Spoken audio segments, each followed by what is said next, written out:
Drugs 2.0. The Web Revolution That's Changing How the World Gets High. By Mike Power. About the author.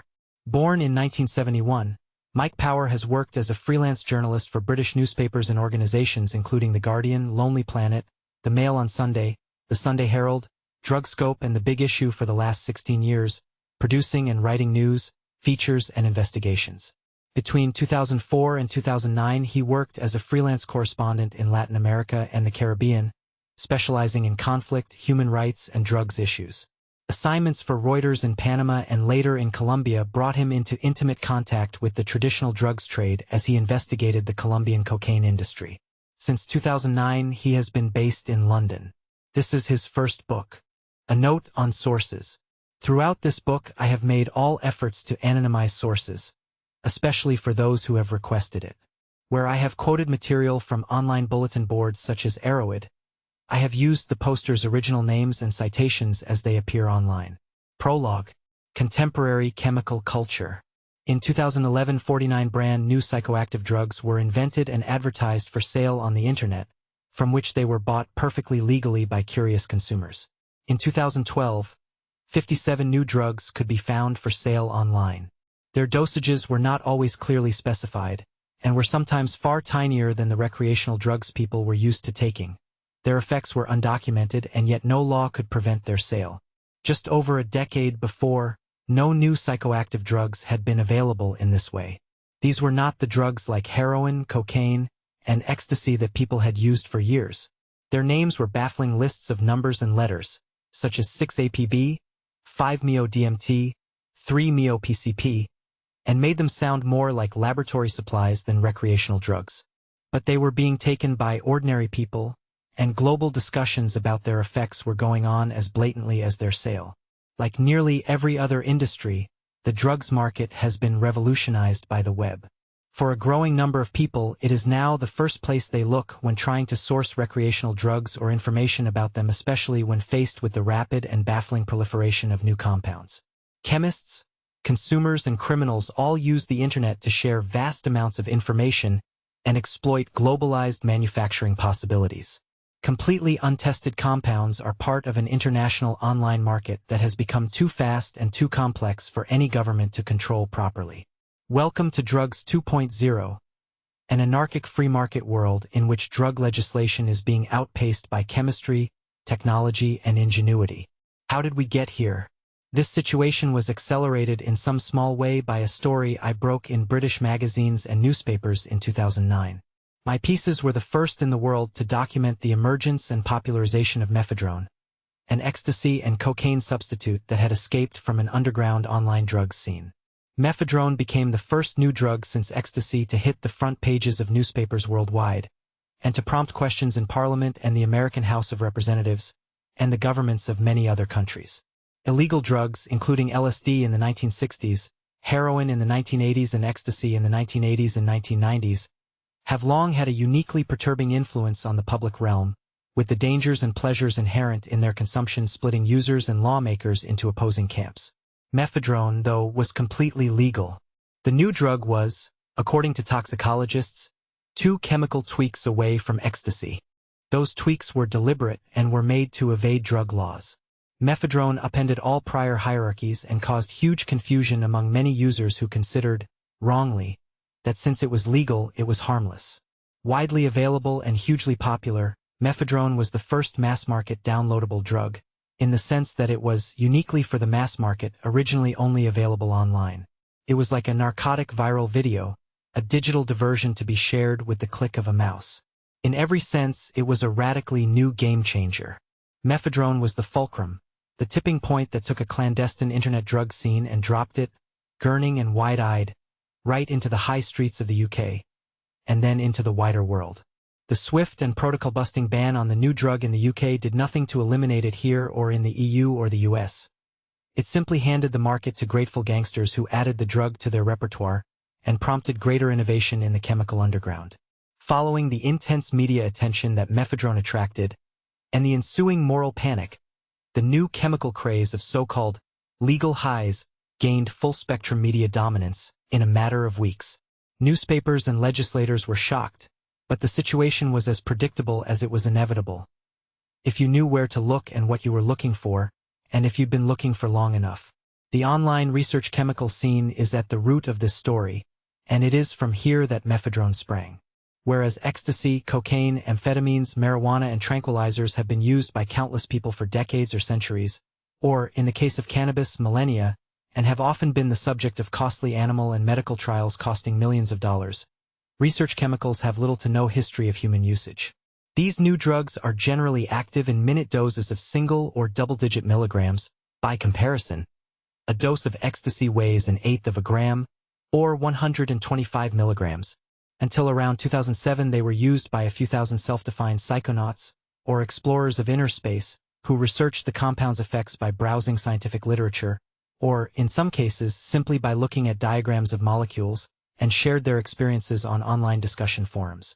Today, there are probably hundreds of thousands of users of research chemicals, though mephedrone showed how, when the social, cultural, and technical conditions are right, new and completely untested drugs can spill from the underground right into the mainstream, winning millions of enthusiastic if uninformed users. On Sunday, June 17, 2012, a poster named Clapham Boy wrote the following, titled 6 APB Powder and Some MXE. On the Urban 75 Drugs forum. What I find so amazing is that you can now go online, order this sort of stuff totally legally. I got 10 g of MXE just before the ban on importing and selling it came in. Possession remains legal at the moment, and I invested in 1 g of 6 APB this week after reading a post here, and have it delivered recorded delivery the next day. It just makes it so easy compared with tracking down a decent dealer that's not too bloody dodgy. Like we had to do when I was younger. It's funny, but whilst I had heard of legal highs a few years back, I just assumed they would basically be crap, and didn't look into it further. It was only after reading an article in the newspaper, earlier this year, about MXE and its effects that I thought, that sounds fun, and decided to Google it. The whole situation just seems totally mad, and certainly blows a massive hole in the drug laws. I expect 6 APB will be banned soon, so I'll have to stock up a bit on that before it happens and sit back and wait, and see what new legal highs are produced to replace those banned. Clapham Boy's casual, almost throwaway attitude to the consumption of new and powerful drugs is commonplace now. Yet it is a perspective that is seldom encountered by policymakers or police. Conventional academic research and government-sponsored investigations into attitudes and use patterns are being supplanted in their authority by the unmediated voices of users themselves. As social networks become central to the daily experience of a new generation of drug users. The chemicals Clapham Boy mentions, MXE and 6-APB, have existed on the street for less than a couple of years, and both were given life on the web. MXE is methoxetamine, a drug closely related to the banned anesthetic ketamine. A few additions to ketamine's molecular structure have rendered the resulting compound legal in most countries. Both drugs can send users into bizarre internal spaces, imaginary realms where mind and body are dissociated from each other, and where the only limits to the experience are those of the imagination. Methoxetamine is perhaps not physically addictive, but it can be psychologically so seductive that some users have posted in web forums that they have dosed on it for days, with disastrous consequences. It is active at very small doses of around 10 milligrams. Each gram provides up to 100 doses and, until it was banned in 2012, cost as little as £12, meaning each hit cost around 12 pence. From 2010 to 2012, methoxetamine was sold entirely legally on hundreds of websites. The other drug mentioned, 6-APB, is similar to MDMA or ecstasy. It costs around £25 a gram, and its effects are broadly like those of its parent chemical. It's mildly hallucinogenic, euphoric, and emotionally psychedelic. Users feel more friendly and open, and their enjoyment of music is enhanced. Each gram contains 10 doses, and costs around £35. It is still, at the time of writing, legal, and in common with methoxetamine has almost no history of human use. 6-APB and methoxetamine are just two of hundreds of new, potent, legal drugs that have become available since mephedrone was banned in 2010. Nothing more than a net connection and a credit card are required for their purchase. The chemist's ingenuity is simply outpacing lawmakers' ability to respond. Stimulants, sedatives, psychedelics, cannabis substitutes, drugs with similar effects to heroin, all chemical life is here. Where did these and the hundreds of other new drugs come from? How were they conceived of and manufactured? How can substances so completely untested and unregulated escape legal prohibition? Why are people willing to take them? And what happens when the human desire for altered states is transposed onto the virtual shopping space of the net? For years ago, I set out to answer these questions. My own interest in drugs stemmed from many enjoyable experiences that I had had more than 20 years previously, when ecstasy first appeared in the UK. My responses to the drug and its surrounding culture, and those of everyone I knew, were markedly different from the media's representation of them. Where tabloid editors saw a moral threat, we saw a positive moral choice. Rejecting the aggressive and misogynistic culture of tacky nightclubs, and renouncing a politics that told us society did not exist, we danced together in fields and warehouses to music whose lyrics often urged unity and peace. That utopian delusion was arguably no more extreme and certainly far less objectionable than its cultural counterpoint, which suggested that violence and drunken boorishness were not only acceptable but preferable. In the intervening decades, I discovered drug culture had become far more complex and widely distributed, and much more dangerous. Media representations of drug use and users were, however, still as shrill and inaccurate as they had been in my youth, and I felt qualified to investigate the culture and its history and report back on it, to document the truth of the matter. To investigate this world, this underground scene within the already subcultural world of drug use, I registered on dozens of web forums dedicated to drugs and discovered what new substances were available, and where they came from chemically, historically, and geographically. I found sources for the drugs and verified them. I learned about their effects through interviews and lengthy discussions with users and dealers. I lurked on underground web forums on encrypted anonymized internet connections, posing as an international buyer for bulk quantities of drugs both legal and illegal. Immersing myself in this way has enabled me to gather information that is generally missing in traditional reporting around drugs, and always missing when writing about the new drugs scene. I also met with and interviewed dozens of scientists, toxicologists, doctors, nurses, chemists, and police to hear how the phenomenon has affected their lives and industries. While I recorded this emerging social trend over the last 4 years, it became increasingly apparent that I was witnessing and documenting the initial stages of a major shift in many international drug users' habits. In brief, the sale and use of new drugs are growing, and there is no evidence to suggest that this will stop. This book plots the changes in the chemical culture and makes plain their causes and consequences.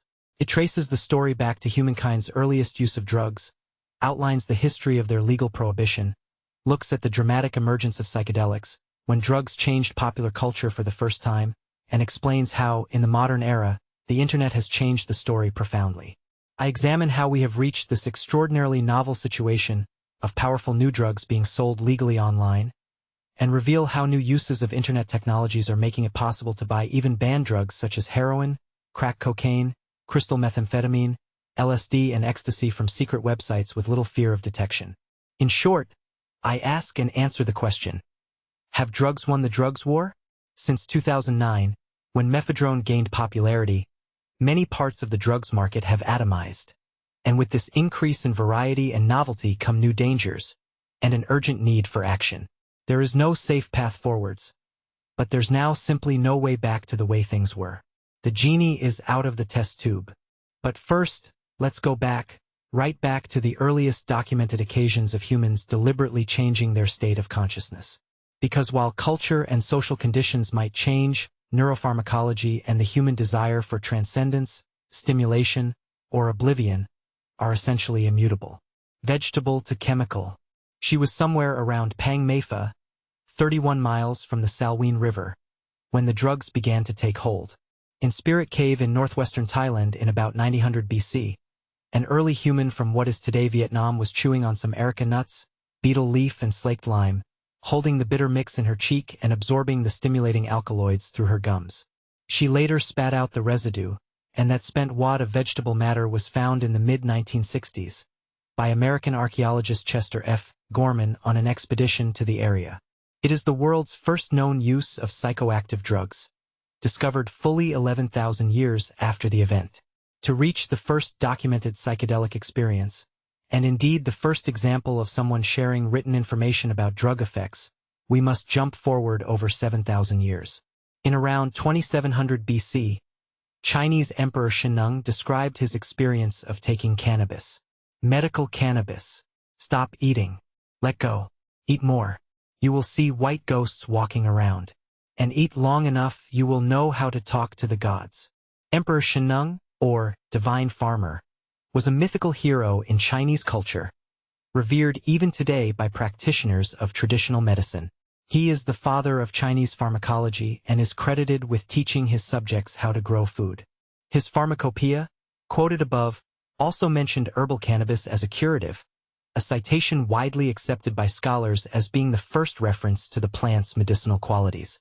The adventurous emperor did not stop at cannabis.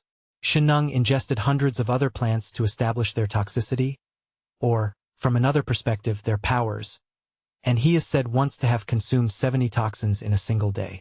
But what he did with his mind and his body was of no concern to the authorities. The innate desire of humans to ingest substances that allow us to explore our minds, or experience pleasure, or search for new knowledge and experiences wasn't always controlled by law. The use of plants and natural materials that affect our consciousness is documented historically in most corners of the globe. Tea, coffee and coca, tobacco and betel, guarana and khat are all natural stimulants that affect the central nervous system, and all have been used for millennia. Dozens of mushroom species, marijuana strains, cacti, seeds and barks, the latex produced by certain flower pods, whether psychedelics or sedatives or deliriants, have been used to induce altered states. From the dawn of human history, plant specialists and medicine women and men with expert knowledge of their effects have been revered figures, especially in pre-industrial societies. Their work crossed the boundaries between the modern disciplines of psychiatry, general practice, religion, and magic. Today, the use of substances that change consciousness is prescribed by most nations on the earth, but around 5% of the planet's inhabitants continue to use drugs that are now deemed illegal. The journey that brought us to this curious point in history is surprisingly short. Laws controlling the use of drugs are less than 150 years old. Most recreational drugs at one point had a legitimate purpose. The two most popular at the turn of the century, cocaine and opium, were mainly used as medicines, and the first drug laws were written in order to prevent the dangers of death or addiction arising from their misuse. The number of drugs abused in Europe and the US at the turn of the 20th century was minimal, and all of those were plant-derived.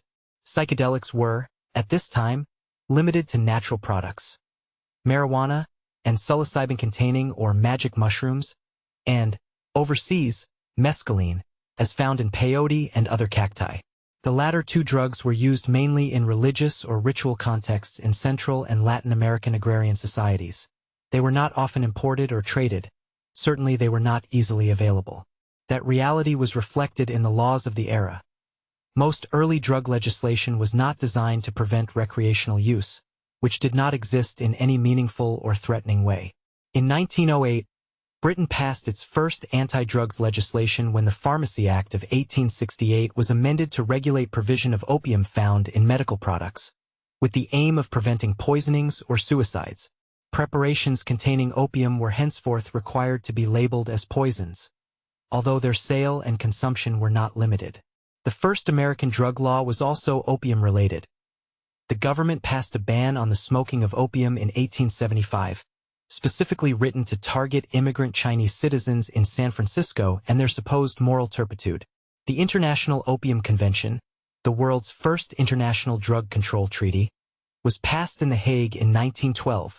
In 1916, Britain's Defense of the Realm Act, DORA, placed both opium and cocaine under the control of the Home Office. Both drugs were being used as pain relief medicines and anesthetics during the First World War, and were scheduled in order to protect supplies for the injured and ill.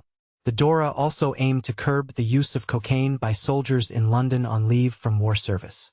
Britain's Dangerous Drugs Act of 1920 went further and limited the production, import, export, possession, sale or distribution of opium, cocaine or morphine to licensed persons. At this point, anti-drug laws were easy enough to write and easier yet to enforce. It is a simple matter, legally and chemically speaking, to outlaw a drug contained in a plant, even if such moves are felt by some to be philosophically hard to justify. But this situation was not to last, because drug-making was soon to become inextricably linked with the laboratory. Opium, magic mushrooms, mescaline-containing cacti, marijuana, and, to a lesser degree, cocaine, are all essentially natural drugs. They are extracted or concentrated from plant sources and, with the exception of cocaine, there is no laboratory work involved in their manufacture. The active ingredient of cocaine is extracted from coca leaves, and the extract is concentrated and then combined with an acid that makes the drug rapidly absorbable by the body, but it undergoes no significant molecular change. The other drugs listed above are simply gathered and eaten or smoked. Drugs such as these grow easily only in certain geographical and climatic conditions, and their processing tends to take place in the countries of production. Synthetic drugs, by contrast, are made in laboratories, and for every one of them it is possible to produce a variation on the parent structure. This makes it difficult to write all-encompassing laws banning them because a slightly new structure is always possible. Organic chemists who work with carbon-based compounds can reproduce nearly any natural compound, including any of the active ingredients in those traditional plant-based drugs. In the early 19th century, scientists did not believe it was possible to synthetically produce certain chemicals derived from living organisms. That was proven to be untrue by German chemist Friedrich Wöhler in 1828 when he produced urea, a constituent of human urine, in the lab. This investigation has yielded an unanticipated result that reaction of cyanic acid with ammonia gives urea, a noteworthy result in as much as it provides an example of the artificial production of an organic, indeed a so-called animal, substance from inorganic substances. He wrote in the Annals of Physics, heralding the birth of organic chemistry. All synthetic organic chemical structures are now built in the laboratory in the same way that a builder constructs a house. Basic chemical building blocks elements are bonded together in the lab by reacting them with other agents in controlled chemical and physical environments, using heat, acidity, and a lack or surfeit of air and water, or any of 100 other conditions and methods to produce compounds.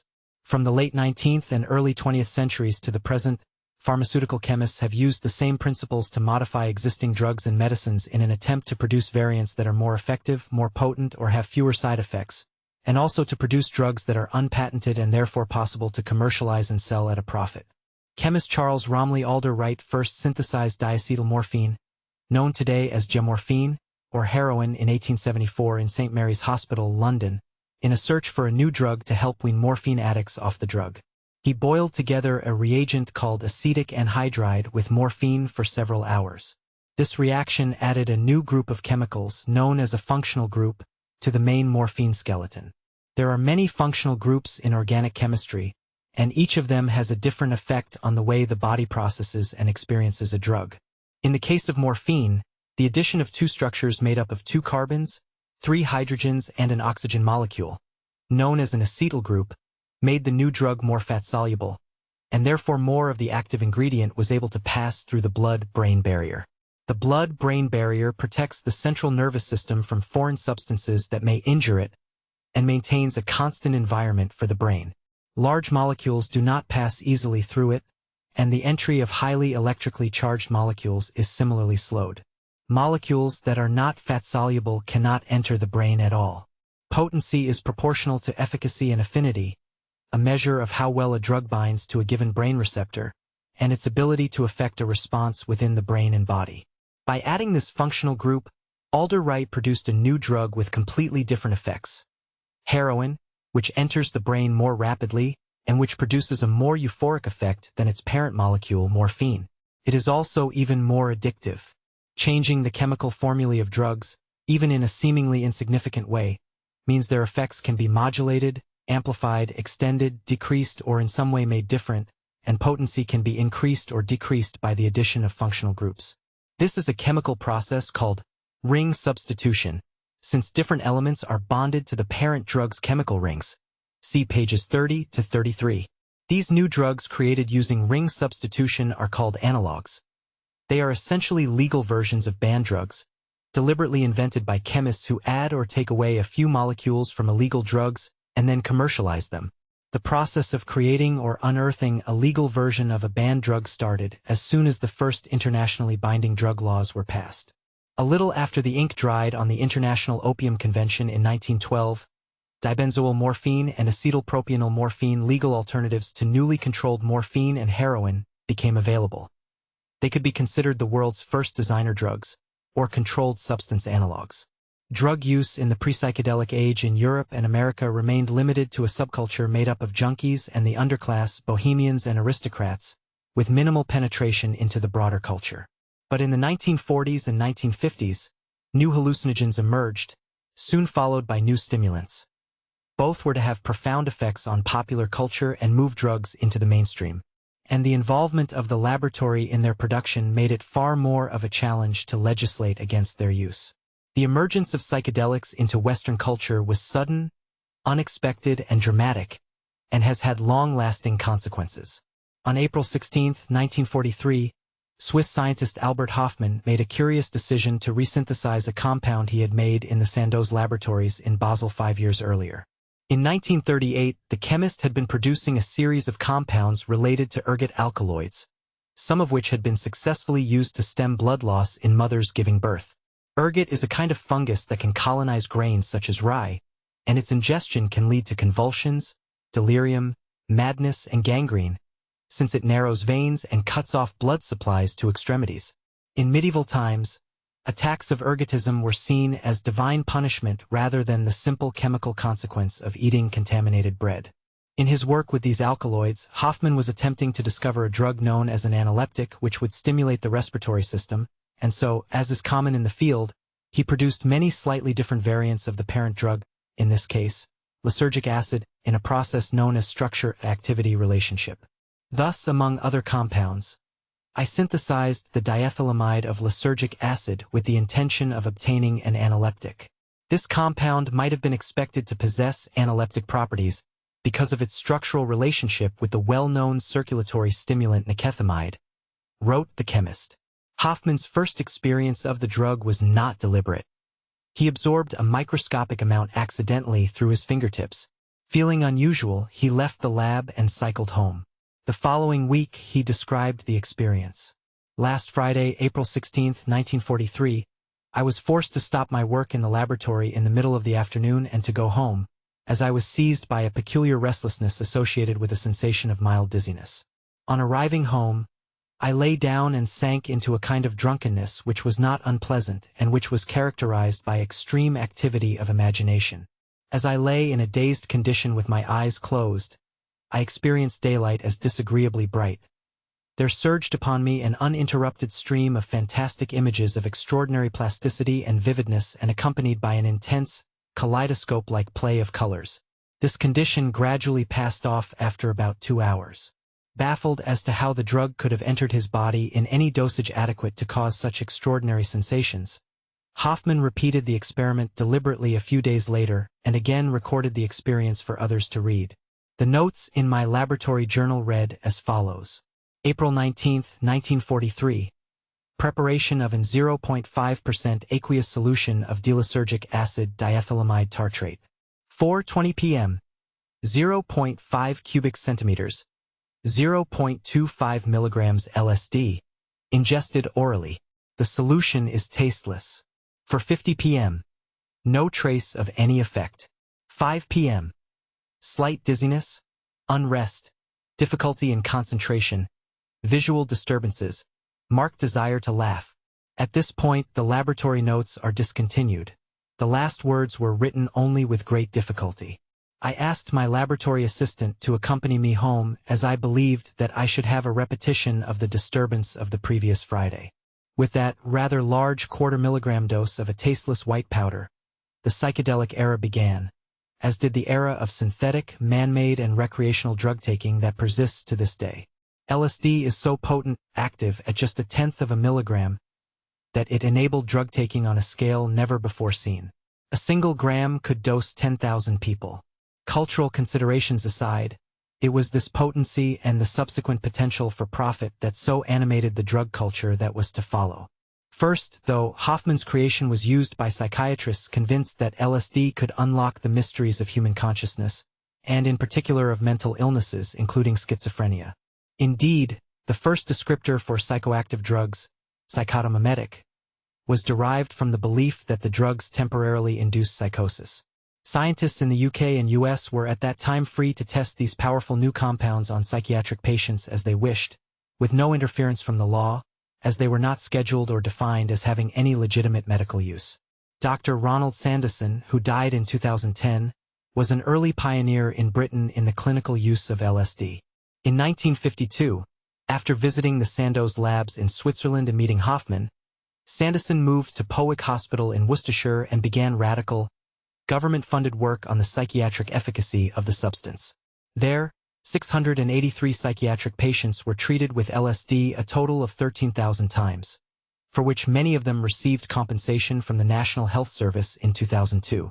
In the U.S., the Army and the Central Intelligence Agency experimented with LSD as a truth serum as part of its despicable, decades-long Project MKUltra, dosing victims unwittingly in a bid to control their minds in that Cold War era.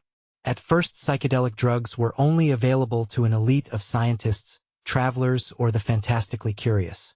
In the middle of the century, bohemians and intellectuals in the West became interested in these consciousness-expanding substances. Initially, they sought plant-based psychedelics. Later, they would look to the laboratory. Beat Generation authors such as William S. Burroughs and Allen Ginsberg freed, or warped, their minds using LSD, and any other chemical they could find, including peyote, mescaline, and vines from tropical jungles containing DMT, one of the world's most extraordinary hallucinogens. Burroughs and Ginsberg's The Yage Letters documents Burroughs' quest to consume the mysterious Yage vine, which he has heard can cure heroin addiction and inspire telepathy. It does neither. Burroughs had read of the brew's power in a paper by Harvard professor Richard Evans Schultes, the father of modern ethnobotany, and essentially had no idea what this drug was, but gamely set off to Latin America to learn more. His odyssey began with a hemorrhoid operation in steamy Panama City in January 1953. He then traveled to a miserable and rainy Bogotá a month later, where he sought out a university professor, Dr. Schindler, who was connected with the American Agricultural Commission. Schindler directed the author to Putumayo, in the south of the country, to seek out a curandero or shaman. His circuitous route took him to Cali, Armenia, Popayan, then to Pasto on the border of Ecuador to ruminate on leprosy, and to Porto Limon near Mocoa, where he heard he could meet a brujo or witch doctor. He jumped in a canoe to Porto Assis, and a young man stole his underpants in a jungle tryst. Burroughs was then arrested and sent back to Bogotá as his tourist card was out of date thanks to a typo. Undefeated, he returned to the jungle once more on this epic quest, and it was not until April 15th, and after a bout of malaria, that he was able to write to Ginsberg, back in Bogotá. I have a crate of Yage. If Burroughs were searching for an excursion into the N-dimethyltryptamine space today, for this is the vine's active ingredient, he would need only to Google the following phrase, "by DMT vine," and he would have it a few days later. And in some alternate quantum dimension, if Burroughs were alive in 2013, and feeling cautious for once in his life, he could avoid the attentions of the law by simply searching for powerful and legal DMT analogs available legally online in the USA. He could send an electronic payment and have the drug posted to him the next day. And if he had wanted to fulfill his evident lifelong death wish, he could, until January 2011, have ordered an even more powerful chemical in the same family, 5-MeO-DMT, at that point legal in the US, smoked a few milligrams from a glass pipe, and experienced the closest state to death and a consciousness of the void available without his heart actually beating its last. The year 1955 marked another watershed in psychedelic history.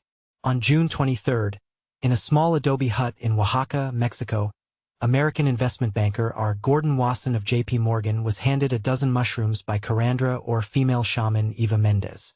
He ate them. Unknown to the banker, Mendez had given him psilocybin, a chemical named O-phosphoryl 4-hydroxy N-dimethyltryptamine, or more snappily, 4-PO-DMT. Psilocybin, a naturally occurring substance, is found in hundreds of mushroom species at many latitudes on the planet. The backbone substance, tryptamine, is one of the two main chemical classes of drugs that can cause psychedelic or visionary experiences in humans. Skilled chemists can produce thousands of variations on the tryptamine form. The effect of drugs related to tryptamine tends to resemble the magic mushroom experience, though this is to paint it with enormously broad and clumsy brushstrokes. Typical effects are open and closed-eye hallucinations with geometric patterns and visions, amusement, bewilderment, auditory distortion, and, for an unfortunate few, thought-looping existential crises or blind panic. In an article in the May 13, 1957 edition of Life magazine, Wasson said his mushroom expedition was the culmination of a lifelong quest to understand the links between mythology and toadstools. Whatever his intentions, and whatever the root cause of his motivation, conspiracies abound. He did a fine job of persuading millions of people after him to indulge in a natural psychedelic experience. He wrote, "We were never more wide awake, and the visions came whether our eyes were opened or closed.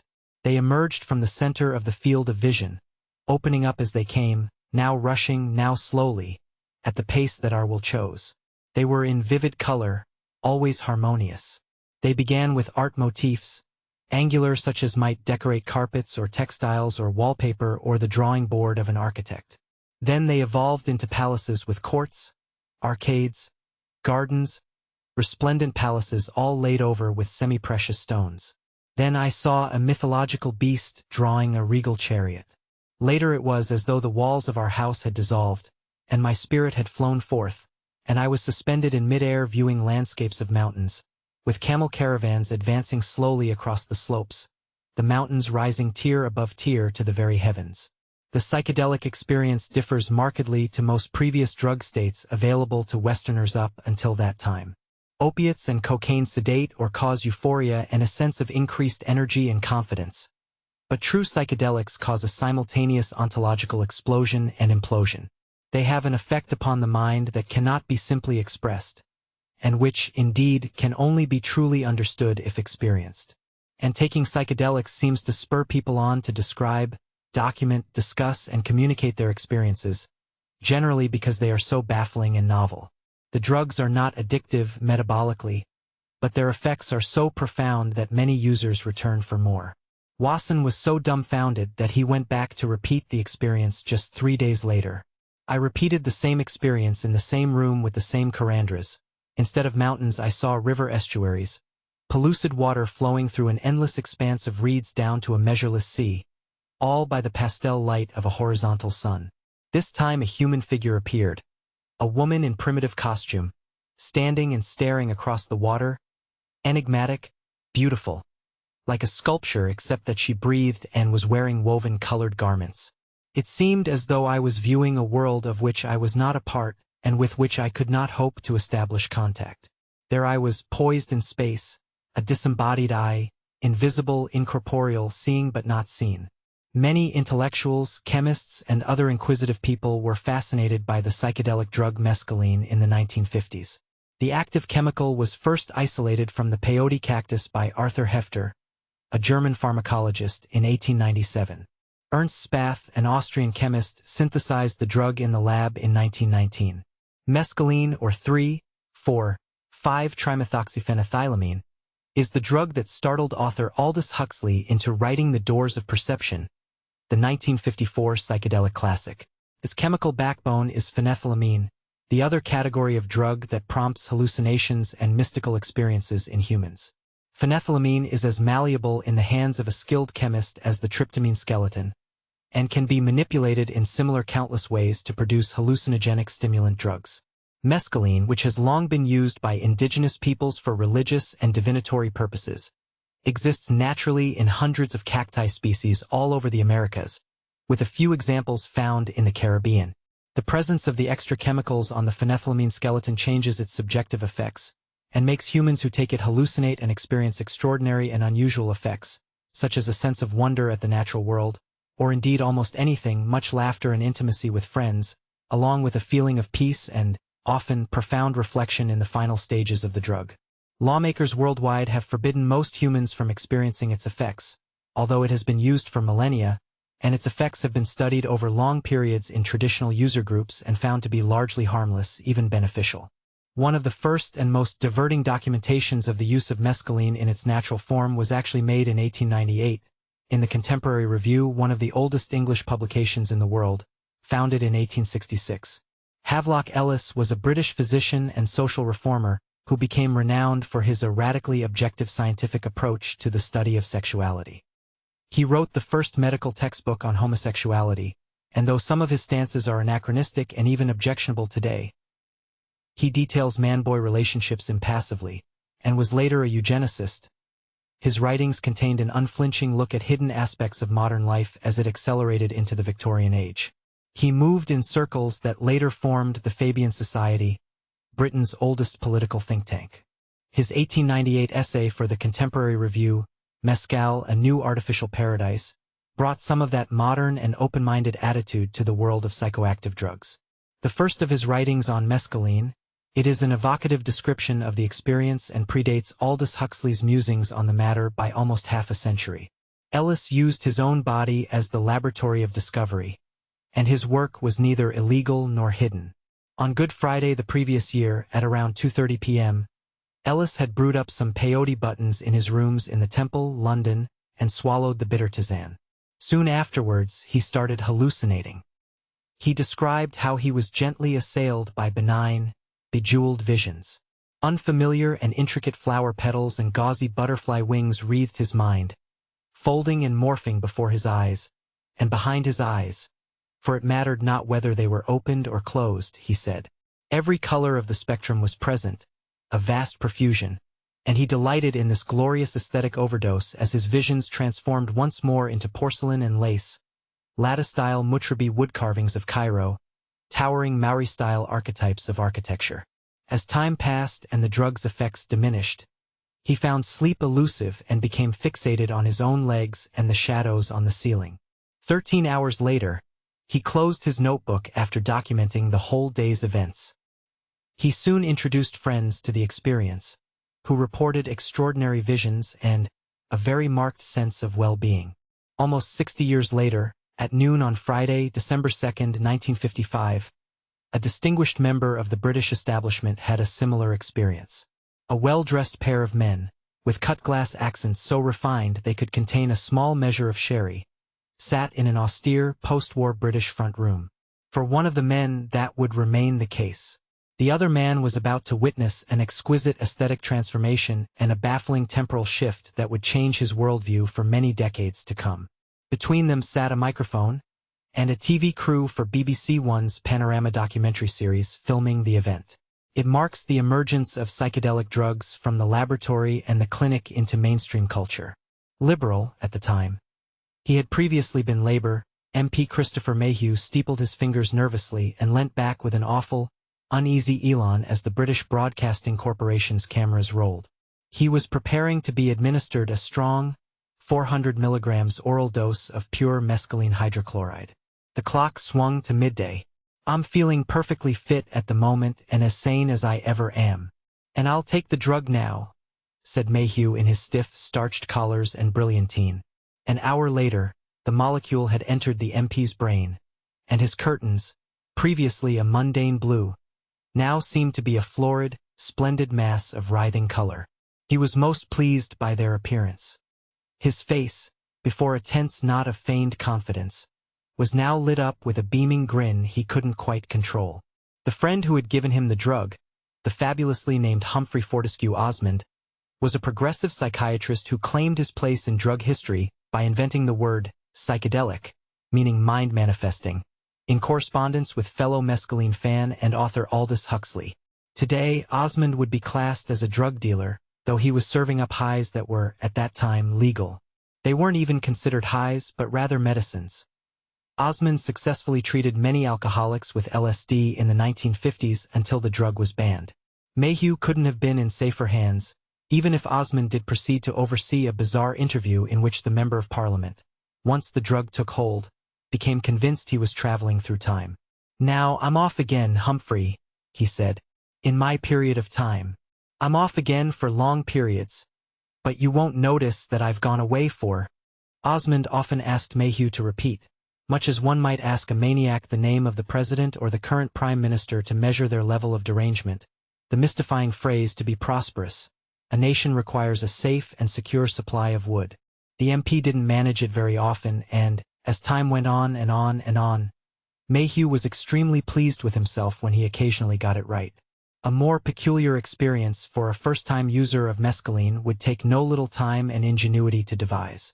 The Member of Parliament's eyes were alternately alive and entranced, and even through the hazed-out filter of the black-and-white film, They sparkled in wonder at the beauty of his surroundings, or registered wild, amused bafflement at his inability to add a couple of numbers together.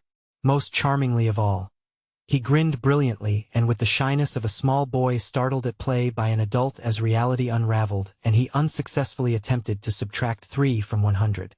In later stages of the interview, as Mayhew addressed the camera, his pupils flat, eerily blank discs of infinite blackness, he unervingly lurched from sense to mystified incoherence and back, as he discussed time and space. There is no absolute time, no absolute space, it is simply what we impose on outside space. He intoned, right on the edge of either a psychedelic breakthrough or his sanity. It is one of the strangest pieces of television ever made, and, sadly, one never broadcast, though it would later be sampled by Scottish techno band The Shaman. The British Broadcasting Corporation consulted a selection of priests, philosophers and sundry other mystics and thinkers, who rejected as invalid the experiences of blissful eternity that Mayhew reported. Mayhew himself offered a brilliant deconstruction of their logical fallacy and the primacy of lived experience when he reflected upon the experiment later in his life in the documentary LSD. The Beyond Within, the psychiatrists afterwards and common sense, they all said, "This is nonsense. You couldn't have had these experiences of time expanding to eternity. There was no time, as the film shows, there was no time for you to have them in." And the psychiatrists would speak, and I accept this, they would say I was simply showing the symptoms of what they call the disintegration of the ego, and I accept that, too. At the same time, they didn't have the experience. The Mayhew experiment was among the first live, trip reports ever undertaken, where a user of a psychoactive compound documents his experiences for the benefit, whether entertainment or education, of others. No lab will suffice, no brain tissues in culture. The mind is the test tube where the reaction takes place, and this experience would inform many explorers that followed him.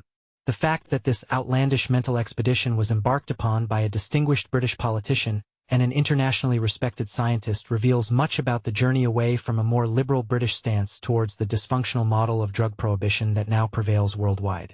LSD remained legal for more than 20 years after its creation, since its users tended to be psychiatrists, scientists, and, in the main, other serious-minded researchers. LSD's early users included James D. Watson and Francis Crick, who cracked the fundamental secret of life in March 1953 when they imagined the double helix form of DNA while under the influence of a small dose of the drug, have shaped society in ways unimaginable before its appearance. Once it escaped the psychiatry ward and other medical institutions in the 1940s and 1950s, LSD was the first compound to enable mass drug use in the West during the 1960s. The mescaline eaten by Ellis was organic, natural, and derived from peyote. Huxley, Osmond and Mayhew's hydrochloride was lab-made, but synthetic, and the dose was 400 mg. LSD was active at just 100 micrograms. One small lab could produce enough LSD to dose millions of people. In America, the drug plotted a course from the clinic to the street, just as it would in the UK. Author Ken Kesey and Harvard professors Timothy Leary and Richard Alpert were among those who evangelized about the substance, believing its use would herald a new age of human consciousness. Owsley Stanley, the world's most exacting and prolific LSD chef who supplied the majority of America's West Coast with LSD in the 1960s, claimed he made so much acid not because he wanted to change the world, but rather because it was almost impossible not to make vast quantities of the drug once the synthesis had been embarked upon. This was also the moment when synthetic, laboratory-made drugs replaced plant-based compounds as the substances most commonly used recreationally, with the exception of marijuana. Marijuana was in many ways the ultimate gateway drug for both users and lawmakers in the 1960s.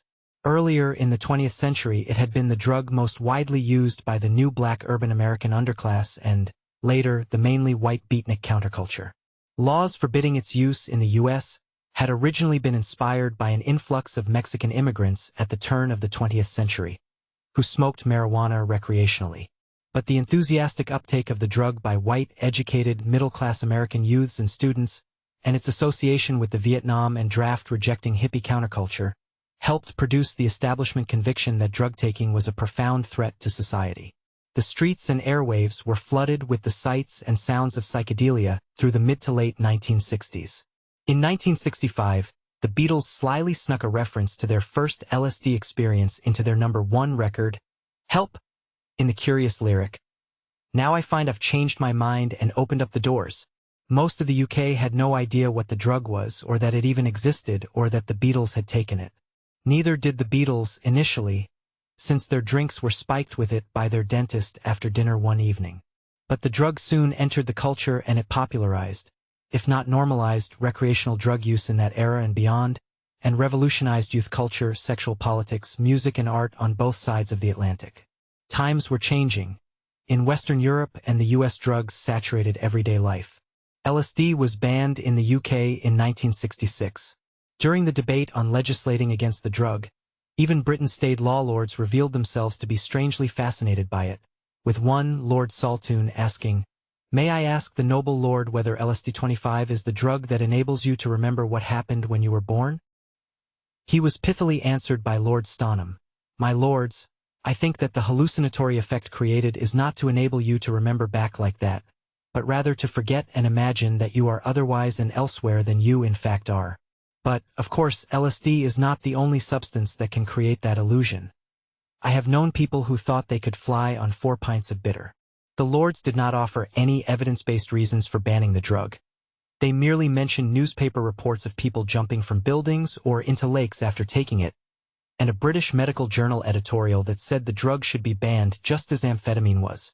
LSD, mescaline and psilocybin were all banned that year, though there was little scientific proof of their physical harmfulness. Bitter beer, meanwhile, remained legal. LSD was banned federally in the US in 1968 after the passage of the Staggers-Dodd Bill, which amended the Food, Drug, and Cosmetic Act. In the 1960s, another synthetic drug had become popular in a more working-class context: speed. Amphetamines were the first drug other than alcohol and nicotine to be abused recreationally on a wide scale in the UK. Through the 1930s and 1940s, amphetamines had been widely prescribed by doctors for fatigue, a fact that might go some way to explaining the gruesomely chipper and relentlessly chatty representation of the British squad die in films of the era. Over 70 million amphetamine tablets were used by British soldiers during the Second World War. Popular too with housewives looking for a break from drudgery or to lose weight, they were seldom used recreationally at this time, and supplies were either stolen from factories or diverted from legitimate prescriptions. The mod cult, born in working-class districts around industrial centers, gained a foothold as conscription or national service ended in 1960. These dapper working-class kids rejected post-war austerity for conspicuous consumption, their sharply tailored clothes and foreign motorcycles bought on credit. They forged what was to become a classic youth culture template: sexual freedom, new drugs, all-night dancing to music with alien, possibly African rhythms, and a wholesale and unwholesome disrespect for authority.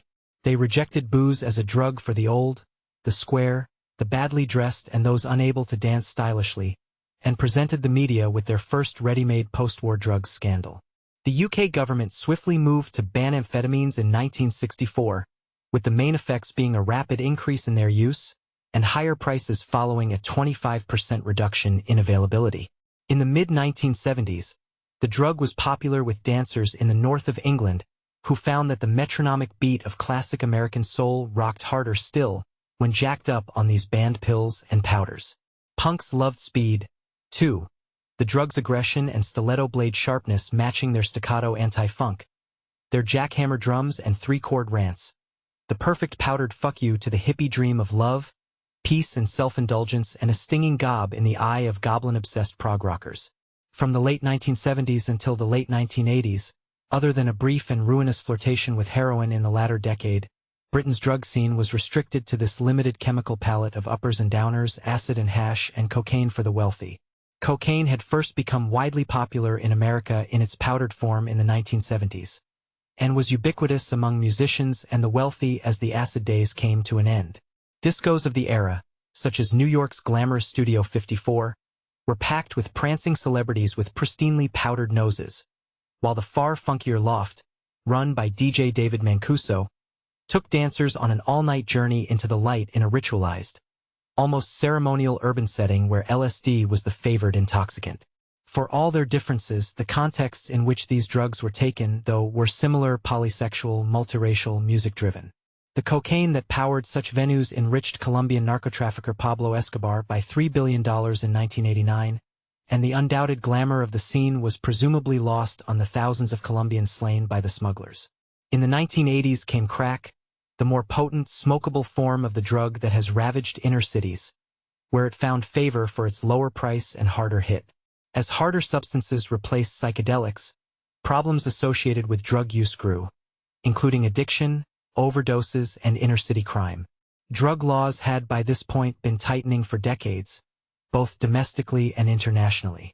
Ostensibly, the legislation was introduced to protect the health of nations, and it is impossible to argue that many of the drugs banned worldwide today are not addictive, harmful, or problematic if used to excess. Practically, though, it could be argued that the banning of drugs has been as much to do with notions of morality, and with the need for a sober and compliant workforce, as it has been to do with protection. International drug law is today controlled by 3 United Nations treaties: the Single Convention on Narcotic Drugs, 1961, the United Nations Convention on Psychotropic Substances, 1971, a draft of which was released in 1969 and served as a blueprint for later American and British drug laws, and the United Nations Convention Against Illicit Traffic in Narcotic Drugs and Psychotropic Substances, 1988, which bans commonly used chemicals required to produce and synthesize illegal drugs. The vast majority of UN member states are signatories to these 3 conventions, and bound by law to criminalize the production, distribution, purchase, sale, and possession of the hundreds of drugs they list for anything other than scientific or medical purposes. In the UK, drugs are currently controlled by 2 acts of Parliament, the 1968 Medicines Act and the 1971 Misuse of Drugs Act. It is the latter act that is usually cited in criminal drugs cases brought against individuals, and it prohibits the production, supply, and use of hundreds of individually named compounds. It separates drugs into 3 classes, C, B, and A, with progressively harsher punishments for those involved with drugs that are deemed to be more dangerous. The U.S., a key driver in the internationalization of drug controls, consolidated decades of piecemeal legislation into the 1970 Comprehensive Drug Abuse Prevention and Control Act. It named specific drugs that were banned federally and classified drugs into 5 different bans or schedules, based upon their addiction potential with corresponding punishments for each. On June 17, 1971, Serpentine President Richard Nixon announced the start of formal hostilities as he fired the first shot of the war on drugs. Ladies and gentlemen, I would like to summarize for you the meeting that I have just had with the bipartisan leaders, which began at 8 o'clock and was completed 2 hours later. I began the meeting by making this statement, which I think needs to be made to the nation. America's public enemy number 1 in the United States is drug abuse. In order to fight and defeat this enemy, it is necessary to wage a new, all-out offensive. The U.S. Drug Enforcement Agency was established in 1973, with responsibility for enforcement of drug policy handed to the Justice Department rather than the Treasury, underlining the new political view of drug abuse. Previously an economic crime of tax evasion, now it was framed as a socio-moral offense. In a pattern that repeats to this day, drug laws actually exacerbated the social problems associated with drugs. It was the emergence of synthetic drugs from the 1960s onwards that enabled the creation of a mass market and a recreational drug counterculture, and that in turn was powered by the alchemical ability of chemists to produce drugs using nothing more than laboratory equipment and chemicals. But it was the act of banning substances for which demand was so high that made their manufacture, import, and supply so disproportionately profitable and popular. Drug laws have produced a situation where an ounce of gold, at around 1,000 pounds in late 2012, costs about the same as an ounce of cocaine of average purity, which is a simple extract from a plant that grows wild with little attention. A kilo of crystal meth can be made for a few $100s in Mexico, and is sold on the streets in individual deals for hundreds of thousands of dollars. The process by which drugs are banned in the UK has been guided, since 1971, by the Advisory Council on the Misuse of Drugs. It is a 20-strong committee with experts taken from many disciplines: pharmacology, toxicology, neurology, criminology, law, chemistry, and many more, whose job is to assess a drug's harms via a process that draws on their collective expertise. This involves dozens of scientific procedures, and it can take many months to come to their conclusions. When they do, they recommend the best course of government action. It is not currently possible under British law simply to ban a compound because it has a psychoactive effect. Even in the first few years after the 1971 Misuse of Drugs Act came into force, rogue chemists were pushing at its boundaries. Laws around drug use and drug chemistry tend to be highly complex, and suppliers will always find ways to sidestep the legislation. In 1975, a chemist in the Midlands had been churning out ring substitutions on illegal drugs, making hallucinogens and stimulants that did not feature in the act. Specifically, he had been making a designer drug named bromo-STP, a potent hallucinogen. Police had found this and other new designer drugs on the streets, and the Advisory Council on the Misuse of Drugs had recommended that it be banned. Britain uses a generic model of drug categorization and control, and so the government asked the Advisory Council on the Misuse of Drugs to look at the drugs the Midlands chemist was making and to extrapolate from there the likely steps he or others might take next, using their collected chemical knowledge to suggest a law that might preempt such steps. John Ramsay, chief toxicologist at St. George's, University of London, explains the process. When the government is trying to write a new drug law, advisors to the legislators are asked to try and guess what other compounds might be made by chemists in order to get around the legislation they are trying to put in place. If you didn't do that, it'd be like having a speed limit just for blue cars when you want a speed limit for all cars, he says. In the UK in 1977, the House of Lords met to debate these proposed changes to the Act, which sought to outlaw many dozens of variations on the basic tryptamine and phenethylamine structures. The Council took note of the fact that further substances of a like nature but which would not be caught by the entries in the schedule to the Act could be synthesized with relative simplicity by making minor molecular changes to the basic structure of the chemical, said Lord Wells-Pastell on June 20, 1977 in the House of Lords. The Council accordingly instructed its technical subcommittee to explore the possibility of closing the door on the production of such substances for misuse purposes, but with the minimum interference with possible legitimate medical and research use, by controlling all possible variations in each series by means of a generic description or formula. He then asked his learned friends to forgive him for what he was about to say next. He was attempting to communicate major and complex new proposed changes to Britain's drug laws. The chemical relay race was about to begin in earnest, with lawmakers attempting to keep up with a discipline, or a crime, they barely understood and which, even then, was quicker and more responsive than the legislative process. The technical subcommittee found that the particular compounds which produced undesirable hallucinogenic effects fell into two categories. First, compounds derived from tryptamine, or from ring hydroxytryptamines which have been substituted at the nitrogen atom of the side chain by an alkyl group or groups. Examples of this category which are already controlled under the Act are psilocin and psilocybin. The second category was that of compounds derived from phenethylamine by alkyl or other substitution in the aromatic ring. Examples of this category which are already controlled under the Act are mescaline, and STP and bromo-STP to which I have already referred. Lord Platt concurred, and thanked Wells-Pastell for his work, and spoke for everyone present when he confessed his mystification. My lords, it is customary for the layman to associate the doctor with some supernatural powers. I should like to assure noble lords that there is not one doctor in thousands who understands the exact nature of these drugs. The noble lord has made clear to us the reasons for this order and the kinds of substances which are included in it. I should like to support it. This judgment led to a ban on drugs such as MDMA in the UK long before they ever became available here, and dozens of other drugs in a similar fashion at one stroke. But it did not ban all of the new possibilities. A precedent was set and a cycle began. Whatever your stance on their efficacy and fairness, Britain's drug laws have historically been subtle, intelligent and complex pieces of legislation that draw on the expertise of many different strands of science.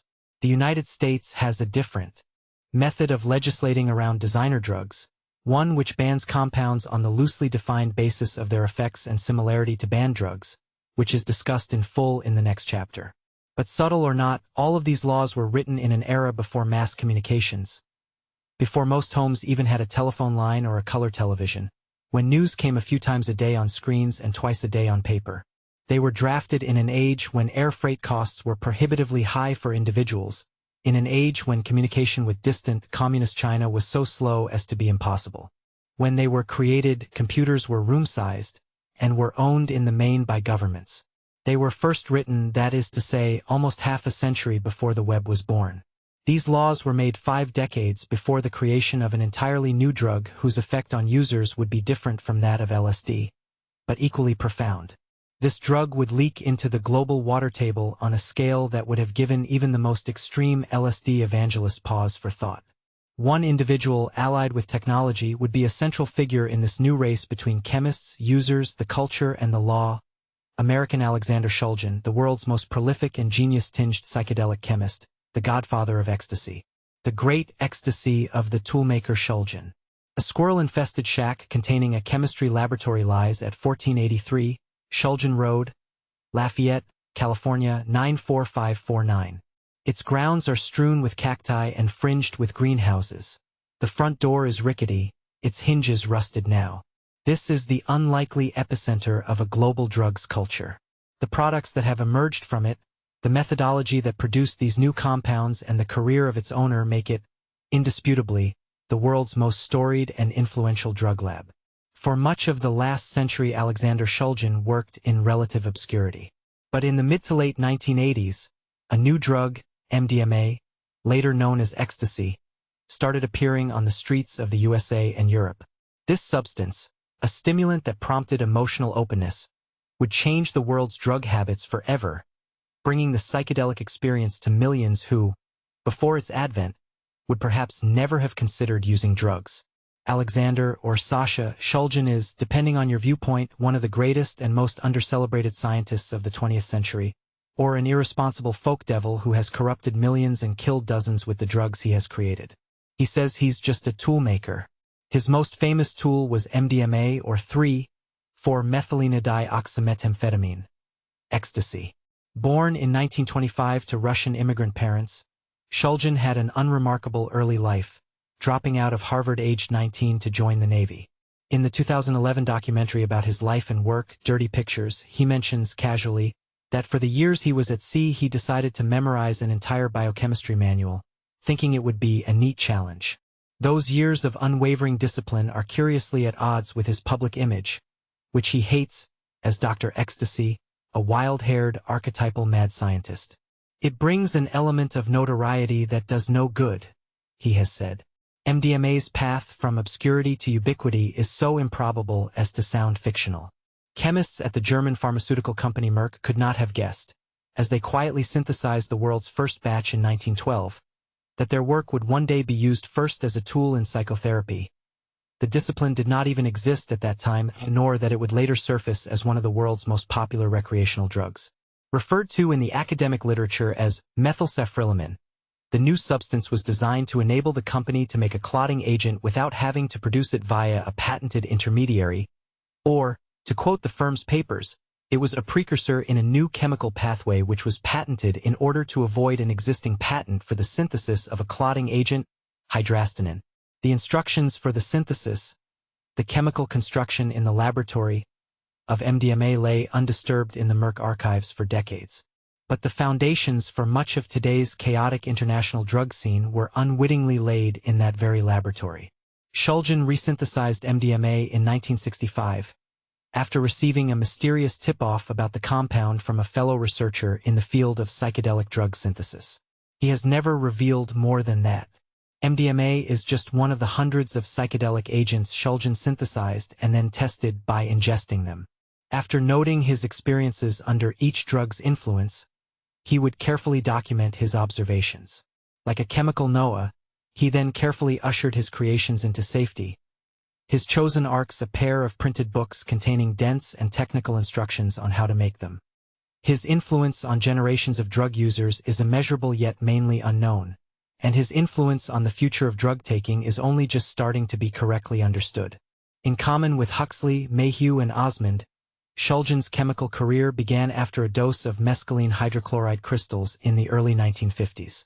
He spoke of the intensity of colors he experienced, of a childlike wonder, of accessing long-buried memories. I thought, what it's doing is allowing me to communicate with parts of me that I had not communicated with for a long time. He was, he says, astonished that a small quantity of white powder had unearthed such memories. If the powder did not itself contain those memories, he reasoned, then the answer to the mystery must reside within his own mind, I understood that our entire universe is contained in the mind and the spirit. We may choose not to find access to it, we may even deny its existence, but it is indeed there inside us, and there are chemicals that can catalyze its availability. In 1954, Shulgin returned to his education, this time at the University of California, Berkeley, where he earned a PhD in biochemistry. He then worked for the Dow Chemical Company, where in 1962 he invented a biodegradable insecticide named Zectrin. The product was so profitable that Dow gave him free rein to produce any compound he desired. He chose psychedelics and set to work with the zeal of the convert, exploring all the possible variants of the mescaline form that had fascinated him so much. His experiments were carried out using precursors or chemical building blocks and reagents that set off chemical reactions to produce hundreds of new drugs, compounds that, until he invented them, did not exist anywhere in the universe. The process of producing new drugs in this way is known as ring substitution. The connections between basic chemical structures, drugs, and the brain's neurotransmitters can be represented in a molecular triptych. First, here is the molecule for phenethylamine. Phenethylamine. Starting from the left of the molecule, the hexagonal structure is known as a phenyl group, and each of its vertices represents a carbon atom. This illustration shows a hexagonal ring of 6 carbon atoms. If that ring were not connected to any other groups or molecules, it would be known as a benzene ring. A hydrogen atom bonds to each carbon in that ring, but for visual economy, it is not represented here. Bolted on to the right of the phenyl group is an ethyl group, consisting of 2 more carbons, each of which is also bonded to more hydrogens. Finally, the last structure to the right represents the amine group, which is made up of 1 nitrogen and 2 hydrogen atoms connected to a carbon. Phenethylamine is naturally produced in our bodies and brains, especially when we first fall in love, and there are high levels of it in chocolate, cheese, and sausages. It is a neurotransmitter, a molecule that passes around our brains and activates receptors that ultimately govern whether we are hungry, angry, elated, or sleepy. Phenethylamine also modulates other neurotransmitters and can accentuate their effects upon our minds and bodies. Second, here is a neurotransmitter that is related to and resembles phenethylamine, dopamine. Dopamine is normally pumped around our brains when we are excited or sexually aroused, taking risks, or seeking or receiving rewards, or taking any one of dozens of other stimulants. It regulates muscle movement, the sensation of pleasure, and motivation. And here is the third molecule in our triptych, mescaline. Mescaline. The same basic phenethylamine skeleton is present in the second 2 molecules, but we can see that there are a number of other molecular groups attached to it. These diagrams are, incidentally, 2D renderings of 3D objects. The mescaline molecule fits into the dopamine receptors in the brain, and, in some way yet to be understood, affects our perception of reality in radical and unusual ways. Shulgin took the mescaline molecule and swapped the hydrogen molecules attached to each of the carbons on the benzene ring for other chemicals. He added sulfur molecules or cleaved off an atom or 2 of oxygen here, spliced in an iodine or a bromine there, exploring the possibilities of chemistry. Shulgin's intense, rigorously academic study gave him pointers towards the likely effect and dosages of most of the new drugs he was inventing. But sometimes he simply added a chemical at various different positions on the ring and tested the drugs on himself to see what happened. He carried out the same process with both the mescaline molecule and with variants on the tryptamine skeleton, the parent structure for magic mushroom-like drugs. Where mescaline most closely resembles the phenethylamine and dopamine neurotransmitters, tryptamine resembles serotonin. Drugs containing tryptamine work by entering serotonin receptor sites in the brain, and by some subatomic magic, triggering a release of it, which affects mood, social behavior, and impulsiveness. It limits other neural activities and changes our perception of reality in the process. How these substances achieve this in neurological terms is hotly debated, but the latest research suggests that when flooded with serotonin, the mind dampens down brain activity, rather than increasing it as had long been thought. These descriptions deliberately and necessarily simplify the interaction between drugs and the brain, since each category of drugs actually acts on both systems at once, and each system is far too complicated for any non-scientist to describe or read about. As the social taboos and moral panics around psychedelics started to build, Dow found itself the uneasy holder of patents for powerful psychedelics such as DOM, a designer drug created by Shulgin and popularized following the outlawing of LSD. This potent drug flooded the streets of Haight-Ashbury in 1967 and is said to have caused many traumatic episodes as tablets containing guaranteed overdoses of the chemical circulated in their thousands. Syd Barrett of Pink Floyd is said to have been profoundly affected by the drug in the years preceding his nervous breakdown and withdrawal from society. Shulgin left Dow in 1965 and set up his home laboratory in Lafayette, where he continued engineering new drugs from the basic mescaline-phenethylamine structure. In the process, he revolutionized our knowledge of biopharmacology and set in motion, unwittingly, the global shift in drug use that has been witnessed since the mid to late 1980s. He worked for the DEA as an expert witness, supplying them with reference samples for use in criminal trials, and was otherwise left to his own creative devices. Shulgin blurred the lines between the epiphanies of art and the harder edges of science. His career during this period can be seen, by those who are sympathetic, as a reinvention of the American pioneer spirit. He pushed the boundaries of his own mind, searching for a manifest destiny of his own, for an American expansionism anyone could believe in, but with no harm to others ever intended, and no presumption of ownership ever made. With his unruly beard, ready grin, colorful baggy shirts and loping gait, the endlessly punning chemist worked in his ramshackle garden shed laboratory, surrounded by thickets of glassware and dangling, vine-like tubing, the air thick with volatile gases and the thunderous chords of his beloved Rachmaninoff. Eventually, sensing a change in the attitude of the DEA towards his work, Shulgin published his entire body of knowledge in two seminal works of psychedelic chemistry. Pikel, Phenethylamines I Have Known and Loved, A Chemical Love Story, in 1990, and, 7 years later, Tikel, Tryptamines I Have Known and Loved, which covered the other major class of psychedelics. Psychedelic pioneer Timothy Leary has compared Pikel to Charles Darwin's On the Origin of Species, and, while most of Leary's grandiloquence can be safely disregarded, it's arguable that on this he was right. The DEA did not share that view, and they raided Shulgin's lab in 1994, accusing him of possession of compounds he was unauthorized to own. Shulgin was found to be in possession of various samples of drugs people had sent him, anonymously, to test, which was an infraction of his DEA license.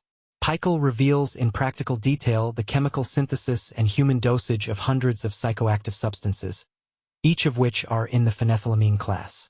At the time of its release, many of the precursor chemicals, that is, the ingredients required to produce them, were not banned and were available without excessive governmental interference. While it's in no way comparable in terms of complexity and difficulty, drug chemistry is, to all intents and purposes, much like baking. Both aim to take one type of matter and use the physical forces of heat and chemical reactions to transform it. The cook and the chemist both need ingredients, techniques, equipment, and expertise. Where a cook uses flour and fat and heat, a chemist such as Shulgin might use an essential oil such as oil of parsley or saffrol as a precursor, its similarity to pre-existing drug structures such as amphetamine making fewer chemical reactions necessary. Indeed, in Pikel, Shulgin identified 10 amphetamines that were closely linked to essential oils, and he deliberately chose precursors that were, back then, available without a great deal of trouble.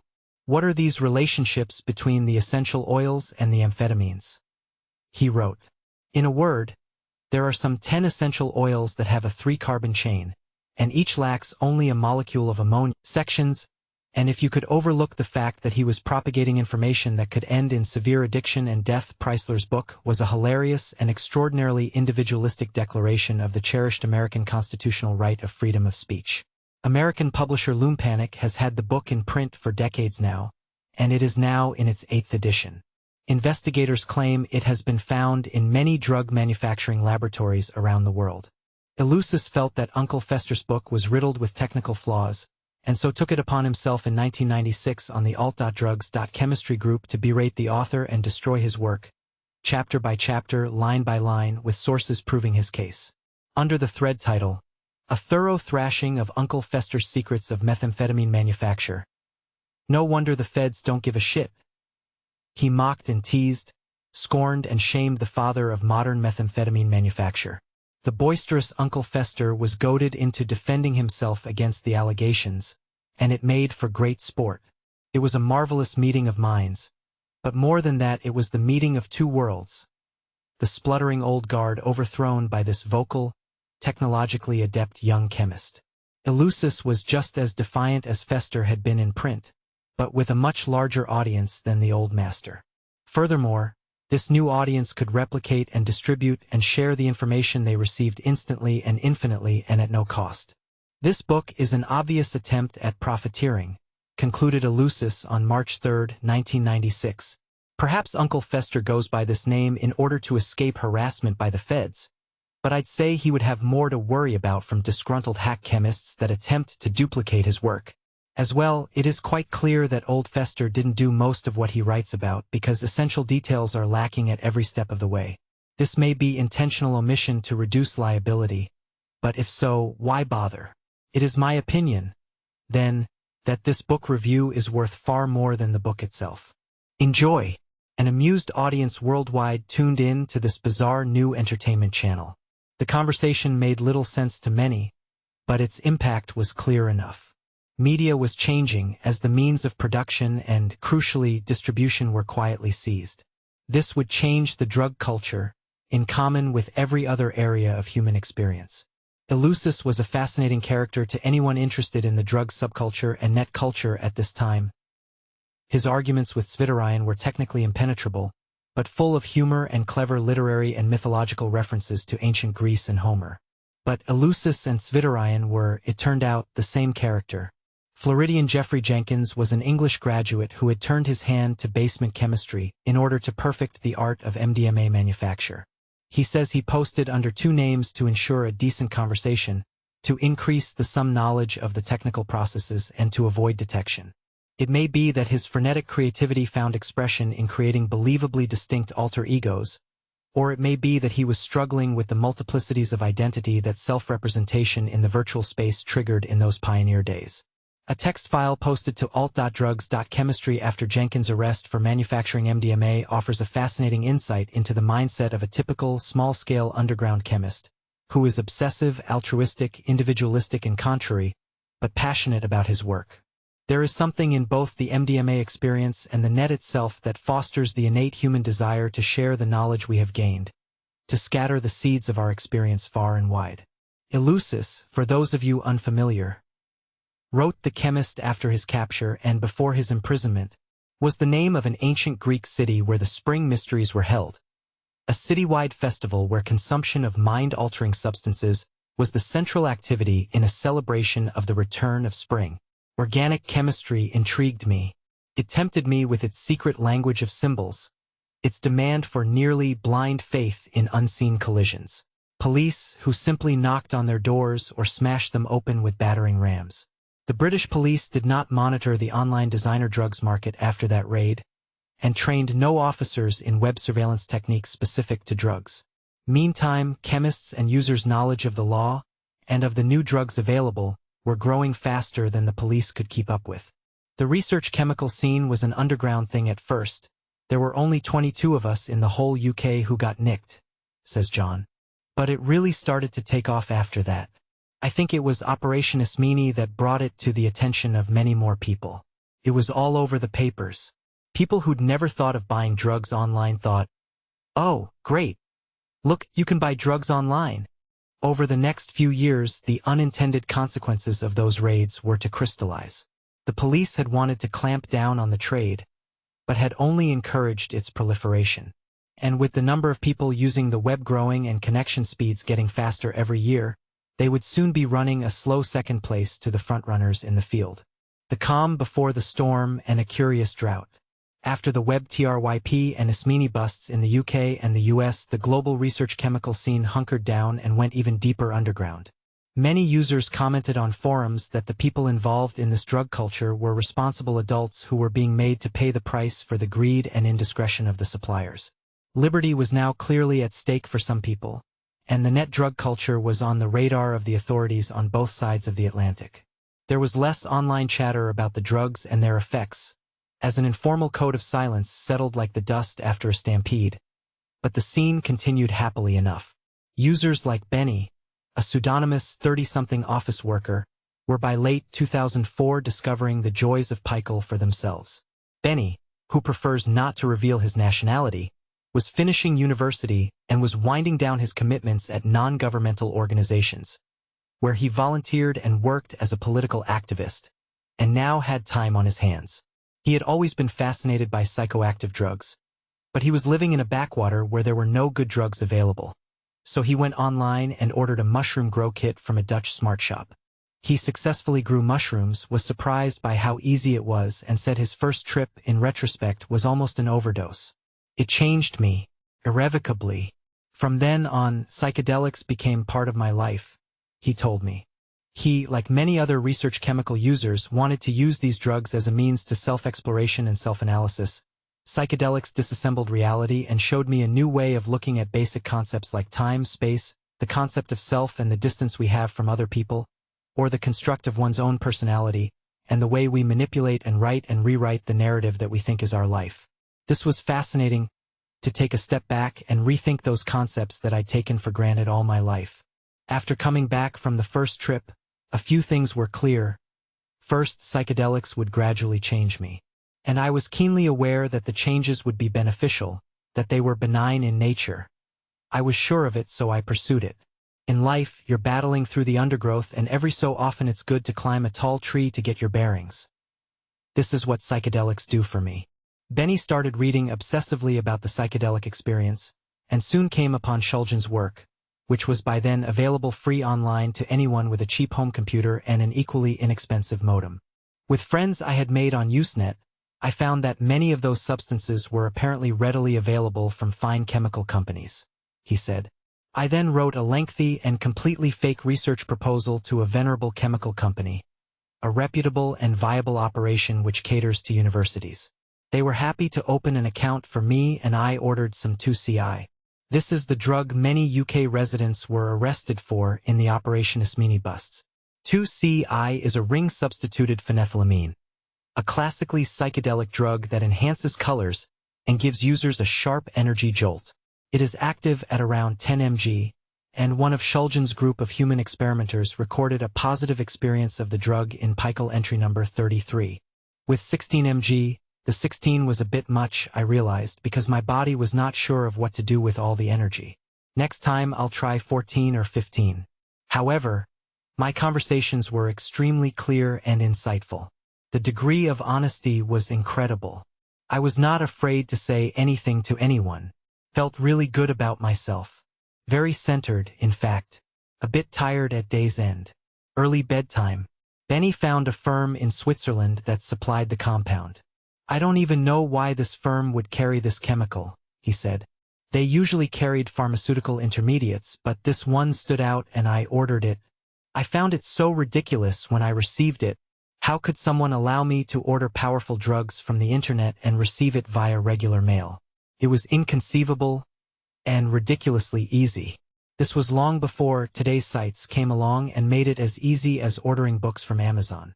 In common with many other psychonauts, Benny soon perfected his skills at unearthing sources for the drugs found in Pikel and Tikel, using Google to search the new large chemical directories that came online at this point.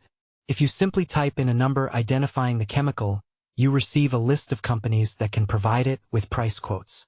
I'd compile huge lists of them and go through every one of them and try to see if they had anything interesting and to see if they would be prepared to send it to me, said Benny, who became something of a psychedelic completist. Pioneers like this were at this time acting in relative isolation. Newsgroups and bulletin boards were the preferred hangouts, but within a few years, as the technology became more transparent and web use became ever greater, such actions would become much more common. The entire process of researching and buying new designer drugs was becoming even more commercialized and commodified as internet use proliferated.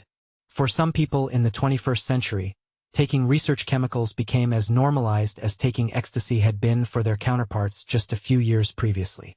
In around 2004, net speeds in Europe changed as broadband connections became widely available, and the continent started to play catch-up with the US, where faster connections had been commonplace for a few years. Telephone firms' monopolies were being dismantled, their services packaged out, and bidding invited from the private sector.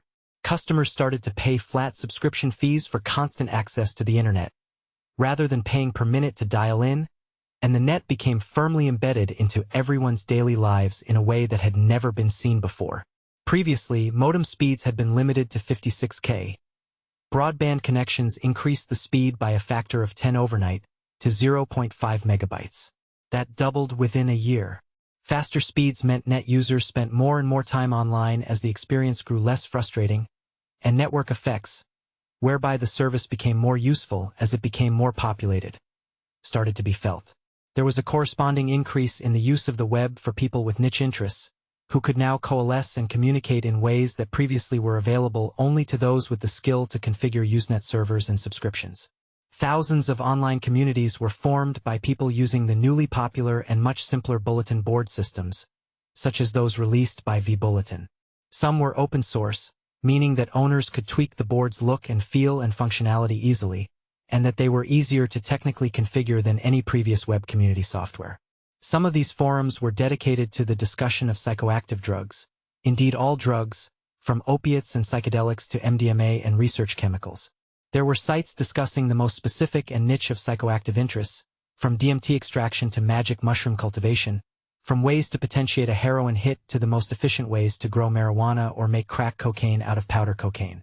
There was a similar atmosphere to the early alt.newsgroup days, but the scene was much more open and accessible to non-expert users, and much more heavily populated.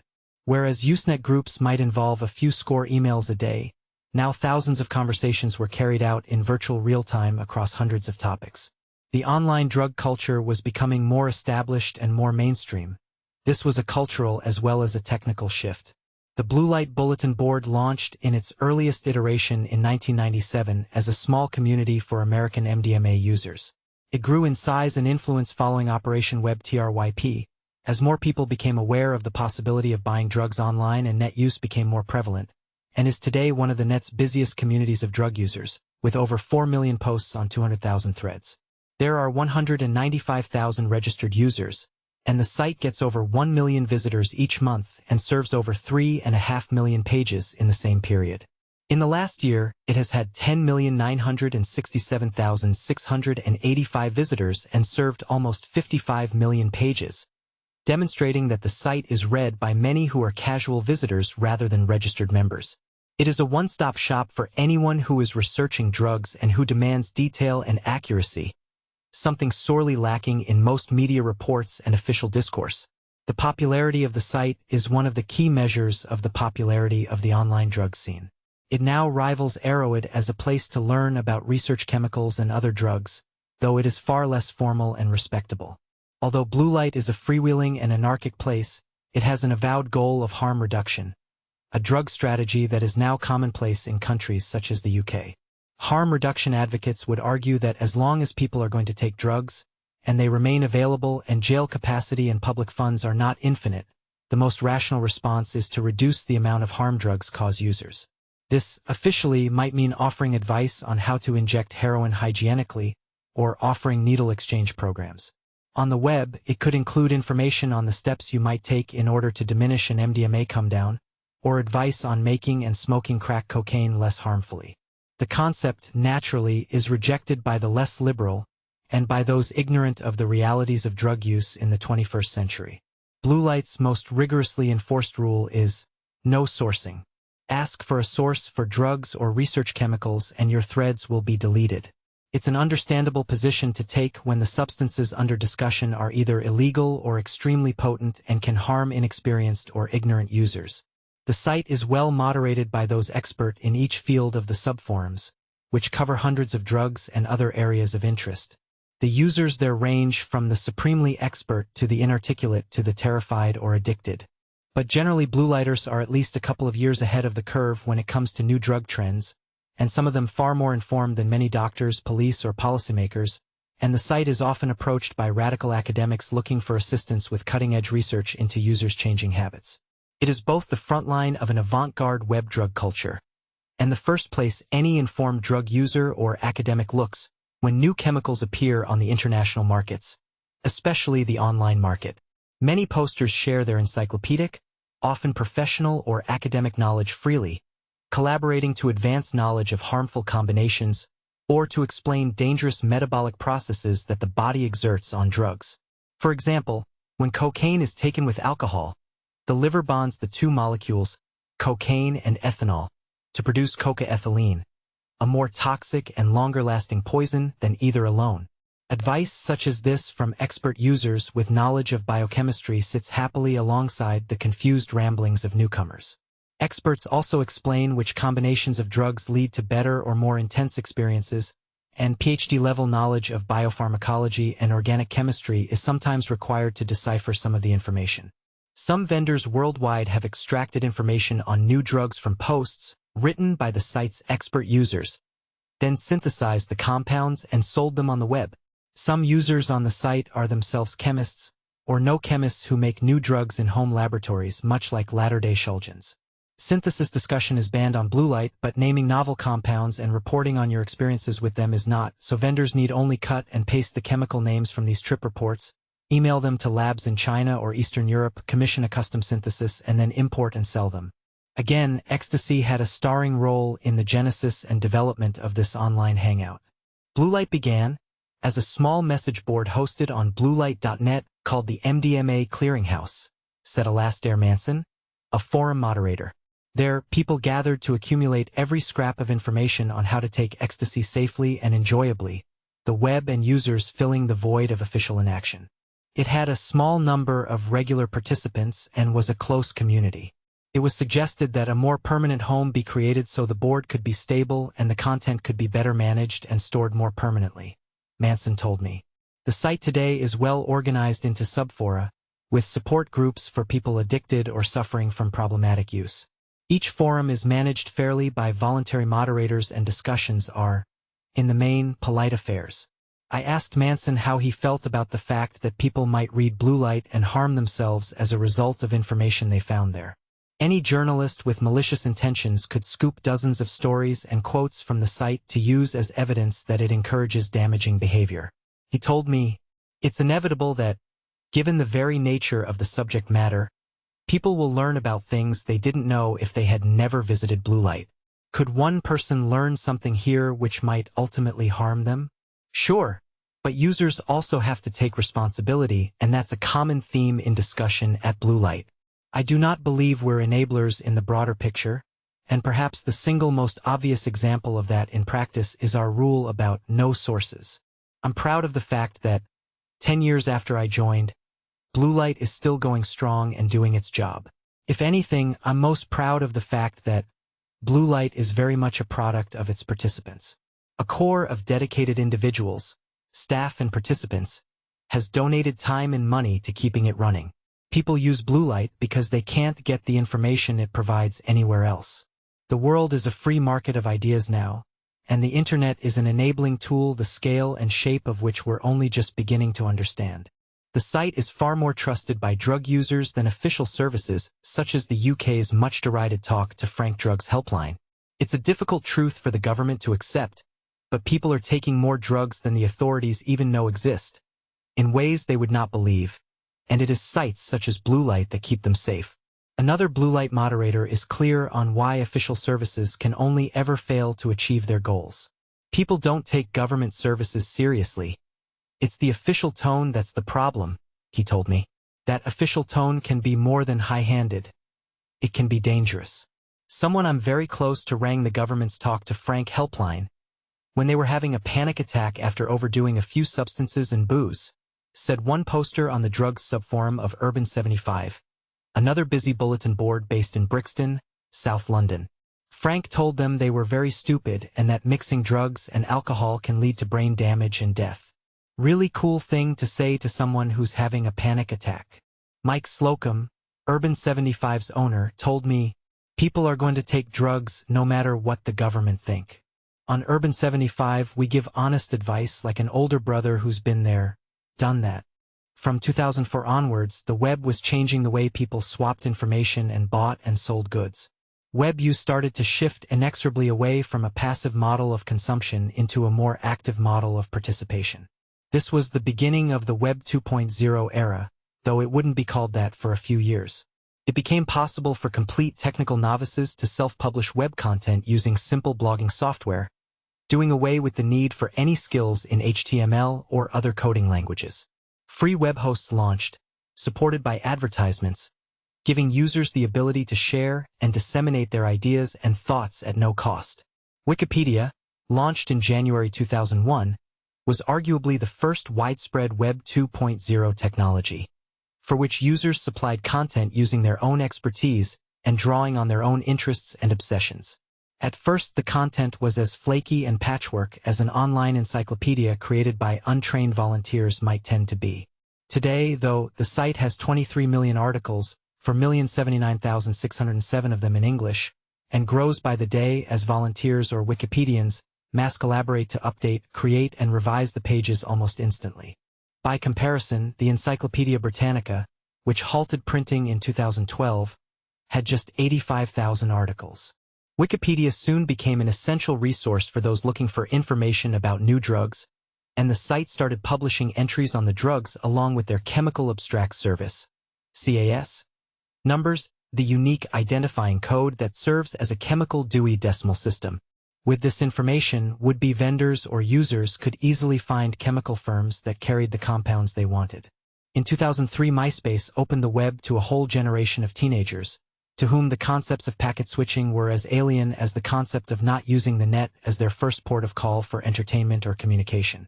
The site, with its super vernacular design, clumsy layouts and clashing colors, was as riotous and impenetrable as any poster-adorned bedroom wall of previous eras. It wasn't until late 2004 that the phrase Web 2.0 was officially coined by technologist Tim O'Reilly, who correctly identified the future of the web. It would become a model driven by user-generated content, mass collaboration, global sharing, and cross-border participation.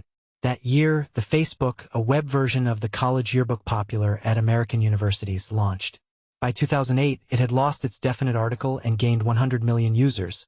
Just 4 years later, in 2012, a figure comparable to the entire population of India, 955 million people, had an account, and the site became many people's primary locus of online activity.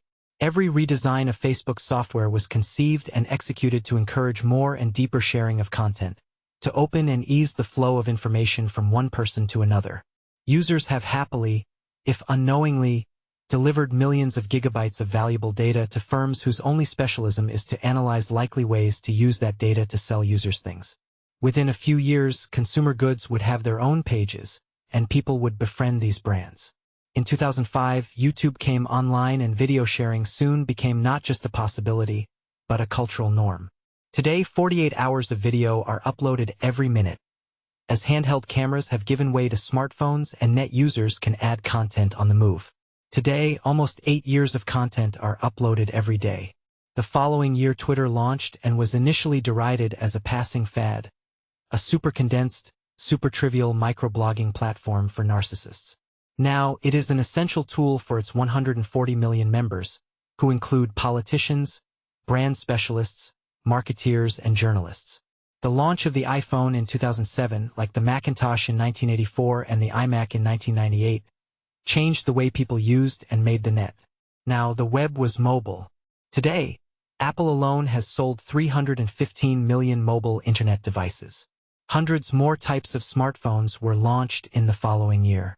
The Western world wasn't just online, it was always online, and producing and sharing content and information whose nature is human, but whose scale is beyond all human understanding. In 2000, there were 361 million people online. By the end of 2011, that figure had increased to 2.27 billion, with the majority of them, over 1 billion, in Asia. The number of web users in Europe has quintupled in the last decade in Europe, and doubled in North America. Overall, internet connections worldwide increased by 528% between 2000 and 2011. Nearly everybody in all countries that had electricity in the Northern Hemisphere, in the rich countries, in the countries where boredom could be measured and avoided in the flickering of a synapse, in the drug-consuming countries, had net connections. The cultural shift away from suspicion and confusion over the net had been replaced by one of complete human network symbiosis. By 2004, most net users were comfortable making purchases online. Amazon had gathered millions of credit card details and delivery addresses for its customers, and had started to increase its offering beyond books. It had also opened its marketplace to hundreds of thousands of other vendors, and allowed them an unbranded version of its highly complex e-commerce system. Suddenly, every retailer in the UK and US had the option of selling their goods online easily. Meantime, Apple's music service iTunes had harvested the credit card details of all its users and made the experience of buying music as simple as point and click. Online payment processors such as PayPal were now trusted and used by millions of people. Competitors and alternatives started gaining traction. Among them Canadian firm AlertPay. That growth soon became deep-rooted. The Interactive Media in Retail Group said in a May 2011 report that business-to-consumer global e-commerce sales in 2010 amounted to €591 billion, a 25% year-on-year increase, with the trillion-euro mark set to be broken in 2013. One of the first moments of mass online drug purchasing happened in the UK in 2004. Information started to come online at about this time that clarified a long-confused area of British drug law. Britain's indigenous strain of hallucinogenic magic mushrooms, psilocybe semilanceata, or liberty caps, with their distinctive nipple-shaped domes, are powerful, natural psychedelics, and grow only in the early autumn before the winter frosts set in. Liberty caps are notoriously fragile and cannot easily be raised artificially or indoors. All mushrooms are the fruiting crop of a much larger organism, the mycelium, which lives underground and survives many years. This means that fields where the fungi appear annually will deliver the goods year after year, but their whereabouts is often not shared. These mushrooms grow in huge abundance in many areas of the UK, and since the 1970s free festival scene and the post-LSD growth in interest in psychedelics, they have been a regular feature on the psychedelic connoisseurs calendar. Until 2003, most people in the UK who used them knew the law.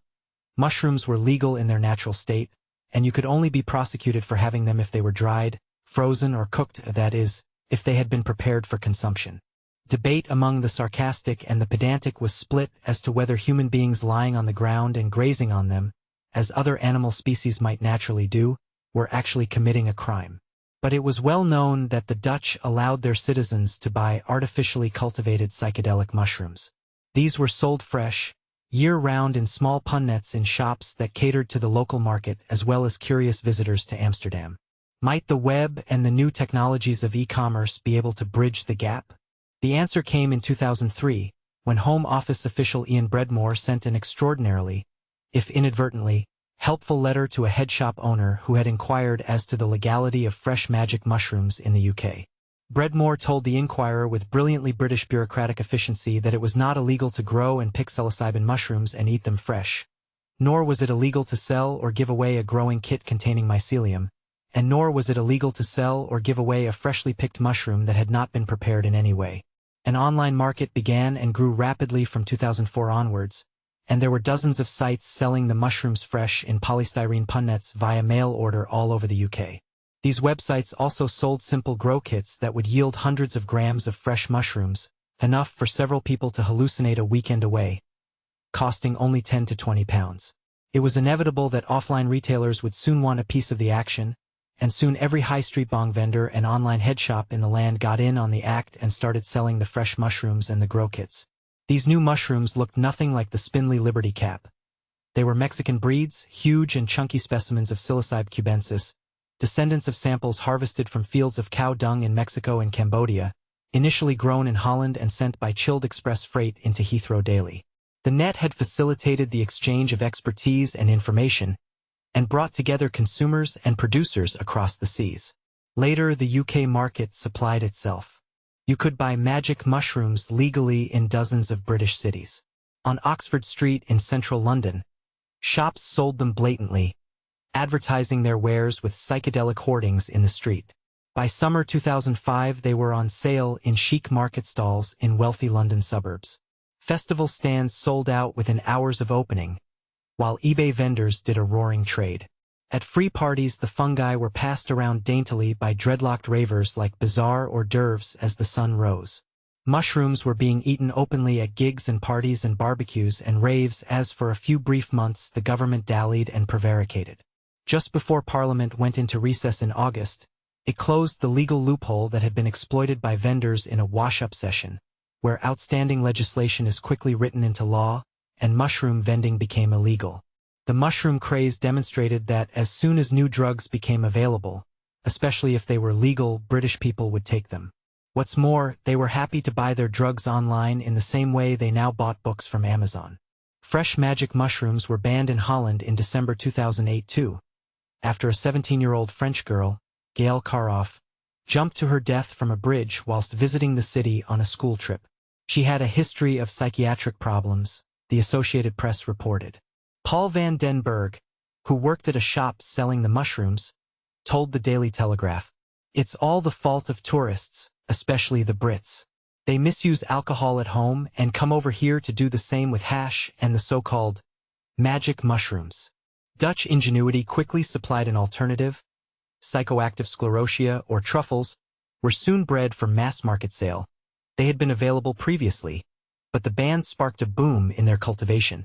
These truffles offered exactly the same effects as the banned product, and remain completely legal at the time of writing in Holland. They are illegal in the UK, but for a few £100s many vendors in Amsterdam will happily and illegally send a kilo or less by FedEx or UPS or DHL to most countries in the world. It is an indisputable fact that millions of British people spend a good deal of their disposable income and free time using illegal drugs. Pick any year and you'll find that the UK is excelling at some form of drug use in one way or another, and the nation also has a parallel and serious problem with binge drinking. Working out why the British use intoxicating substances to such excess keeps hundreds of civil servants, politicians and academics busy and funded, exercises our police force and helps them justify calls for ever-increasing budgets to tackle the issue. In around 2008, it became clear both from police seizures and from anecdotal evidence among users both online and in real life, that even as use and consumption was rising, the quality of most drugs sold in the UK was declining, especially that of cocaine and ecstasy. Cocaine quality had been steadily falling for the 7 years before the 2011 visit I made to the Forensic Science Service, FSS, labs in Lambeth, South London. As you enter the drug testing room at Forensic Science Service, the smells slap you in the face. There's a jungle reek of high-grade marijuana, a saccharine-sweet solvent odor wafting from sacks of yellow amphetamine, a kerosene tang from large bags of cocaine strewn casually on steel-topped tables. The white-coated scientists who move among the aromas appear oblivious, however, and quietly get on with methodically weighing, measuring, and documenting their findings. A huge clear bin liner a few benches away is filled with twisted, knotted lumps of base amphetamine, gnarled like melted cinder toffee.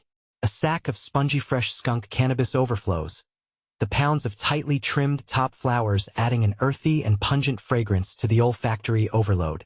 Many police forces across the UK until recently used the lab to measure the purity, or impurity, of drug samples seized in raids and arrests.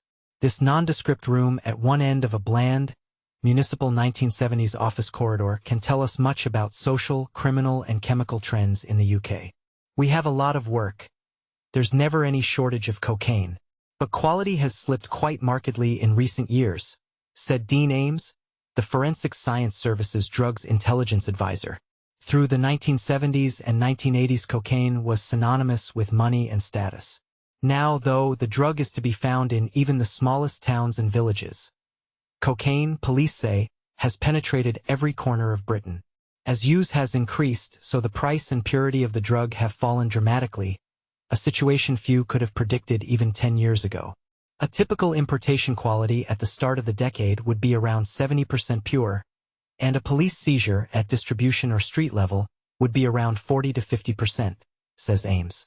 We've seen a reduction in the quality of import cocaine, which is now at about 65%, and the quality of the drug on the street is, at best, down to 20 or 30%. Can be as low as 10 or even 5%. In some cities, such as Liverpool, there is sometimes no cocaine found in samples at all. Instead, he said, they will contain a mix of caffeine, benzocaine, and paracetamol.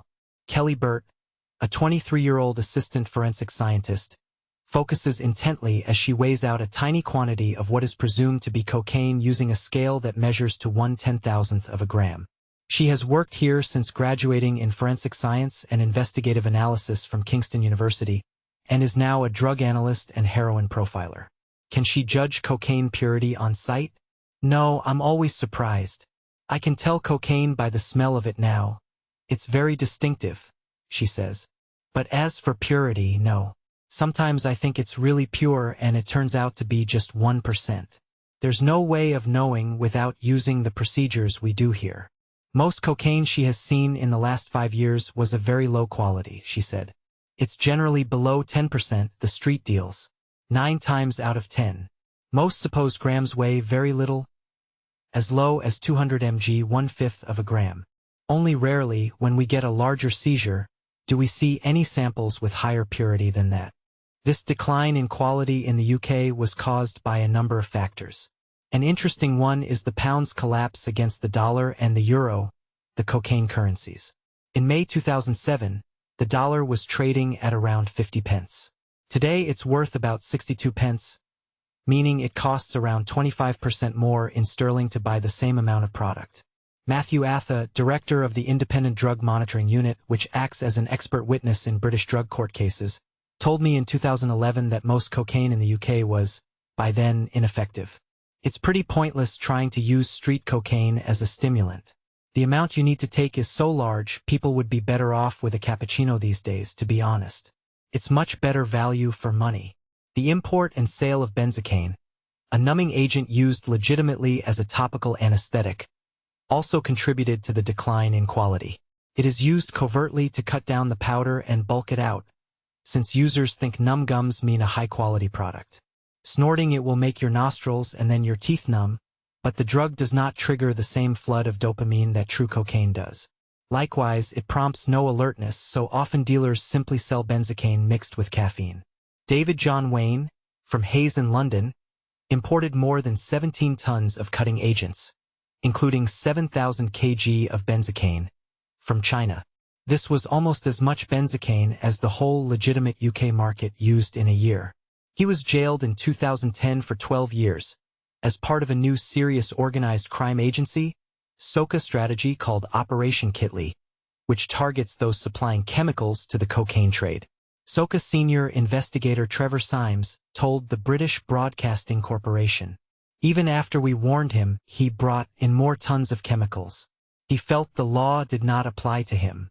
He knew full well, that he was importing chemicals for drugs on a massive scale." Wayne was prosecuted under the Serious Crime Act 2007, which targets those who help gangs but may not be involved in the end offense. The British Crime Survey in 2008 put the number of cocaine users in the UK at 974,000, more than any other country in Europe. By 2011, Britain had been Europe's top cocaine-consuming nation for the previous 6 years. So there was, in 2008 in the UK, a huge and generally unsatisfied market for an affordable and effective stimulant. A similar thing happened to the MDMA markets in 2007 to 8. After years of high-quality MDMA, the British and European markets suddenly dried up. Britain's supply was among the world's worst, thanks to its geographic isolation as an island. But Europe, too, was suffering a mysterious MDMA drought. In the 1990s, when ecstasy quality first dropped briefly, news spread slowly. In 2007 to 8, however, Web 2.0 technologies such as forums, together with the online sale of ecstasy pill testing kits, meant that people were forewarned and able to communicate the dangers publicly and instantly. Pillreports.com is an unofficial barometer of the ecstasy trade, especially in Europe. In common with many other online drugs communities, the site hosts user reports and images of pills bought as ecstasy, with dates and test center reports, if the buyer is lucky enough to live in a country such as the Netherlands with free testing of pills. Otherwise, users will test the pills themselves, using pill testing kits containing a chemical known as the marquee reagent. To use them, you simply crumble a chip of a pill onto a plate and add a drop of the liquid. If it goes black, the pill contains a primary amine, likely an MDMA-like substance. A color-coded chart offers users some way of telling if the pills are poisonous or safe. The site, which was set up in 2000, offers a fascinating window into a hidden culture, and plots geographically and publicly the quality of drugs across Europe in real time, while most official reports lag by at least a year. The site servers are located in the Netherlands, thanks to the country's lenient and liberal drug laws. It has 29,345 user-generated reports on pills sold as ecstasy, and gets around 15,000 unique visitors each day. It is a self-managing community, with moderators keeping an eye on threads to ensure that dealers do not use the service to advertise their products. Like any site that crowdsources user reviews, there is always the danger of people gaming the system, but we find that good information always drives out bad, the site's administrator told me by email. To those who argue that the site encourages drug use, he offers the baldly factual response. Studies on the influence of drug information, and particularly pill testing, have shown that the more information people have about what is in pills, the less likely they are to take them. Pill Reports proved its worth most significantly in late 2008 and throughout 2009, when its pages were covered in pink reports, highlighted in that color to show that the drugs bought contained no MDMA. There was evidently a worldwide drought of the substance. Its crystal form had not been seen in months, and considering the size of the UK market, which consumed millions of pills per year, something was clearly amiss. Nobody could understand why this was happening. All over the net, people were reporting that they were sick and tired of buying tablets that made them ill, and in clubs across the UK, users were reporting headaches, fever-like symptoms, unpleasant come-downs, and bizarre hallucinations. Health professionals and toxicologists worked out that users were actually eating a class of drug known as piperazines. These were legal compounds that had never been abused recreationally, which had seldom been seized at borders or on the streets, and which had never been considered by the Advisory Council on the Misuse of Drugs as being dangerous. To the uninitiated, piperazines might have passed for a dose of MDMA, but most users rejected them, even though they were being sold in some cases for just a couple of pounds each because they offered a brief, mind-mangling high. Some piperazines are used as anti-worming agents in dogs, and some in medical research centers in tests for the migraine headache industry, to induce migraines in test patients. A side effect of these piperazines was nausea, and analysis of pills from 2008 showed that some criminal chemists had even included a small dose of domperidone, an antiemetic drug used to manage vomiting in pregnant women suffering morning sickness, to mask it.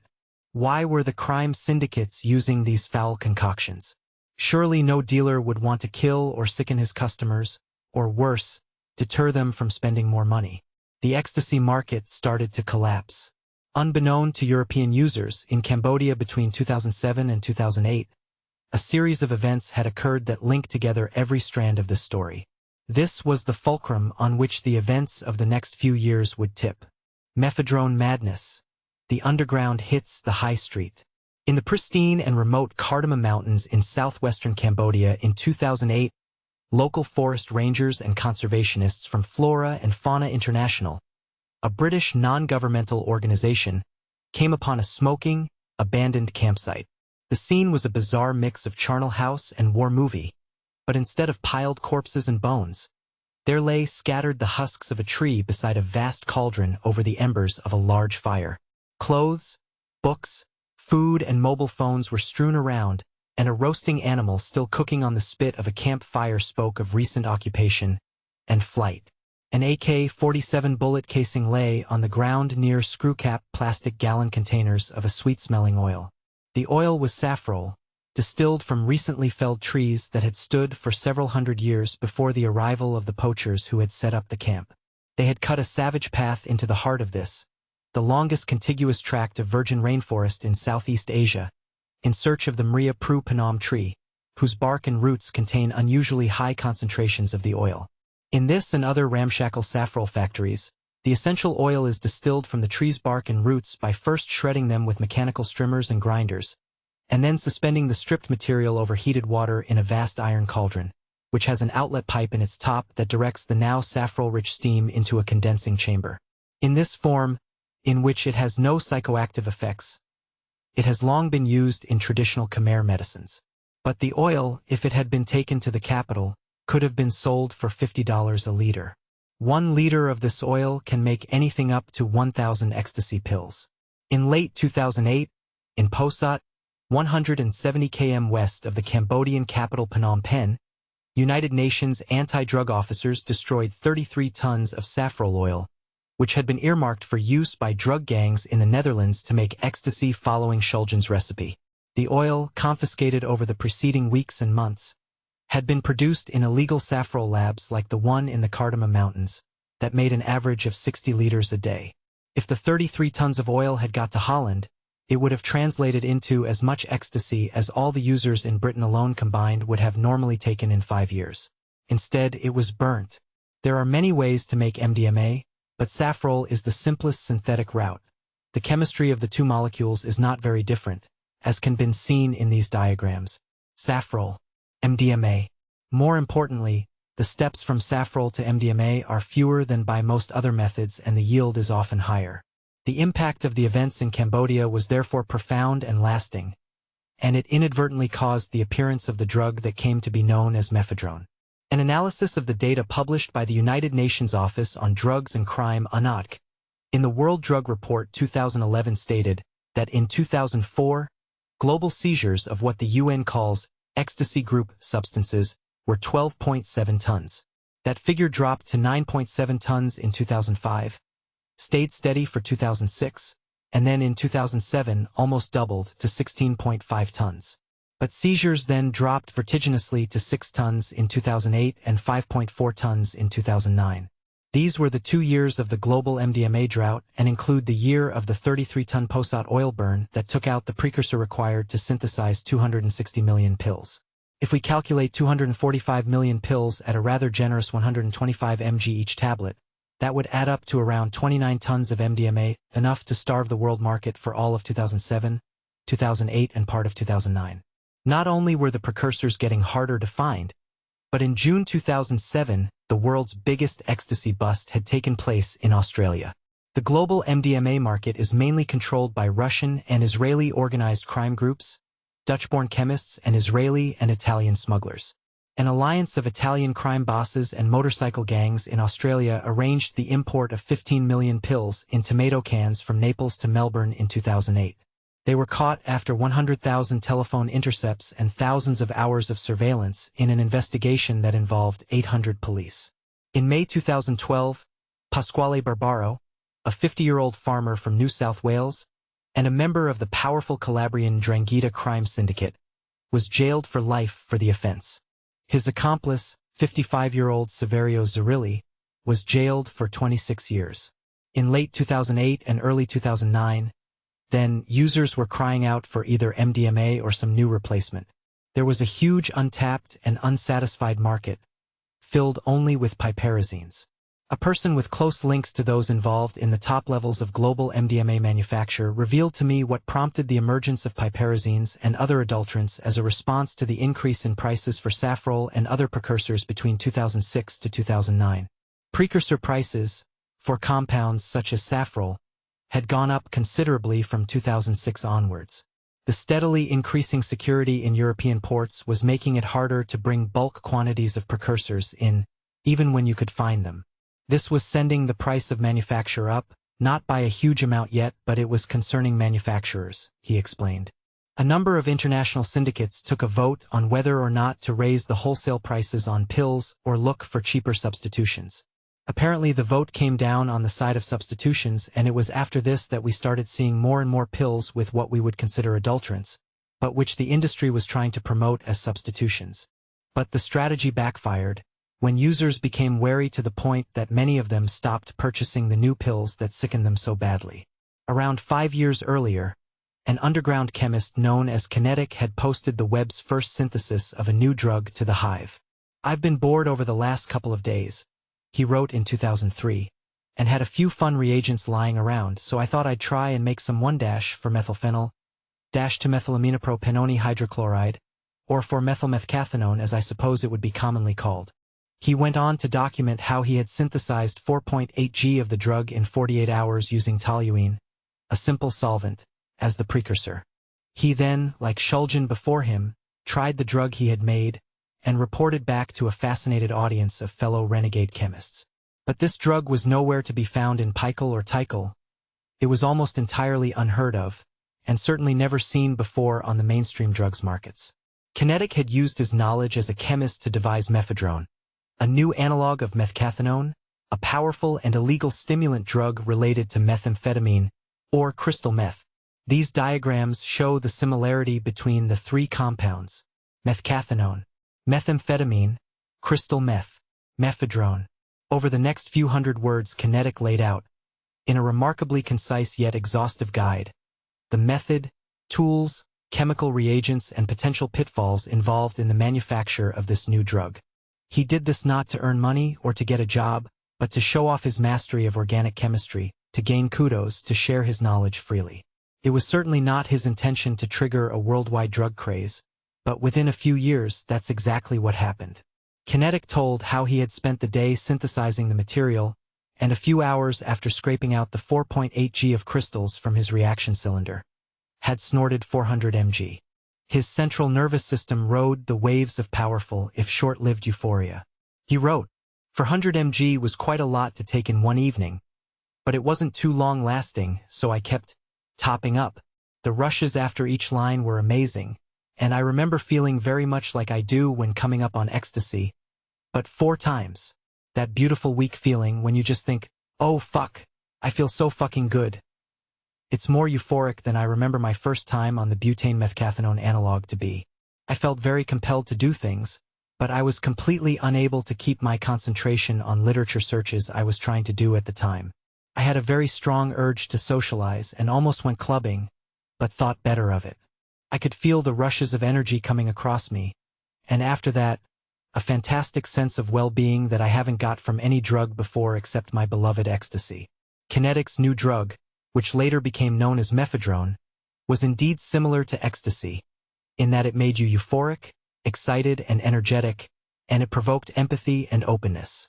Not only that, but mephedrone was easy to make and it was legal in most countries in the world, since no country had ever seen a methcathinone analog before, and in the UK certainly there had never been a need to preemptively ban modifications around the basic methcathinone molecule. The drug's main difference to ecstasy was its short duration, about 45 minutes compared to the 4 to 5 hour ecstasy experience. This would make it addictive. As soon as users came down, they wanted more. On April 5, 2003, at 21:33 exactly, Kinetic posted another message. "Oh, and I really just have to say a big fuck you to the UK government and their stupid drug laws, since I'm high as a kite and there's nothing they can do." Kinetic was right. He was defiantly exploring a class of drugs, cathinones, analogues of which had never been controlled in British law, unlike the phenethylamines and tryptamines. And as there was no analog ruling in UK, unlike America, that blanket banned products and left legal doubt hanging over users and vendors, he simply rerouted around the law, safe in the knowledge that by obeying it, he could not be punished.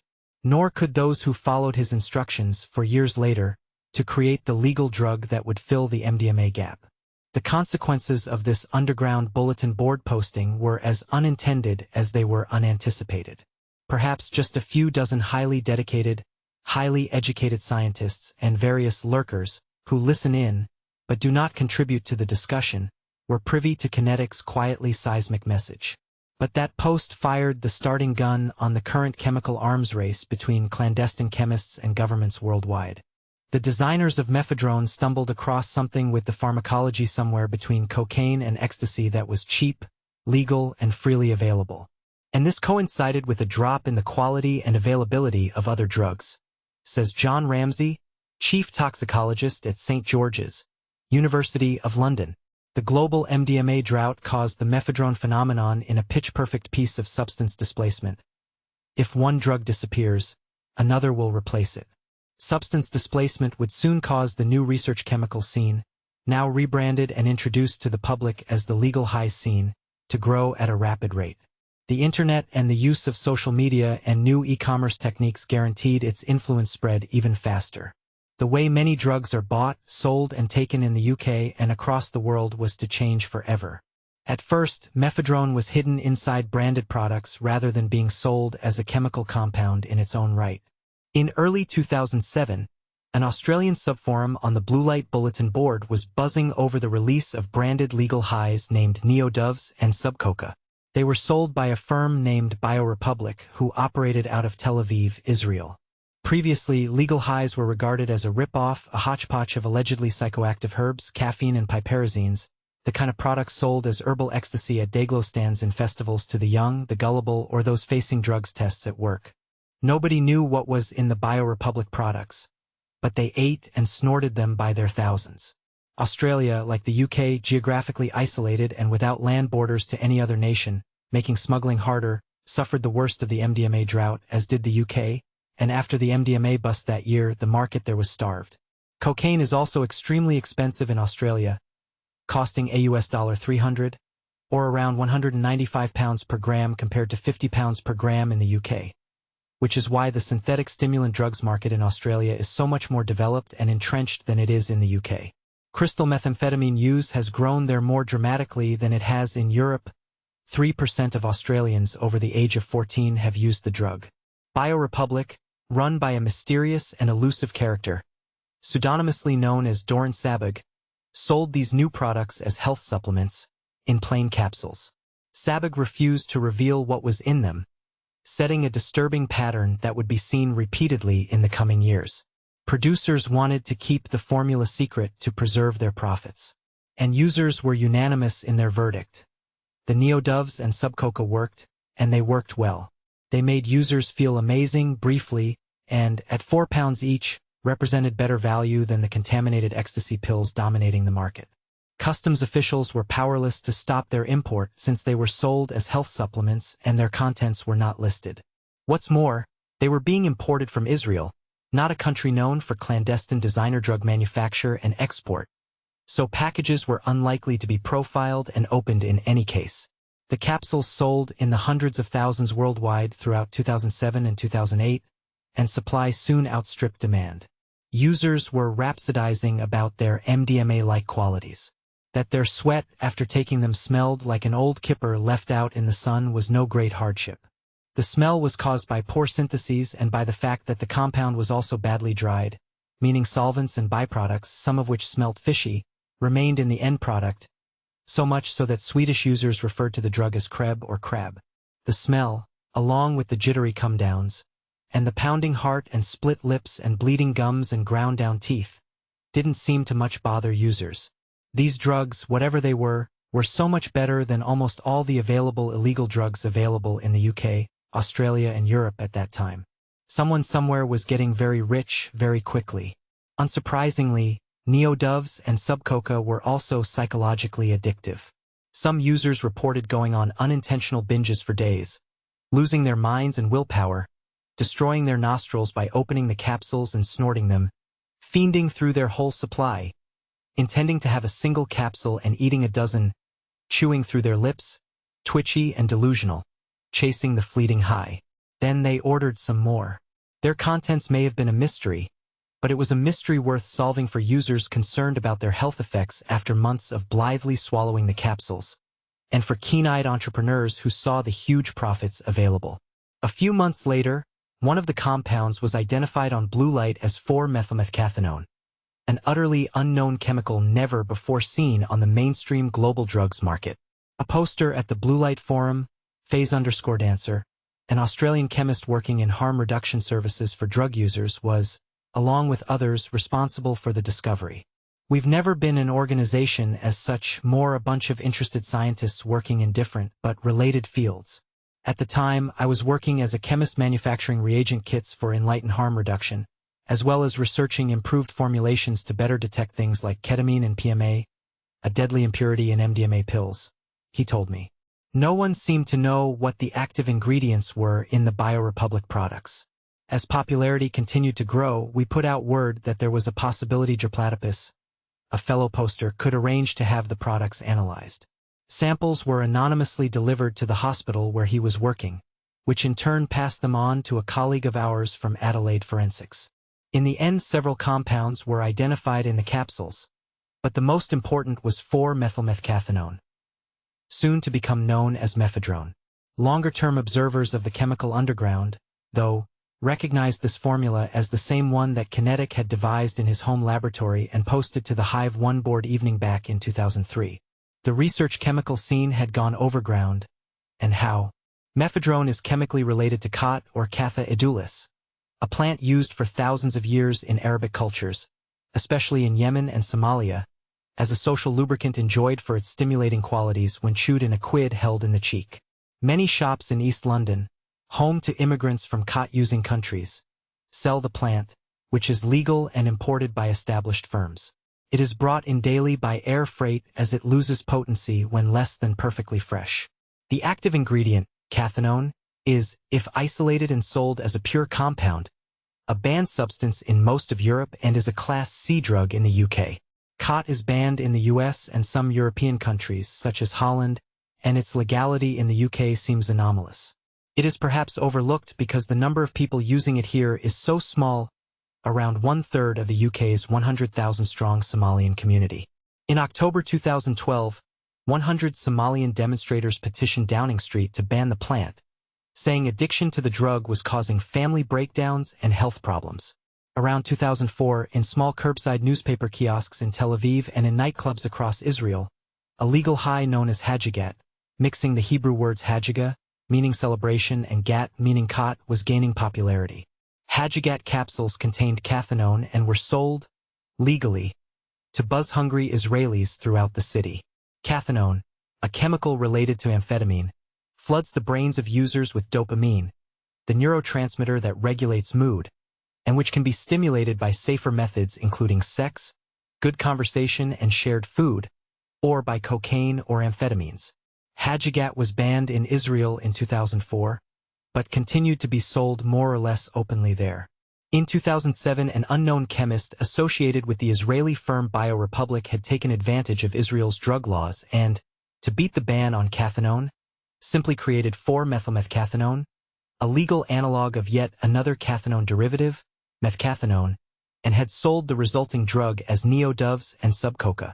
Since the Hive was the most renowned underground synthesis board, and this synthesis and drug had never been seen on any recreational drugs market, it is overwhelmingly likely that the recipe was taken from the 2003 Kinetic posting on the Hive. Granted, the chemistry is not complex. Methcathinone is a derivative of methamphetamine, and 4-methylmethcathinone mephedrone is just the parent molecule with a few extra oxygens bolted on. For a chemist, the difference is perhaps a few hours' work, and analogous to a cake maker simply decorating their product with a chocolate topping and a cherry. Whatever the truth of the drug's provenance in its 2008 iteration, most countries' drug laws were as inflexible as they are elderly and simply could not keep pace with these nimble online dealers. Within a few months of the massive Cambodian oil burn, in February 2009, I wrote the world's first press reports about the MDMA drought and the appearance of mephedrone and other new drugs in the specialist magazine, Drug Link. My story was picked up by broadsheet and tabloid newspapers in the UK, who immediately gave the drug major coverage, catapulting it from an underground web cult to the news pages. Then things got even more bizarre thanks again to the web. With the formula out and published widely online, British dealers had found out what was in the BioRepublic capsules and had started to order the drug directly from Chinese factories and set up websites to sell it. Google's AdWords program automatically generates advertisements from keywords paid for by subscribing businesses and places them on websites where those keywords appear and who subscribe to its AdSense package. Some of these include newspapers. AdSense started helpfully adding links to mephedrone webshops at the end of serious newspaper articles, thanks to AdWords subscriptions by mephedrone dealers. Links to mephedrone telephone delivery services, with dealers on motorbikes offering to drop the drugs off at your home or office within a few hours, were generated automatically and published on the websites of newspapers such as the Daily Telegraph and The Guardian, which were demanding swift and decisive government action on the new killer drug menace. Mephedrone and other research chemicals received a vast, free boost. Google does not manually or preemptively check what its advertisers actually sell before it accepts the advertisements, and the newspapers had no control of the ads that Google was generating for their pages. While mephedrone was legal, Google also carried dozens of adverts paid for by the dealers on its own search pages. I approached the company and asked why, even at the height of the mephedrone story, adverts were appearing on its search pages. A spokesman replied, "Under our drugs policy, we do not allow ads for mephedrone. If we discover that ads are showing that break our policies, we will remove these as soon as possible." That afternoon, it took down dozens of advertisements, but refused to tell me how much it had earned by publishing links to sites selling the drug. With this inadvertently brilliant marketing campaign by early retailers of the drug, dozens more websites sprang up selling mephedrone, many labeling it as plant food, in a bid to avoid medicine, drug, and food labeling laws. Mephedrone took hold of Britain that year much as the drug hits users, fast and hard. There has never been a drug craze like it before or since, in chemical, legal, social, and technological terms. but it's only a matter of time and molecular manipulation until another drug just like it appears. I prefer mephedrone to MDMA. Dave Timms, a 27-year-old Londoner working in the fashion industry, told me at the height of the craze in 2009. He was a sensible, intelligent, articulate guy who kept in good physical shape, dressed well, and liked to spend his weekends, from the second he left his office, getting as wasted as you can possibly imagine. He'd always liked taking drugs and partying, he said, but with the low quality of drugs available in the UK, mephedrone was just a better option, and far easier to get hold of. Mephedrone is more reliable, cheaper, and actually more convenient than going to a dealer, he said. I pretty much stopped buying coke and pills and MDMA once I found meth. I'd just make a bulk order and send off the payment and the package would arrive a few days later. I've been doing it for 14 months and have not experienced any negative effects, except sometimes I'm a little less motivated in work and training at the gym. It makes me laugh when I see people try it for the first time. Many are skeptical that something that's legal can actually work, but it does. He said he preferred mephedrone to MDMA as it gave him less of an emotionally fraught come-down after a weekend's use of the drug, and because it gave him greater mental sharpness. Timms once took it from Friday night until Monday morning without sleeping, and when he needed to straighten up and go to work, he simply snorted another line and put his suit on. He claimed during that honeymoon period with the drug that it had no downside, no come-down or hangover to speak of. And at £10 a gram it was far cheaper than cocaine, which was selling then as now at around £50 a gram for badly adulterated product. Mephedrone completely wrong-footed the police, politicians, health workers, and newspaper editors that year. They had little idea what the drug was or where it came from. It was the first drug that worked at the pace and in the manner of a web viral, following the now classical narrative arc of digital marketing, with delighted users recommending the drug to their friends, who recommended it to their friends. The drug gained mass-market popularity in a matter of weeks, especially in small towns, where supplies of illegal drugs were more heavily cut or prohibitively expensive, while mephedrone was cheap, plentiful, uncut, and 100% legal. By contrast, MDMA took years to become so widely accepted and used. Many sites that sold it referenced rave culture in both their graphic design and imagery, and it was clearly intended for use as a narcotic. Sites such as Rave Gardener, Champagnelegals, Bubblelove, and market leader UK Legals sold the drugs by the vanload. Items to be sold for human consumption must pass food safety and medicine laws, but as with the earlier research chemicals, as long as mephedrone carried labels saying it was not to be consumed, vendors could avoid any of the customer protection laws that the UK had in place, as well as the Misuse of Drugs Act, which did not cover this previously unseen, unheard of beta-ketomethcathinone. A kilo could be imported to the UK in a matter of days from China, and customs officials were powerless to intervene. Now that there was serious money to be made, more professional outfits stepped into the market and started selling it blatantly on public websites with slick design, smart ordering systems, sharp back-end databases, and overnight delivery, one-click orders, and thousands of positive online reviews. Soon dozens of Chinese labs were pumping out tons of the drug every week, feeding a voracious demand. It was a move of considerable ingenuity on the part of many British manufacturers to avoid setting up laboratories here in the UK with all the attendant risk and expense, and simply to outsource production to a country where the well-established chemical and pharmaceutical industry was willing to turn a blind eye to sketchy export dockets, where local officials could be paid off cheaply, and where labor costs were lower. It had worked in every other manufacturing sector, so why not for designer drugs, too? Legitimate Chinese exports to the EU in 2003 were €106.2 billion. They more than doubled to €231 billion in 2007. By 2010 they stood at €292 billion, a threefold increase in under 7 years. Business, both legal and paralegal, was booming. The owner of one factory sent me a list of his consignments to the UK at the height of the mephedrone phenomenon in February 2009. Posing as a bulk buyer for an undercover report for the Mail on Sundays Live magazine's reportage slot, I had demanded references from satisfied clients. He was more than happy to help. He revealed that he had sent 50 kilos of mephedrone from Shanghai to the UK in a single week, by FedEx and DHL, through Charles de Gaulle Airport via Gatwick and Stansted, to every corner of Britain, and hundreds more kilos all across Europe. As the UK shivered under its first real snowfall in a decade, the country was buried under an avalanche of a very different white powder. Within a few months, Chinese mephedrone had Britain and Europe in its fierce, eye-rolling grip. It was like the Opium Wars in reverse.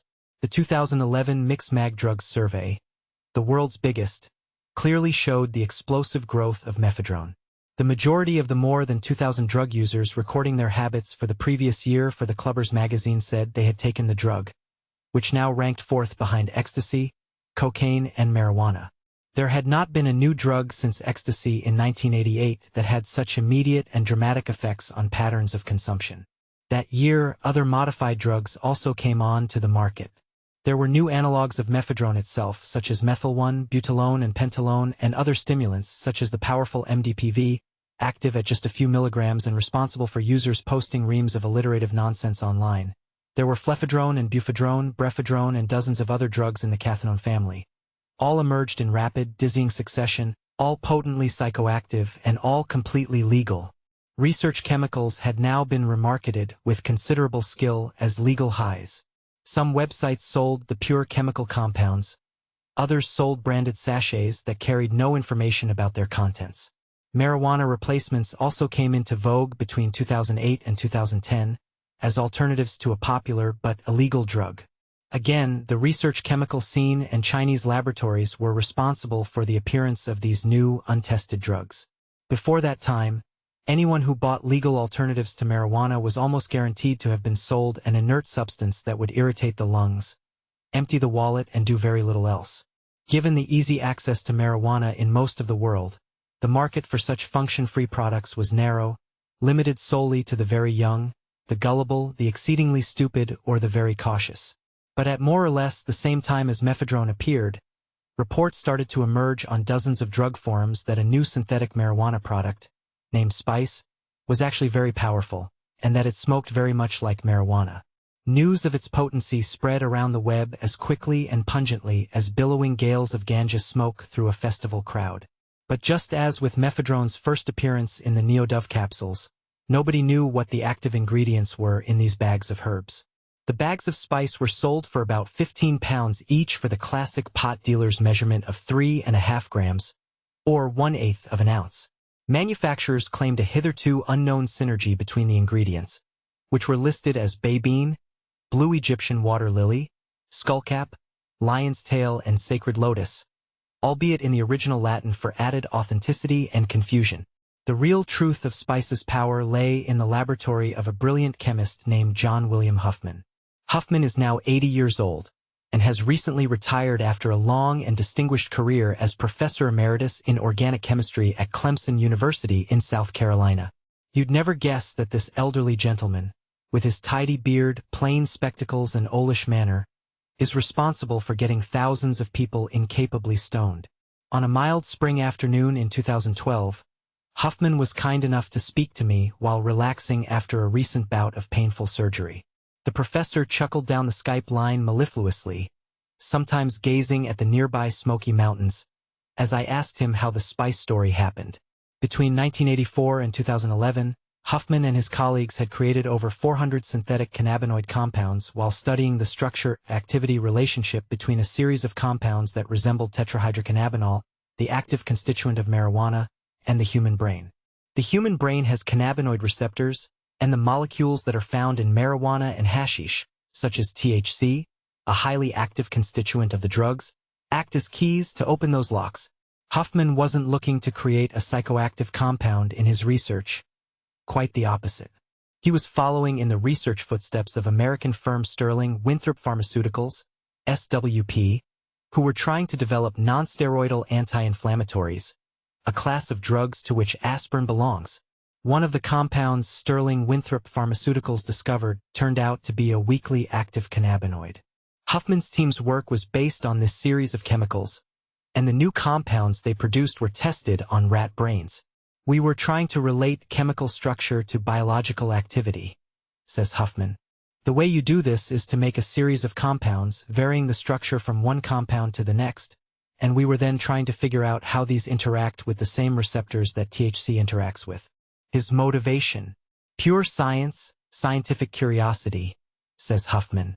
As it turns out, the human endocannabinoid system, as it's called, has profound effects on human behavior, pain, mood, nausea and appetite, and lots of other important biological functions. And here we have these compounds that don't look anything like THC, and they don't look like the endogenous cannabinoids, but they did have activity. In 2008, a German newspaper sent the mysteriously effective bags of spice for nuclear magnetic resonance analysis, which peered into the molecular structure of the sample and definitively identified it. Spice did not work through any herbal synergy. The active component was JWH018. Somewhere, somehow, this experimental medicine had escaped from the medical journals where it was published in 2006 and was being sold for profit on the research chemicals market. More brands quickly appeared, such as Black Mamba, Skunk, K2 and Abema. Clumsy though these brand names may be, they're certainly snappier than 1-pentyl-3-1-naphthoyl-indole, or JW018. The compounds were soon being exported from China in massive bulk to the US. Thanks to the relentless hedonistic imperative, and laws prohibiting the use of marijuana in much of the world. In the space of a couple of years, these herbal mixes sprayed with JWH series drugs would be seized by police in every city in the US. My immediate reaction upon hearing people were smoking these compounds was that I thought it was humorous, Huffman said. I heard somewhat later that these compounds have extremely bad side effects and they are much, much worse than marijuana. The synthetic compounds seemed to cause some serious psychoses. Some dealers then dropped the herbs and started synthesizing the pure compound and selling it by the gram. As the compounds were legal in the US and UK and Europe, Chinese labs would send kilos of the white powder under plain cover for a few $100s. Profits were around $10,000 to $20,000 per kilo. The synthesis of the compounds is relatively simple, and with a digital grapevine trembling loudly with the news of legal pot, thousands of sites appeared in a matter of weeks. Some of them sold what they promised, others were rip-offs, but all of them made large amounts of money by selling an array of Huffman's compounds, even some of the inactive ones. A very early JWH018 pioneer fills in the gaps. It started out with just me, then a friend and his partner helped out. They'd been in the research chemical business since the early to mid-90s. They gave me access to resources I would never have had otherwise, such as the ability to produce and ship JWH018 in the USA on a monumental scale. Setting the company up wasn't without its trials, he says, and an early problem was payment and banking. PayPal never allowed research chemicals traders, and they're bastards with your funds if you get caught by them. I managed to trick them for nearly 2 years by developing a fairly convincing yet totally fake website for JWH018 bonsai fertilizer, which was guaranteed to produce bigger and taller bonsais. Yeah, I was the original bonsai food vendor. Online today, young American users persist in discussing how they have applied the material to their plants' lungs with great success, believing that this cunning subterfuge will outwit any jury and judge thrown at them. But perhaps before mocking them, we might consider that drug laws in the US are among the most punitive on the planet. America's incarceration rate is the world's highest, and that shameful statistic has been largely driven by its war on drugs. America's lack of credible nationwide action on drug law reform, in particular around decriminalizing marijuana, has turned many thousands of its citizens into unwitting lab rats, self-administering chemicals more dangerous and untested than the compounds they are substitutes for. In 2011, many of the new cannabinoids were banned in the US on a state, but not federal level. And again, the scientists simply went back to the labs or the web or medical literature and cross-referenced the new compounds with their local drug laws. Likewise, in the UK, as soon as the Misuse of Drugs Act had been amended to include the new cannabis-like substances a year earlier, in 2010, many more appeared. One of the new drugs that replaced JWH018 in the UK was AM2201, a particularly powerful compound active at such a tiny level, just a milligram, that overdoses were virtually guaranteed. This would not have been the intention of its creator, the eminent biochemist Alexandros Makrianis of Northeastern University, Boston, whose work investigating the body's cannabinoid receptor system is as respected as Huffman's. On March 1, 2011, the DEA temporarily placed 5 synthetic cannabinoids, JWH018, JWH073, JWH200, CP47, for 97 and CP47, for 97 homolog, into Schedule 1 in the US for 1 year, extendable by 6 months. But hundreds, if not thousands of possible analogues of Huffman's and Macriani's work remain legal, their effects completely unresearched. And there are many Chinese laboratories willing to send these simple compounds to the West, making thousands of dollars in the process. A poster named Where Wolf told the Blue Light Drugs Forum in 2008 why he smoked spice instead of marijuana. During one of the unpredictable yet regular marijuana droughts that sees even the world's largest capital cities, he said, got fed up of smoking adulterated grass. In 2008, marijuana dealers in Holland and Vietnamese growing gangs, particularly in London but also in the rest of the UK, had discovered that by spraying small silicone beads onto freshly harvested plants they could increase weight and profits by up to 20%. What's more, the small glassy balls looked like crystals of THC to the naked eye, their glistening globules promising a strong smoke. This adulterated grass became known as grit weed. It was dangerous to burn and inhale, but that didn't concern the dealers much, since their profits were boosted by the extra weight. I'm based in London at the moment, and have pretty much quit weed for spice entirely now, wrote Where Wolf. This is partly because, though I have a range of sources all over the city, quality has dropped significantly in the last few years. For all the press hysteria about killer skunk, I damn sure haven't had any outstanding weed in years. Previously great sources have become SOSO.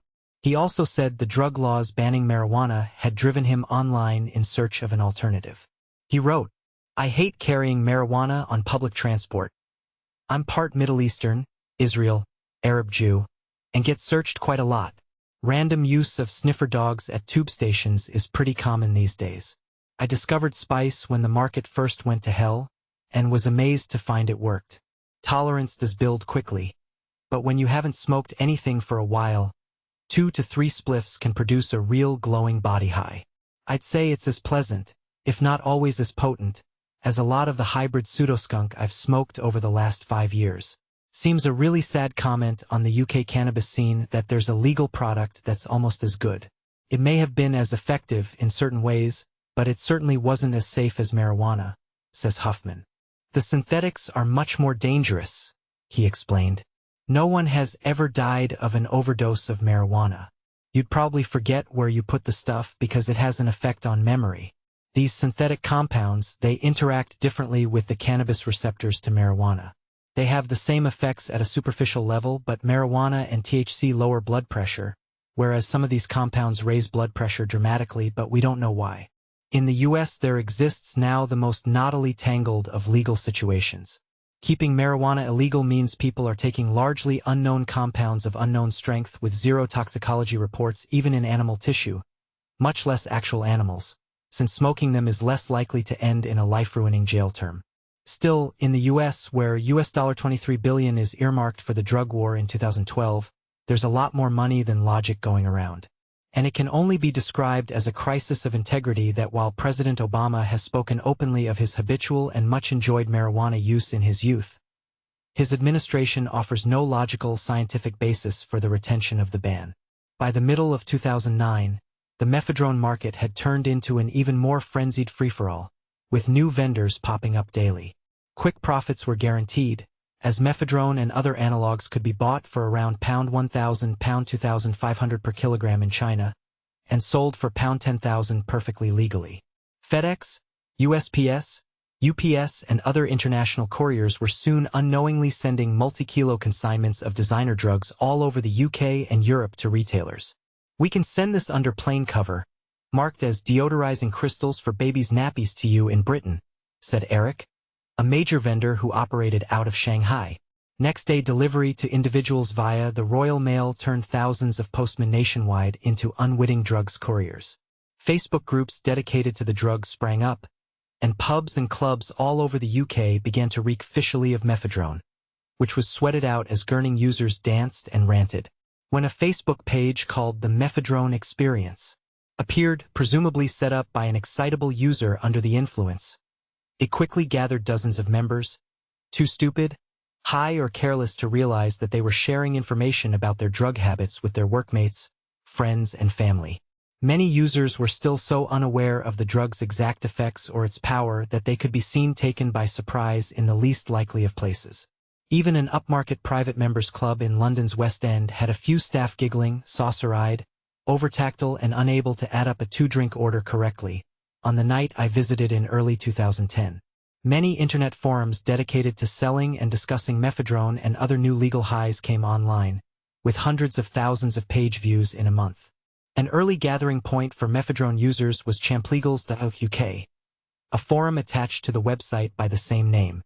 Threads there stretched out to a mind-boggling size, with tens of thousands of page views. Juice Soldier, posting on the Blue Light Drugs discussion board, spoke for many users when he said on April 4, 2007 of the BioRepublic range, "After trying them properly, I can honestly say I got more of an MDMA-like buzz out of these than any pill I've eaten in over 12 months. That's got to be saying something. Doesn't last as long, but they are easily as effective if not more. Not heavy like MD, clean and euphoric like real MDMA." No one had the vaguest idea what the long-term effects of mephedrone and all the other new drugs were. People couldn't even agree on what to call mephedrone, as its chemical name could be rendered MMCAT. Users on Champlegals jokingly said it could be called meow. Soon enough, that information turned up on Wikipedia, was quoted verbatim by lazy journalists on short deadlines, and entered the popular culture rapidly. Until the newspapers called it meow, no user ever did seriously. A simple web analytics exercise using Google's tools showed an Everest-like peak for users entering the term mephedrone into the search engine within weeks of my first stories appearing. But more tellingly, the tool showed an even more pronounced spike in the use of the term by mephedrone. Later research would show that searches motivated by the desire to purchase the drug actually peaked most dramatically following news reports of alleged deaths from the drugs. Like all parties, the mephedrone craze had to end, or at least wind down to the last few diehards. Disturbing stories started to emerge. Users reported that their knees and fingers had gone purple, whether because the drug caused severe cardiotoxicity and vasoconstriction, narrowing of the arteries, in common with other cathinones or amphetamines, or because they were paranoid. Hospitals also reported a sharp increase in admissions of users suffering heart palpitations. Dr. Adam Winstock, consultant addiction psychiatrist at the South London and Maudsley National Health Service Trust and honorary senior lecturer at the Institute of Psychiatry, King's College, says the mephedrone honeymoon was short. He told me, 2 years after first encountering mephedrone and considering it as a relatively benign substance, I now think it has a deeply unpleasant harms profile with a high risk of abuse and dependence in many users. Users rank it as more unpleasant and risky than either cocaine or MDMA. It is early days still and there is lots we don't know. But it is not a safe alternative to MDMA. In December 2008, an 18-year-old Swedish woman in Stockholm had become the first woman in the world to die after using the drug. A day after her death, the drug was banned in Sweden. The first media reports of deaths in the UK appeared in November 2009, when Gabrielle Price, a 14-year-old from Worthing in West Sussex, became ill at a house party where she had taken the drug together with ketamine. At first, it was claimed and widely reported that she had died as a result of the drug. However, a pathologist's report showed the girl died of bronchopneumonia following a streptococcal A infection. This kind of inaccurate reporting was repeated with grim regularity. By July 2010, 52 deaths were claimed to be associated with the drug in the UK. But coroner's reports eventually and conclusively showed that over a quarter of the supposed victims hadn't taken the drug at all, and no clear data existed to prove that mephedrone caused the deaths of those who had. Fiona Mayasham, a member of the Advisory Council on the Misuse of Drugs and a senior lecturer in criminology at Lancaster University, says the reporting of the unconfirmed deaths by newspapers followed the usual cycle of exaggeration, distortion, inaccuracy, and sensationalism. Not since the death in 1995 of 15-year-old Leah Betts, the Essex schoolgirl who died because she drank many pints of water after taking ecstasy, fearing she was dehydrating, had the media launched such a concerted and misinformed campaign around a new drug. There is no doubt that the drug could be dangerous, as Winstock and other doctors have asserted with insights gleaned from 2 years of working with users, but media reports at the time were so misinformed and badly verified that they often had an air of satire. Some tales were laughably implausible, yet they were repeated verbatim, becoming part of the folklore. Newspapers reported how one user in County Durham in November 2009 had torn off his own scrotum after hallucinating for 18 hours on the drug. The paper failed to mention that the press release on which it was based actually gave the source of that claim as a spoof testimonial section of a website selling the drug. The media reports of deaths continued, and a tipping point was reached in March 2010, when two young men from Winteringham and Scunthorpe, 18-year-old Lewis Wainwright and 19-year-old Nicholas Smith, were found dead at their homes. Later investigations found the pair had actually taken methadone, the potent heroin substitute that can slow breathing dramatically in users with no tolerance to the drug, leading to death. It is unknown whether Wainwright and Smith believed they were taking mephedrone, but certainly many people mistook the word mephedrone for methadone around that time. No matter, politicians had to be seen to act fast, and in the charged atmosphere of a tabloid-feeding frenzy, it's hard, on reflection, to blame them completely. The Advisory Council on the Misuse of Drugs had a torrid year in 2009. Chairman David Nutt was sacked in October following his statistically accurate observation that ecstasy was less likely to kill users than horse riding, and after his call for a new discussion on the classification of cannabis was rejected by the Home Office. There were 5 resignations in support of Nutt's views. In March 2010, another member, Dr. Polly Taylor, resigned in protest when the Code of Practice for Scientific Advisory Committees, new government guidelines, widely seen as impinging on scientists' objectivity, were published. Science, the government had decided, was now the servant of policy. The Advisory Council on the Misuse of Drugs had been weakened by these events, and when the debate and press panic over mephedrone began, it was already on the back foot. In April 2010, after months of increasing media hysteria and misinformation on drugs generally, and mephedrone in particular, the government felt compelled to legislate. Usually, the Advisory Council on the Misuse of Drugs would be allowed time to investigate and research a drug's harmfulness, and then offer its expert guidance to politicians. But the Advisory Council on the Misuse of Drugs was pressured by the government to announce that the drug was harmful and should be made illegal. The British government then banned all the substituted cathinones, the chemical family to which mephedrone belonged. Advisory Council on the Misuse of Drugs member Eric Carlin, an executive consultant in the drug and charity sector, immediately gave up his seat in protest and said in his resignation letter, "We had little or no discussion about how our recommendation to classify this drug would be likely to impact on young people's behavior. Our decision was unduly based on media and political pressure. I am not prepared to continue to be part of a body which, as its main activity, works to facilitate the potential criminalization of increasing numbers of young people." In the April 2010 edition of British medical journal The Lancet, a leader writer lamented the collapse in integrity of scientific advice in the UK, berating the government for political interference in its haste to ban the drug without proper expert consultation. The terms of engagement between ministers and expert advisors endorsed by Alan Johnson have been blown apart, wrote The Lancet. During the past 12 years, the Labour government has done a great deal to build up a strong science base in the UK and enhance the important role that science plays in our economy and society. However, the events surrounding the Advisory Council on the Misuse of Drugs signal a disappointing finale to the government's relationship with science. Politics has been allowed to contaminate scientific processes and the advice that underpins policy, it said. China bowed to pressure from British institutions, including the Serious Organized Crime Agency, and banned the manufacture, export, and possession of the drug in August 2010. Mephedrone had now been banned in Austria, Belgium, Denmark, Estonia, France, Germany, Ireland, Italy, Latvia, Luxembourg, Malta, Poland, Romania, Sweden, and the UK. The European Commission advised the remaining EU countries to ban the drug in October that year. It is good to see that EU governments are prepared to take swift action to ban this dangerous drug, said EU Justice Commissioner Viviane Reding after the 27-nation bloc agreed the total ban, imposed in December 2010. John Ramsay of St. George's, University of London, is an advisor to the Advisory Council on the Misuse of Drugs. He also runs a commercial organization, Tic Tac Communications, which produces and sells a database of chemicals bought from the internet or retrieved from amnesty bins at raves, festivals and clubs across the UK.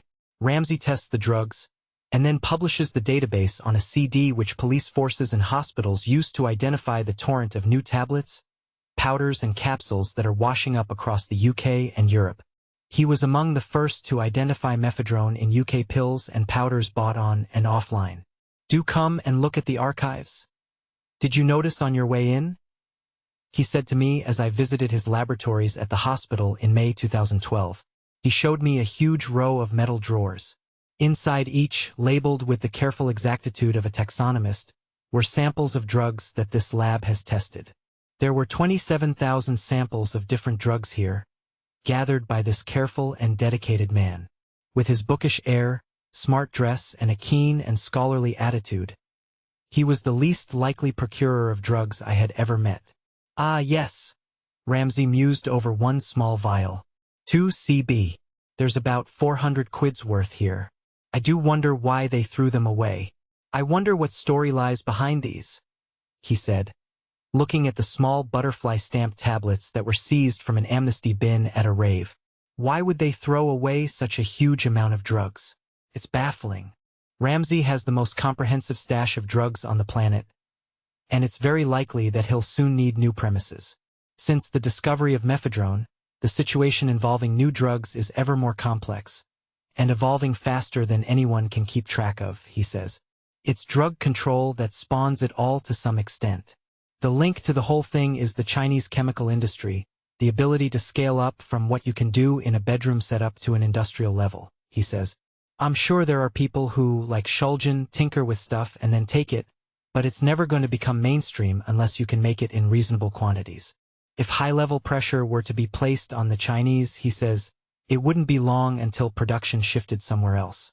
It would inconvenience them slightly, but it'd only be a matter of time until they moved elsewhere. One vendor supported Ramsey's view when he told me he believed the Chinese authorities were complicit in the mephedrone trade until it started to gain Chinese users. It all contributes to their surging economy, he said. In the case of mephedrone, there was some external pressure from the UK government, but also it was starting to show up in clubs in Taiwan, Hong Kong, and even China. That's probably why it was actually banned there. We tried to get a lab going again underground, but the Chinese authorities were right on top of it even after bribes were offered, and so we had to give up, he says.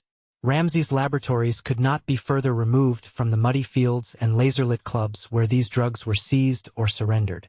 Bags of pills and white powders marked V Festival 2011 and Glastonbury 2011 lie on the workbenches. There are bags with online vendor names from all over the world, including Taiwan and the US. We sometimes buy in euro or pounds and they get sent in to us from Belize, all sorts of places, says Ramsey. Tic Tac's most recent research reveals much about current patterns of drug use in the UK, especially for those who feel this is a small market.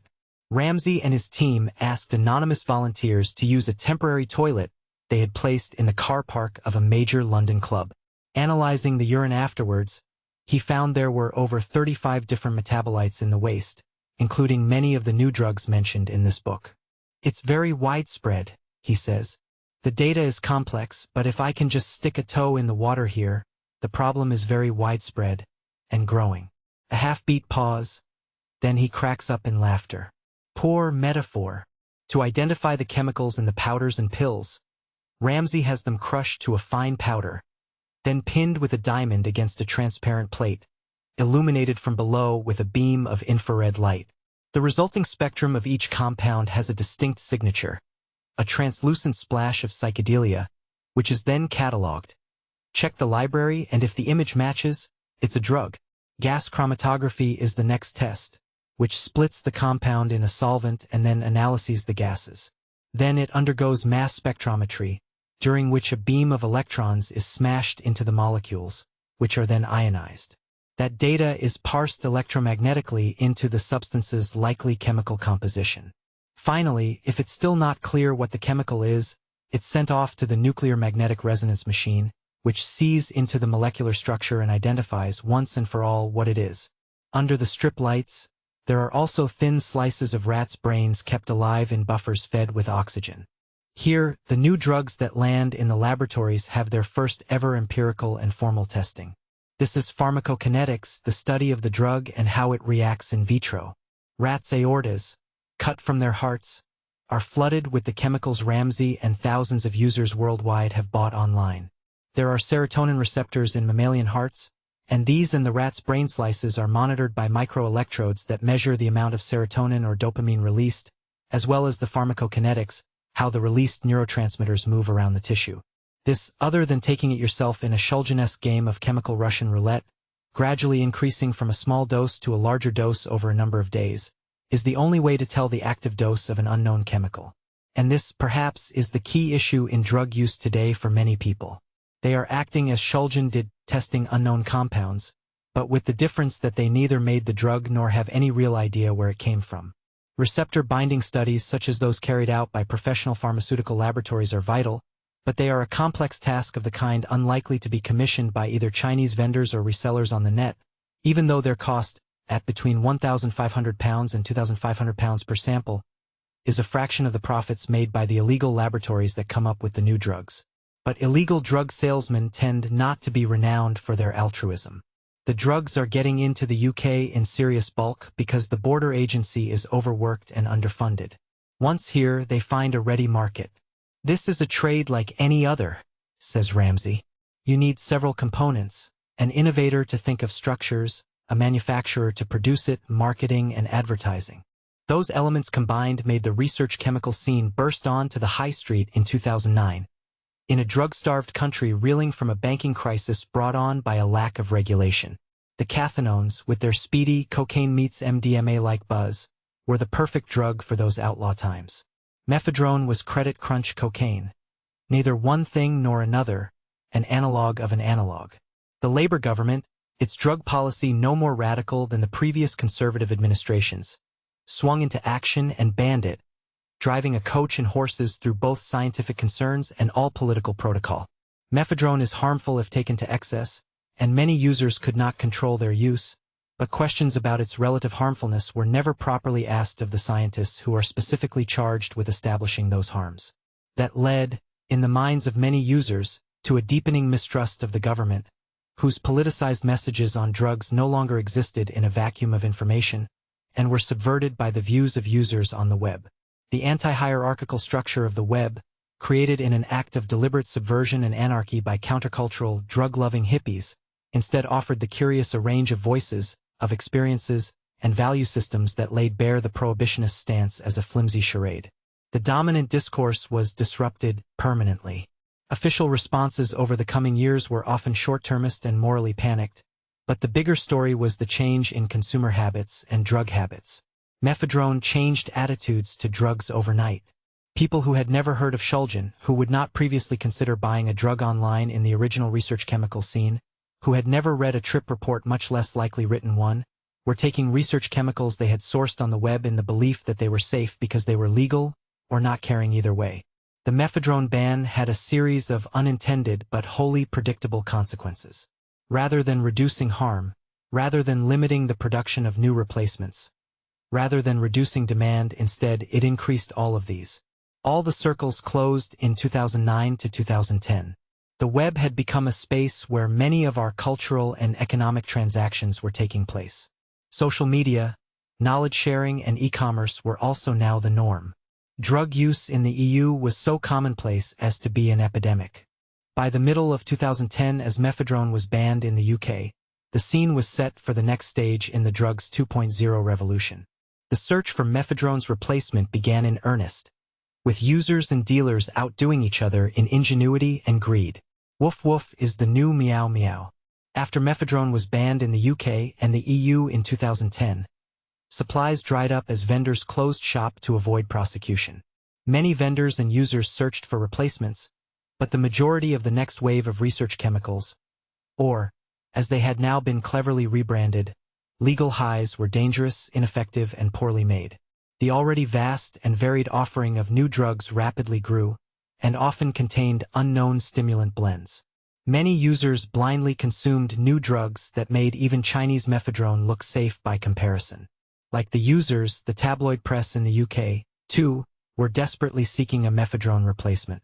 Editors know that drug hysteria sells newspapers, both to worried parents and to desperate or curious users. Newspaper editors, policymakers, politicians, pundits, and police had all failed to notice the strands linking the research chemical scene and the legal high market, the psychonaut to the high street. What had knitted the two together into such a tangled mess was mephedrone, and what had enabled that entanglement was the prevalence of social media and internet use among user groups and retailers. The research chemicals market was back, and this time the people involved were neither obsessives, nor evangelists, nor psychedelic philatelists collecting new drugs for fun. This time it was all about the money. Previously the research chemical market had been self-policing, and with a small number of vendors and users the risks were contained to a small group and generally, if not universally, understood. That's a view confirmed by a European research chemical vendor, Andre Asterisk. The scene has drastically changed. Back in 2003 it was unknown both in the street and the internet. There were just a few users spread here and there who knew about the books Pikel and Tikel, he told me. The scene was mainly around a few discussion boards where the admins ran their own shops in a private way. After the mephedrone hype, it became public everywhere, in the media, on the streets, social networks, YouTube. Now this scene is not underground anymore, as it should be. Everyone tried to make fast money out of mephedrone. There were kids selling this chemical everywhere for a ridiculous price. The market was flooded. Of course these people were not even aware of what they sold. One branded powder, Ivory Wave, looked likely to become an early candidate for a mephedrone replacement. Originally, when mephedrone was legal and many new substituted cathinones were appearing on world markets for the first time, it had contained MDPV, a powerful cathinone-related stimulant active in tiny doses, around 5–10 mg, which, if taken in excess, causes psychosis. The manufacturers did not list the ingredients on the label, and the truth would only be found out later, when analysis had been carried out by professional organizations. The makers of this branded legal high also mixed in numbing agents that mimicked cocaine but had no psychoactive effect, a hugely irresponsible move, since typical lines of cocaine are around 10 to 20 times as large as the active dose for MDPV, and presenting the drug in this fashion led users to take far too much. When MDPV was banned along with mephedrone, the Ivory Wave manufacturers maintained the name of the brand, but switched the ingredients to include a different legal compound, desoxypiprazole, which belongs to yet another category of drugs, the even more potent piperidine class of stimulants. The drug is active at tiny doses of 1 to 2 mg and its effects last for 24 hours. Many people who had been buying mephedrone, now accustomed to buying legal highs online, bought Ivory Wave instead. Its sale coincided with a sharp increase in hospital admissions for people suffering from psychosis and paranoid delusions. 24-year-old chef Michael Bishton of Ryde on the Isle of Wight was the first victim, found dead in August 2010 after jumping to his death from a cliff top, reportedly suffering from paranoid delusions. He died before he learned that his fiancée was carrying their first child. Dr. Kate Wilmer, consultant cardiologist at West Cumberland Hospital, told the Daily Telegraph, "People are coming into the hospital in an extremely agitated state, with acute paranoid psychosis. If you try to give them anything to help them, they are convinced you are trying to harm them, so we have had to completely knock out 2 or 3 of them in order to treat them. It is taking 2 to 3 days for the agitation and psychosis to wear off. I have never seen anything like it." Mephedrone refugees were in for an exceedingly tough time in the coming years. Their inexperience and their lack of knowledge and respect for these powerful chemicals almost guaranteeing horrifying experiences. A comprehensive pharmacopoeia of the years following mephedrone would be several volumes long, but a few statistics give a sense of the scale of the issue. In 2010, the Lisbon-based European Monitoring Center for Drugs and Drug Addiction, EMCDDA, said in its annual report that in the 13 years between 1997 and 2010, just 150 new drugs appeared on the market. Record numbers of new drugs appeared in 2009, when 24 new compounds were discovered for sale in a single year. In 2010, there were 41. In 2011, 150 new drugs were initially reported, though later figures would revise this down to 49. By early March 2012, there were already 36 more, a staggering 150 confirmed new compounds in just 3 years, with no indication that the market would slow down. An early mephedrone replacement was, supposedly, nafrone. It was branded as NRG-1 and vendors refused to reveal its chemical structure for fear of others copying the synthesis and capturing their market. As had happened with BioRepublic's Neodoves and Subcoca, its manufacturer promised vendors that this new drug had a substantially similar effect to mephedrone, and many of them bought it and sold it to hundreds of their customers. Unhappy reports surfaced almost immediately, saying the experience was unpleasant at best and dangerous at worst. No wonder. A British medical journal piece in June 2010 found that of the 12 legal highs it analyzed, most sold as NRG-1 or NRG-2 contained either a banned cathinone, caffeine, or inactive ingredients. Many online dealers were selling anything and calling it a legal high, or NRG-1, Nafrone, or any other eye-catching name, not knowing or caring what they were selling. Users were just looking for a new drug to replace mephedrone. In June 2010, the Cambridge News regurgitated uncritically the news from the website of a local head shop, Cambotanics, that it was selling a fantastic new legal high, this time known as Woof Woof. It was in fact MDAI, a non-neurotoxic derivative of MDMA developed by chemist Professor Dave E. Nichols at Purdue University, which he made as part of his work studying serotonin receptors. But the effects were reported to be mild at best, and the drug did not catch on.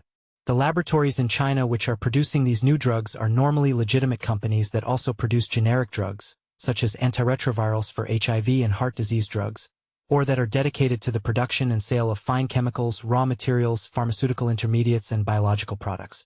In both kinds of setup, workers, normally young chemistry graduates, either carry out syntheses after hours, diverting the necessary precursors from their use in the production of legitimate products and keeping the money themselves, or they work with the complicity of the laboratory owners who take a cut of the profits. Payments are made to uninvolved third parties, often using global money transfer giant Western Union, and shipments are carried out by legitimate courier firms such as EMS, FedEx, TNT, or DHL. Bribes are paid to Chinese officials to avoid the need for paperwork or export permits. Multi-kilo quantities are labeled falsely as nappy deodorizer or carpet cleaning chemicals. Or, in the case of small orders, they are secreted in envelopes and marked as documents. These factories deal with individuals or with retailers in the UK, the US, and the EU, some of whom repackage the drugs they receive into branded legal highs, while others sell the compounds by the gram. Eric, a Shanghai lab technician, is a typical manager of such a facility. In a sting operation I set up for a report in Britain's Mail on Sunday's Live magazine in April 2010, journalist Simon Perry visited the laboratory that was, at the time, producing most of China and Europe's mephedrone. After winning Eric's confidence over a number of weeks in a lengthy email correspondence, in which I posed as a large, London-based wholesaler of legal highs, I had made an order for 120 kg of MDPV, enough for 2.4 million doses. I chose MDPV deliberately, as it had been banned in the anti-cathinones legislation in the UK, and I wanted to see what effect the ban had had on the supply side of the new drugs.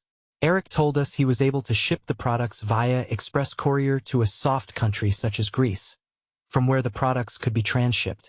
We have agents in Europe, so we can send to Ireland, Austria, Spain, and Italy.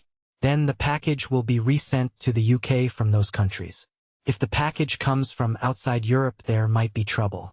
Within Europe, the UK customs normally will not check, Eric told Perry.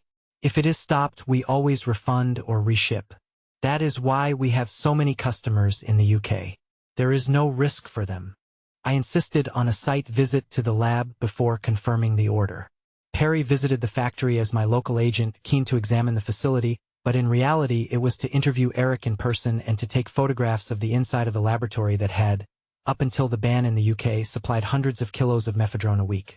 Eric's laboratory is the size of a small flat and is near the city's international airport, with neighbors including offices of GlaxoSmithKline, Novartis, and AstraZeneca. Inside, a team of young scientists engaged in various tasks, wearing white coats and face masks. These syntheses are not complex. Given the correct equipment, a graduate-level organic chemistry education, and easy access to precursors and reagents. The laboratory was filthy and disorganized, with the standard lab equipment found in any legitimate chemical firm, including vacuum pumps, heat plates, reaction cylinders, and drying facilities. Perry reported. Young, Rich and brimming with energy, Eric embodies the entrepreneurial spirit of modern China. He sits at his desk beneath a cabinet of spirits and cigars that he dispenses liberally to his overseas clients while secretaries totter in and out carrying samples and price lists. Eric wears designer clothes, drives a Buick SUV and works such long hours his wife moans that he treats the luxury villa where they live like a hotel. But, for all his infectious charm as he chats and jokes in pithy English in his office in an upmarket Shanghai apartment block, there is a sinister side to the business that has made this chemistry graduate conspicuously wealthy age 35. Sipping on a Red Bull, his only vice, the chemist said to Perry, "I have no time for holidays. I have a lot of business on my hands. I need all the energy I can get."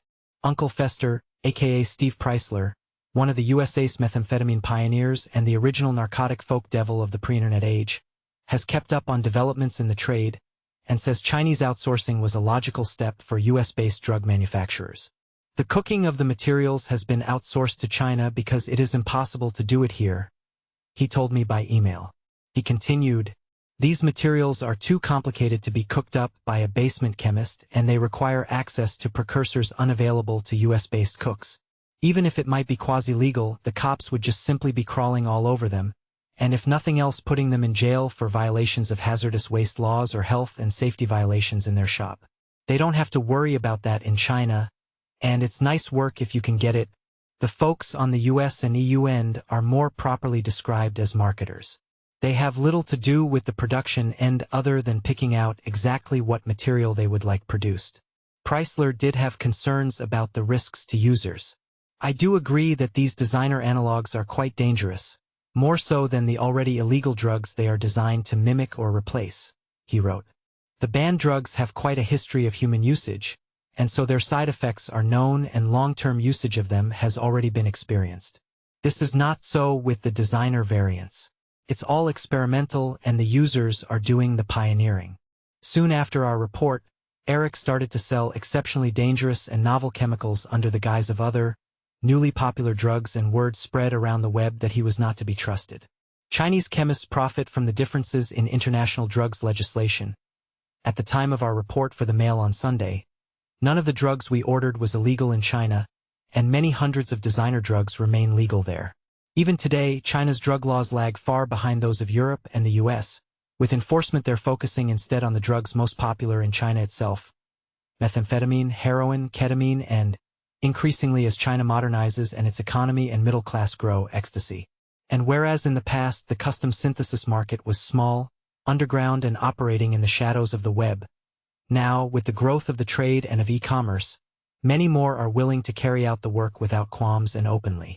While Chinese chemists innovated, accessing vast databases of scientific literature and anecdotal evidence reported online, as well as books like Tycho and Peichel, governments Europe-wide chipped doggedly away at the newly exposed narcotic rockface with their blunt, broken and rusty tool of prohibition. Ireland closed hundreds of head shops, and Reuters reported in May 2011 that shop owners in the recession-hit country would face life imprisonment if they sold substances with psychoactive effects. Originally, head shops there and elsewhere had sold pipes, bongs, and other cannabis-related paraphernalia. The emergence of mephedrone and other legal highs soon saw chemicals jostling with rolling papers for shelf space, a picture that can now be seen worldwide. The nascent trade in legal highs had already disturbed Northern Irish paramilitary groups seeking to protect their monopoly on the regular drugs trade, with punishment shootings meted out to head shop owners.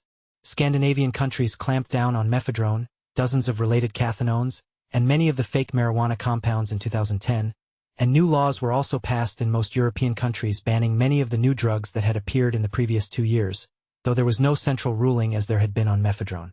Poland shut 1,200 head shops and closed down hundreds of websites with crude laws prohibiting the sale of substitute drugs. Days before the law was enforced, queues were 50 strong in many stores. In August 2010, the UK government decided to tackle the market in new drugs by drafting new laws. James Brokenshire, Member of Parliament, working then as Minister for Crime Prevention in the new coalition government, and now Minister for Crime and Security at the Home Office, announced that the Misuse of Drugs Act 1971 was to be amended once more. The new law would not be enacted for over a year. On November 15, 2011, the Police Reform and Social Responsibility Act would introduce the government's flagship response to the new drugs problem, new measures known as Temporary Class Drug Orders, TCDOs. These would allow the British government to temporarily schedule any new compounds that came to the attention of the Advisory Council on the Misuse of Drugs, or the media, for a period of a year while the Advisory Council on the Misuse of Drugs analyzed the dangers and pharmacology of the new substances. Temporary class drug orders enable the government to act faster, on consideration of initial advice from the Advisory Council on the Misuse of Drugs, to protect the public against emerging harmful new psychoactive substances, while full expert advice is being prepared, the Home Office announced. The new law would not specifically name any novel substances. Its purpose was political. It was designed to enable the government to react decisively and quickly to the appearance of new drugs without further weakening the authority of the Advisory Council on the Misuse of Drugs, which had been so summarily mistreated and ignored over the mephedrone law change. But between the mephedrone ban in April 2010 and the enforcement of the new temporary class drug order law in November 2011, many new drugs appeared. Alpha-methyltryptamine, AMT, a psychedelic stimulant that fosters empathy and euphoria, had originally been prescribed in Russia in the 1980s as an antidepressant under the brand name Indepan. In 2010, post-mephedrone, it was sold in the UK, again as plant food.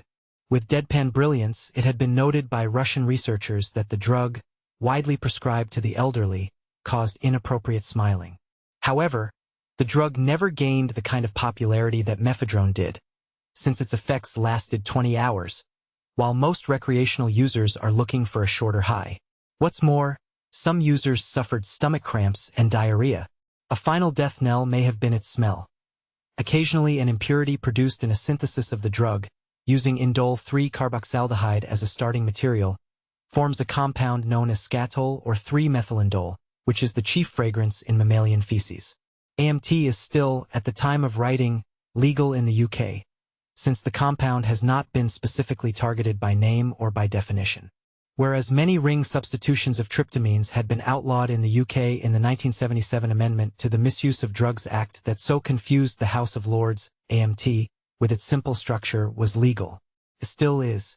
Notwithstanding the problems mentioned above, dozens of sites selling AMT sprang up in summer 2010, many of them owned by web and drug-savvy individuals who knew AMT had slipped through British drug laws. Many people enjoyed the high, saying it was similar to MDMA and LSD, but with a longer duration than both, and with longer-lasting energy for users. The typical dose range is around 40 to 50 milligrams, and users must avoid all other drugs and alcohol if they take it. Some drugs and even some foods contain chemicals known as monoamine oxidase inhibitors, MAOIs. When taken in conjunction with drugs such as MDMA, AMT, or many hundreds of other drugs that act on the serotonin system, MAOIs, which can be found in hundreds of legitimate medicines and other research chemicals, can amplify their effects to a dangerous level, causing serotonin syndrome, psychosis, or hypertensive crisis and possible death. Some sites sell AMT in so-called pellets, to avoid the punishments they would face under the UK's Medicines Act if they sold it as pills. But even at the time of writing, they have little to worry about, since not one site has been targeted by British police, who are as confused as users as to what is illegal, real, banned, or bunk. Many other categories of drugs have appeared for sale online since mephedrone was banned. Tranquilizers, long available only to those holding a valid prescription due to their abuse potential and addictive nature, became widely available when a legal, diazepam-like drug, phenazepam, appeared for sale online on sites that had previously sold only mephedrone. It was legal as it was not included in the 1971 Misuse of Drugs Act, unsurprisingly, as that law had been written 4 decades earlier, and the drug was a little-known Russian epilepsy treatment. Before the web and social media spread word of its use, it was neither available, used, nor known about, and therefore never deemed to be a danger to British people. Its legality shows that the UK's drug laws are now hopelessly anachronistic. It only cost about 2 pence for a dose, and many would be grateful for the effects of the drug, especially after a night spent abusing stimulants. However, many dose the drug inaccurately, hardly difficult, since the active range for the chemical is just 1 mg, and its side effects were wildly unpredictable, with some users reporting days of narcotic blackouts. It also has a half-life of 60 hours, meaning it remains present in the body for a much longer time than most safer illegal or scheduled prescription-only drugs. And because of the amnesia the drug induces, people often simply redose as they forget they have already taken it. The impacts of all of this are hard to measure, but in July 2011, Dundee University researchers told the British Broadcasting Corporation that the drug had appeared in 9 post-mortem cases, though evidence that the drug killed the users was inconclusive. Phenazepam was banned on June 13, 2012 in the UK. Within a few short weeks, another tranquilizer, atizolam, was on offer online and in head shops across the UK and Europe, sold as plant-feeding pellets, again to avoid medicine and food laws. The powdered version of atizolam also appeared, and its dosage level at just 1 mg meant that 1 gram costing about £40 contained 1,000 doses, or 4 pence per dose. Atizolam, like all those in its class, including Valium, diazepam, phenazepam and Xanax, alprazolam, is addictive, and its withdrawal symptoms are more harrowing than those of heroin, and actually more dangerous, since a non-tapered, sudden cessation of these drugs in an addict's body can lead to seizures and fits. It was, as ever, sold marked, not for human consumption. Atizolam was not illegal under the UK Misuse of Drugs Act, nor was it controlled under the Medicines Act, since at the time the law was written in 1971 it was not sold commercially, but most crucially of all, because at that point the net did not exist and nor did this culture of legal highs or research chemicals sold over it. Atizolam is still legal at the time of writing, and is regularly sold on ebay.co.uk. For ACO-DMT, illegal in the UK, but unscheduled in the USA, Spain and some Eastern European countries, started to become more widely available that year too, and won many devotees who found its action similar in every way to magic mushrooms. And indeed it was, for it had been designed as a substitute for psilocybin in official medical tests, again in the lab of Professor David Nichols. Potent and active from around 5 mg, with a standard dose of around 10-18 mg, it required users to buy specialist milligram scales before taking it. There are very few negative reports about the drug online, and some glowingly mystical experiences have been reported. The origin of the drug was a 1999 paper by Nichols entitled Improvements to the Synthesis of Psilocybin and a Facile Method for Preparing the O-Acetyl Prodrug of Psilocin, in which he attempted and succeeded to find easier, higher-yielding methods of producing psychedelic agents for use in laboratory research into receptor-binding properties, structure, activity, relationships, and the search for new antidepressant medicines. Yet more new drugs appeared. Compounds such as 4-HO-MET, another mushroom-type drug, came on general sale. Users reported that it gave them bright, colorful, cartoon-like visions, and plenty of energy for dancing. Then there were new amphetamines that had a fluorine molecule bolted onto the 3 or 4 position of the carbon ring and which gave users the hit of quality cocaine.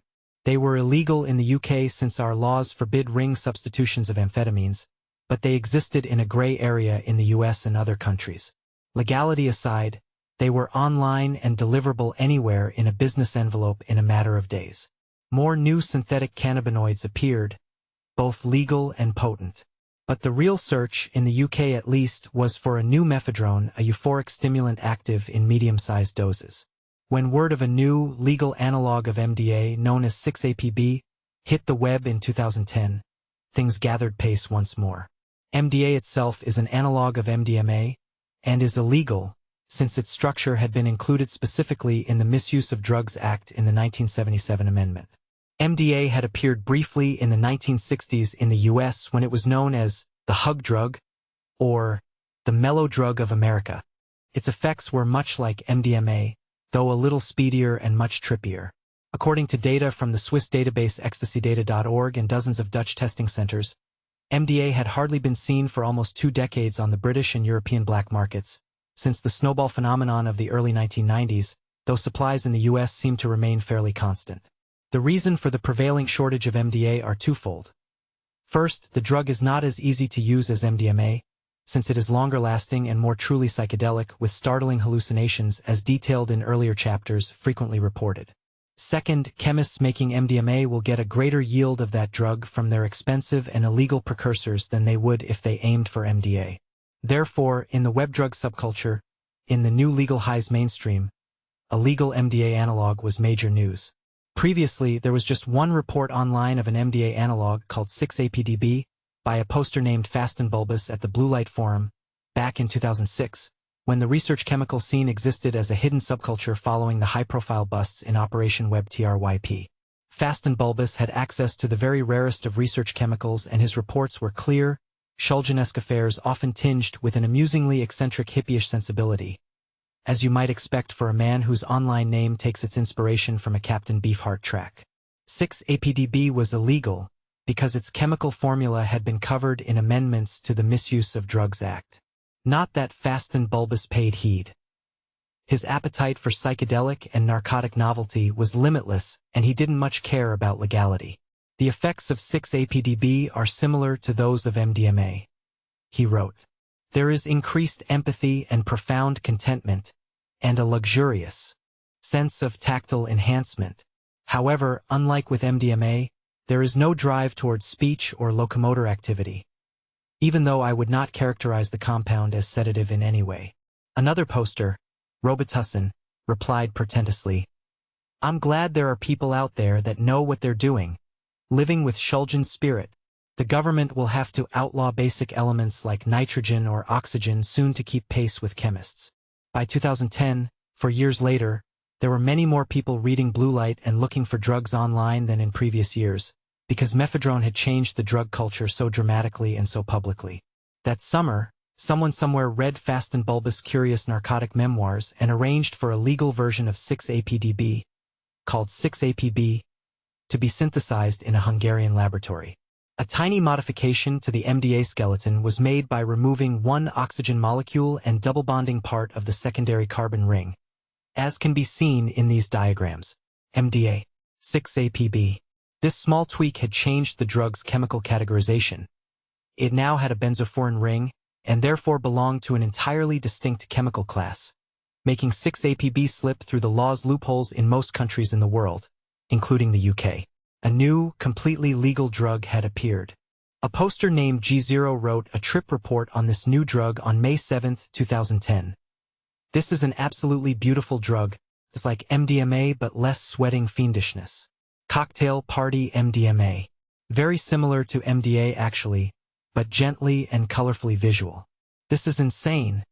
I never expected this to be this nice." In the past, drugs like MDMA took years, if not decades, to become popular. With 6-APB, it happened in a matter of weeks. A group of 5 UK-based vendors claimed to have the exclusive distribution rights to the material, which was sold initially at £80 per gram, making each dose cost around £12. They posted YouTube videos, now deleted, of the pill pressing and packing processes, attempting to brand the drugs exclusively. They also posted videos showing the correct reaction for the drug using widely available pill testing kits. Most brazenly of all, the drug was branded Benzo Fury by the vendors. It was an odd choice of name because benzo is usually a slang term for tranquilizers, taken from the first syllable of benzodiazepines, the class of drugs to which diazepam, Valium, belongs, whereas this new drug was nothing of the sort. It was a psychedelic stimulant. But there was a chemical connection. A benzoforin is a benzene ring, a circular structure made up of 6 carbon atoms and 6 hydrogen atoms, that is connected to a furan ring, which is made up of 4 carbon molecules and 1 oxygen molecule. And in the same way that 3,4-methylenedioxymethamphetamine only really took off when it became known as ecstasy, and just as 4-methylmethcathinone became much more popular once it was called meow, so too did 6-2-aminopropyl benzoforin, aka 6-APB, gained many more fans when it became branded as Benzo Fury. It was sold from that summer of 2010 right up until this book was going to press, in professionally printed orange plastic pouches, complete with a barcode. Official though it looked, however, the barcode on many packets actually corresponded to the 1986 Genesis album Invisible Touch. With their branding exercise, the vendors had also chanced upon a singularly effective web marketing strategy. When people entered the 2 search terms benzo and fury into Google, the sites owned by those selling this new drug appeared first in the search results, since it was such a strange and unusual phrase. They also tagged their sites and pages' metadata information which Google's robots crawl, document and then index with the chemical and brand name of the drug. It was the finest bit of designer drug-related rogue search engine optimization that had ever been seen. That was, admittedly, a very small field at the time. It has grown since. Almost as soon as the trip reports by G0 were published, dozens of European and British outfits claimed to have produced the compound. Some Chinese manufacturers immediately claimed they too had produced it, circulating fake documentation, and then sending dozens of kilos of fake chemicals to vendors all over Europe. Vendors sent these compounds out without testing them. Dozens of people fell sick and at least one man suffered a seizure. But within months, a large number of vendors had started selling pure 6-APB to happy customers. It was popular and legal in the US and most of Europe, or more exactly, it was not specifically scheduled and remains so even today. Nor has it been targeted under the UK's temporary class drug orders law. With breathtaking speed over the next 2 years, hundreds of new compounds came onto the market, mainly sold by UK-based websites that had started out in the mephedrone trade. The research chemical and legal highs market, already a confusing cornucopia, became even more atomized as vendors clamored for products that would satisfy the search for novelty, legality, and profit. Now, instead of selling 1 or 2 compounds, sites were selling or claiming to sell dozens. All of the banned drugs that were swept out in the cathinones and JWH series ban of 2010 were swiftly replaced. In place of JWH 018, the synthetic marijuana replacement, there came AM 2201 and AM 2203, both untested, and stronger than the drug they replaced. It was like a game of chemical musical chairs. Camphetamine, a legal analog of banned appetite suppressant phencamphetamine, came that year, followed swiftly by methiopropamine, a crystal methamphetamine analog. Ethylphenidate, a legal analog of ADHD medicine Ritalin, was next. And the vaults of Shulgin were plumbed once more as vendors found 1 or 2 oddities from Pikel and Tikel that had not yet been banned. Dissociatives, drugs in the family of ketamine and PCP or angel dust, came online soon after, and the next breakout legal drug methoxetamine was born, with the first trip report posted online in 2010. Ketamine, also known as K, is used in medicine as a general anesthetic. It is favored for its ability to keep patients' airways open, unlike other anesthetics, so tends to be used in accident scenes such as car crashes and battlefield amputations where there is no oxygen available. Ketamine is also the only anesthetic available that is pain-relieving and sleep-producing. Inquisitive drug users took it, perhaps inspired by American neuroscientist and polymath John Lilly's experiments with the compound in the 1960s.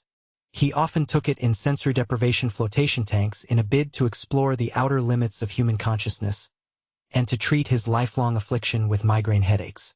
Lilly was also fascinated by dolphin-human communication and the study of extraterrestrials, and he later psychotically claimed that he could communicate with alien intelligences representing good and evil, and constructed a personal cosmology he called ECCO, Earth Coincidence Control Office.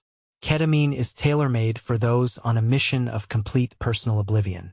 Its import in the mid-1990s, when it first appeared on the drug scene, was often carried out on a small scale by hippie travelers smuggling it from India, where it was legal and widely available at the time, inside 1-liter bottles of rosewater laced with an average of 50 g of the drug.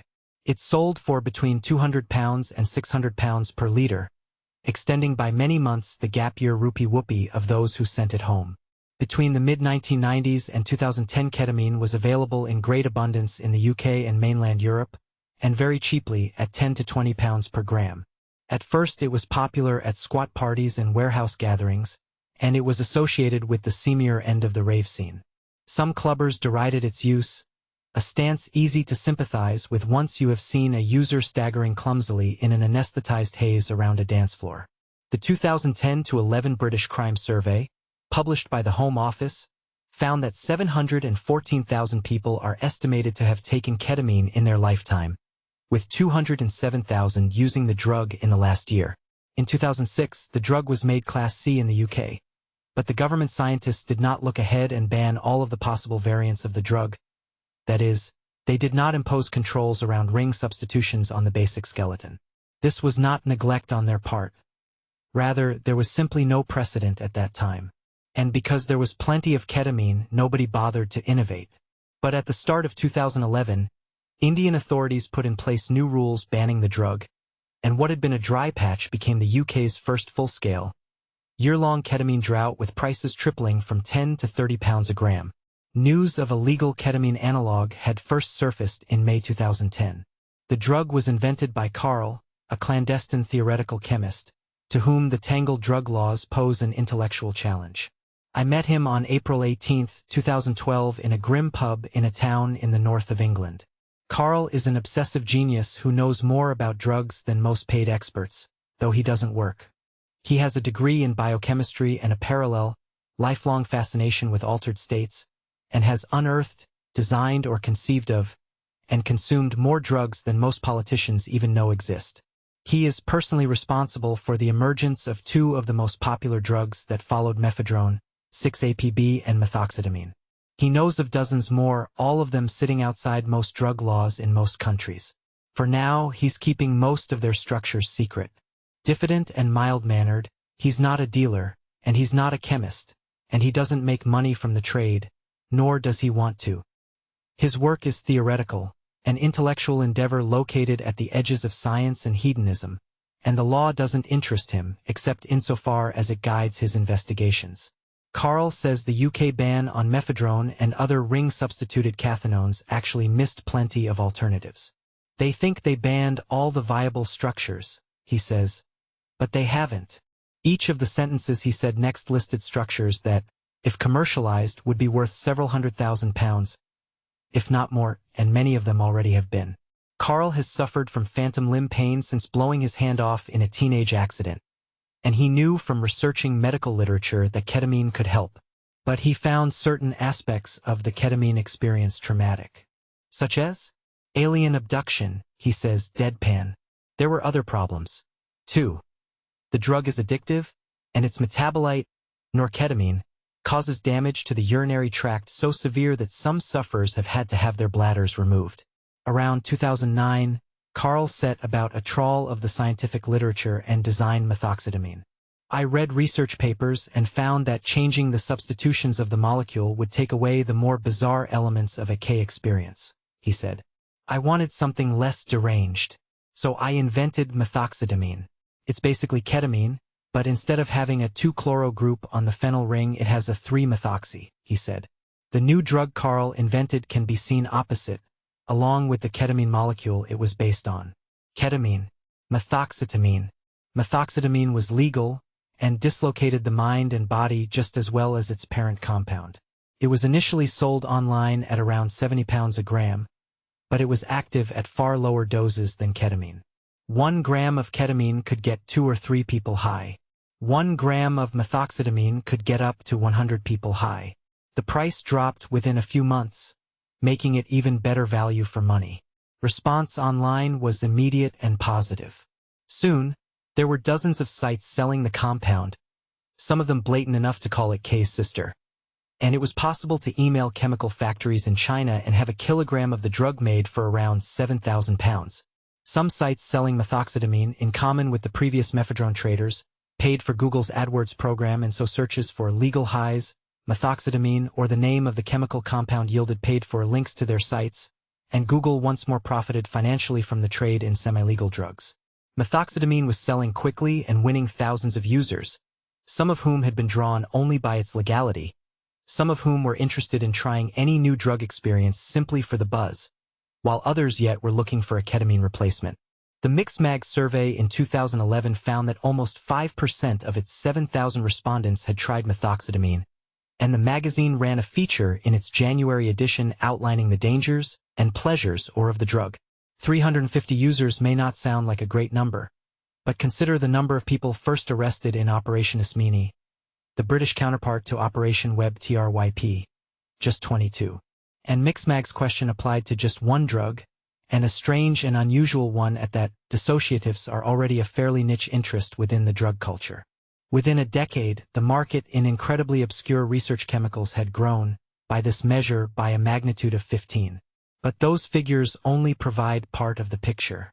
In conversations with laboratories serving the UK, I have established that several hundred kilograms of methoxetamine were imported into the UK between 2010 and 2012. Each gram can deliver 100 doses, each kilo 100,000 doses, though it's not always used at such low levels. Some people take very large amounts as tolerance builds. Research into the drug has been limited and evidence is at best anecdotal, but between 2010 and 2012 it was undoubtedly extremely popular with young people short of cash and contacts, who found the potency and legality of the drug a major draw. Tales from users, like those from all users of dissociatives, were suitably bizarre. Those in the Mixmag feature reported imagining themselves as snowmen in Kate Bush videos, or thinking they were on board canal narrowboats when they were in fact in the Shacklewell Arms, a grubby hipster pub in East London. At 10 a.m. on March 28, 2012, the government announced that methoxetamine was about to be placed under temporary control order in the UK.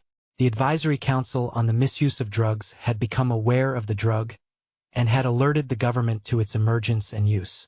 The drug had not captured the imaginations of newspaper editors quite as mephedrone had, mainly since it was never as popular. But there were a number of deaths from the drug, details of which follow in the next chapter. Sites started selling off stock at £4,500 per kilogram, a £64,500 per kilo discount from the profits made in the early days, but still a decent profit, as wholesale prices had dropped to around £3,000 per kilo. By 11 a.m. that day, sites had removed the chemical from their menus. But legislators again failed to look at the drug's chemical structure and fully understand the family that this new compound belonged to. When methoxetamine was temporarily banned, none of the more than 50 possible psychoactive variants to the aryl cyclohexylamine skeleton were included. The day of the ban, sites selling tyletamine and 4-MeO-PCP, two other ketamine analogs belonging to the PCP family, started to jostle their way up the Google rankings by including the meta tags methoxetamine in their page descriptions and optimizing their pages for search. By late 2012, another dissociative ketamine substitute, N-ethylketamine, was on sale at dozens of sites. When the Advisory Council on the Misuse of Drugs returned its final findings on methoxetamine in October 2012, it advised the government to outlaw the drug outright, since it bore such a close resemblance to ketamine in its harm profile. It recommended that many other, but not all, named derivatives of ketamine be outlawed too. Ketamine and its derivatives, including methoxetamine, are all addictive, or at least habit and tolerance-forming, meaning larger quantities are needed to get the same effect if the drug is used regularly. They also cause short-term memory loss, and, as mentioned above, ketamine's metabolite, norketamine, can cause severe damage to the urinary tract. One of Carl's aims when inventing methoxetamine was to reduce the physical dangers of the drug. The reports from the Advisory Council on the Misuse of Drugs suggest he failed. Around the time mephedrone first appeared in 2008, I started to investigate the chemical underworld in more detail. One site in particular seemed emblematic of the way new drugs were being bought and sold. Right up until September 2010, this site was the subject of constant online chatter, with customers raving about the compounds available, the variety, the innovation, and the market-beating customer service. It closed suddenly and without warning in September 2010, and its absence left a large and lucrative gap in the market that many other operators rushed to fill over the following years. It had been the biggest retail supplier of research chemicals the web had ever seen. The size of this one business, which had a turnover of around $10 million a year for the previous 2 years, is a good indicator of the size of the market, which has only grown since. In 2011, I spotted a new site whose name bore a certain resemblance to that of the clothes store, and guessed correctly that the old site's owner had moved out of the retail business into the wholesale market. His name, for the purposes of this book, is Matthew. We exchanged several emails, long, thoughtful affairs rich with detail and insights into the business. Matthew says his business was, at its peak, shipping around 100 orders worldwide daily, from his fulfillment center in Taiwan. The compounds were sent in standard envelopes often decorated with Hello Kitty stickers and logos to make them look like birthday cards or love letters. Inside were research chemicals such as 2-CP, 2-CE, 2-CI, Shulgin's psychedelic phenethylamines from Pikel, and 4-ACO-DMT, a drug identical in many ways to magic mushrooms, from Tikel, and dozens of others. His store was so well stocked and well managed that it became known as Walmart. I had staff in Taiwan working 9 to 5 weighing and bagging the product, and others stuffing envelopes. All manual labor. We had in place a pretty rigid set of QC checks to prevent any errors. In the back end, I built a custom secure database for maintaining inventory and customer records, he said. Matthew was an early entrant in the massive market for mephedrone. From the outset, he was concerned with quality. Early on, all available mephedrone was very poorly synthesized and had a terrible shellfish odor due to the fact that the demand was so high and the Chinese labs were producing it so quickly that they were not completing every step or not letting it dry completely before packing and shipping out. I had many heated words with my labs about that, and I went to several labs before finding one that could produce a quality and consistent product. By that time, however, it had been banned in the UK and the trade volume was winding down. He says he speaks reasonable Mandarin Chinese, having lived and worked there for over 10 years previously, and he used labs in China, although many of them did not have the required pharmaceutical expertise to produce the drugs he and his customers wanted. If you're usually making melamine or some other industrial chemical, you don't need to know, let alone meet, pharmaceutical standards. Of course, people were not actually feeding their plants with this stuff, so there was a lot of concern on my part about these labs. I visited one lab which stank so bad and was so dirty I wanted to puke when I stepped inside. I immediately stopped working with that lab after seeing the actual premises. Business was brisk. The firm was shipping 700 orders a week, usually containing 3 different products on average. That is, it was fulfilling over 100,000 individual drug orders annually, and it operated for more than 3 years. Many of the drugs Matthew sold, if not the majority, are active in the single-digit milligram range, meaning his shop alone shipped tens of millions of doses of drugs each year. The research chemicals market was now mainstream and globalized, and the profits were even more mind-blowing than the drugs. We shipped pretty much everywhere. The usual markup at retail was 3,000, 4,000%. The company netted several $1,000,000 per year right off the bat. Took off real quick. The website was closed to new customers most of the time because we couldn't handle any more volume. The bulk of the business was from our return customers. If we'd been able to open to new customers, we could easily have doubled those figures.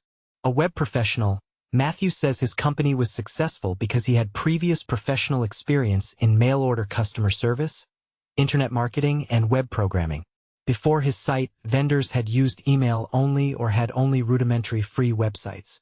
I introduced the shopping cart to retail research chemical sales, he says.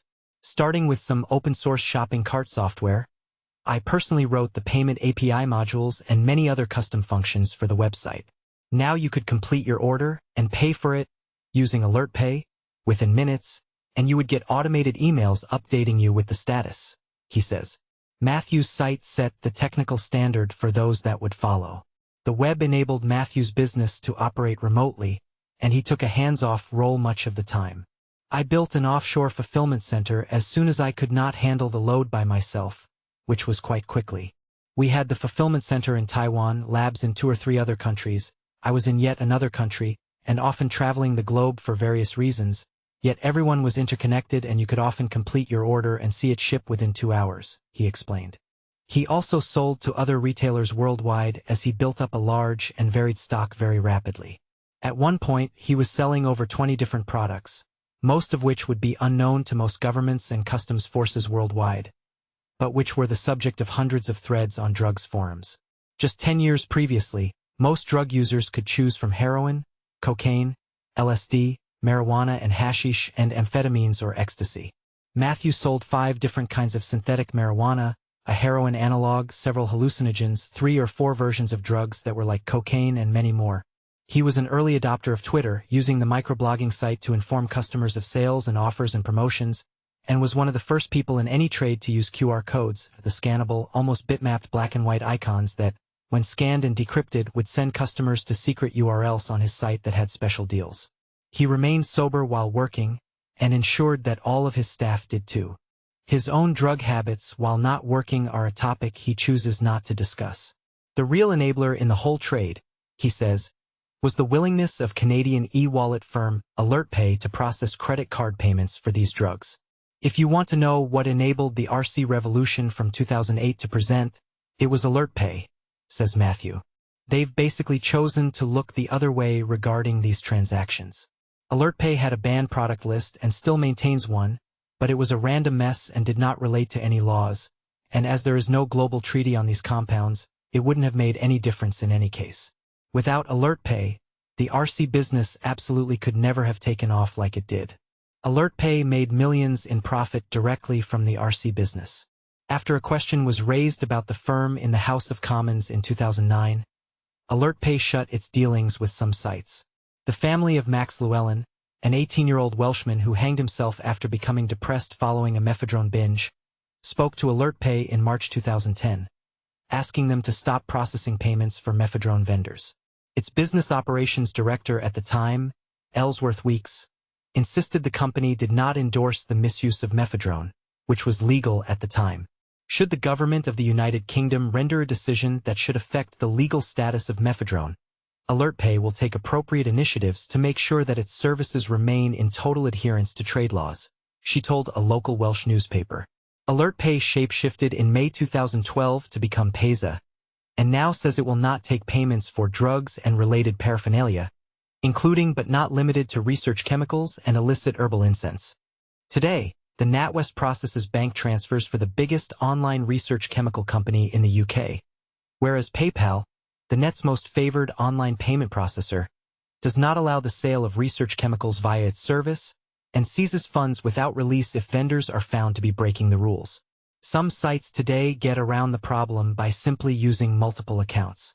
But the fact that PayPal can adequately manage to prevent the sale of these chemicals through its services shows that it is possible with will and vigilance.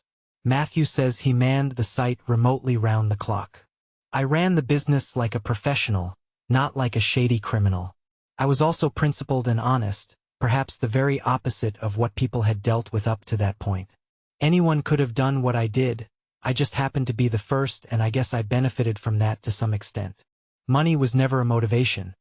Rather, he claims he was a chemical evangelist. I just wanted to share this stuff with the world, but then it quickly got out of hand. This was really just a hobby that I eventually got bored with.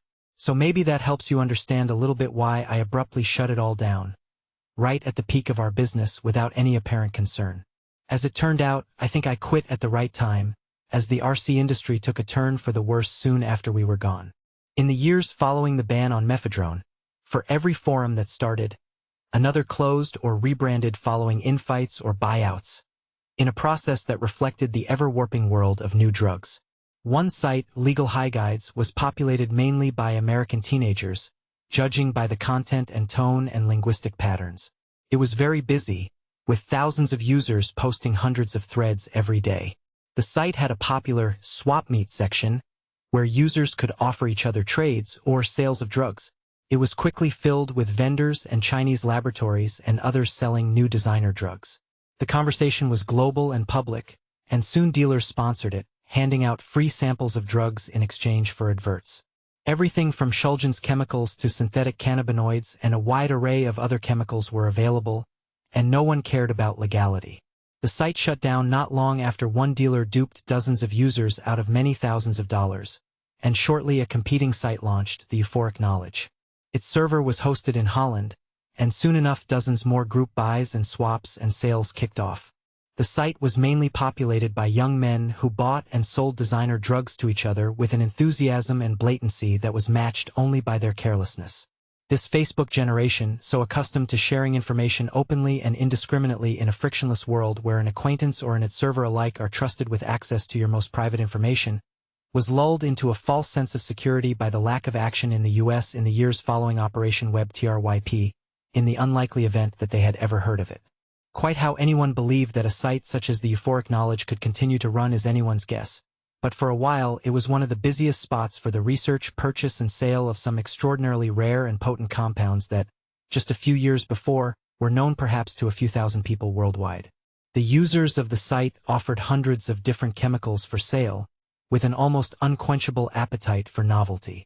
They believed they would not be prosecuted under the American Analog Act for chemicals that had not yet been listed specifically as illegal, pinning their hopes on the not for human consumption defense. They created thousands of threads in which they discussed openly the price for bulk import and export of chemicals that most American judges would, in a heartbeat, class as illegal analogs of banned substances. It was only a matter of time before the axe fell. The site's founder, Justin Stephen Scroggins, known as W00T, was arrested on April 10, 2012. Undercover federal agents had infiltrated his site, not a hard task, since registration was open, and had eavesdropped on his Skype calls with a laboratory in the Jiangsu province of China that is still operating today.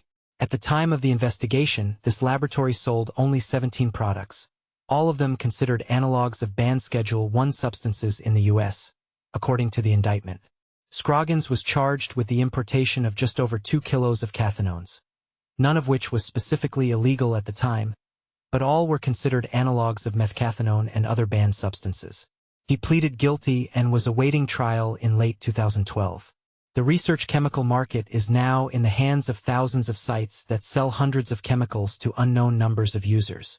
The site's owners run the gamut from paranoid American teenagers to idealistic Spaniards or Chinese labs that have now opened retail sites and are happy to send potent white powders out to anyone with a Western Union payment slip.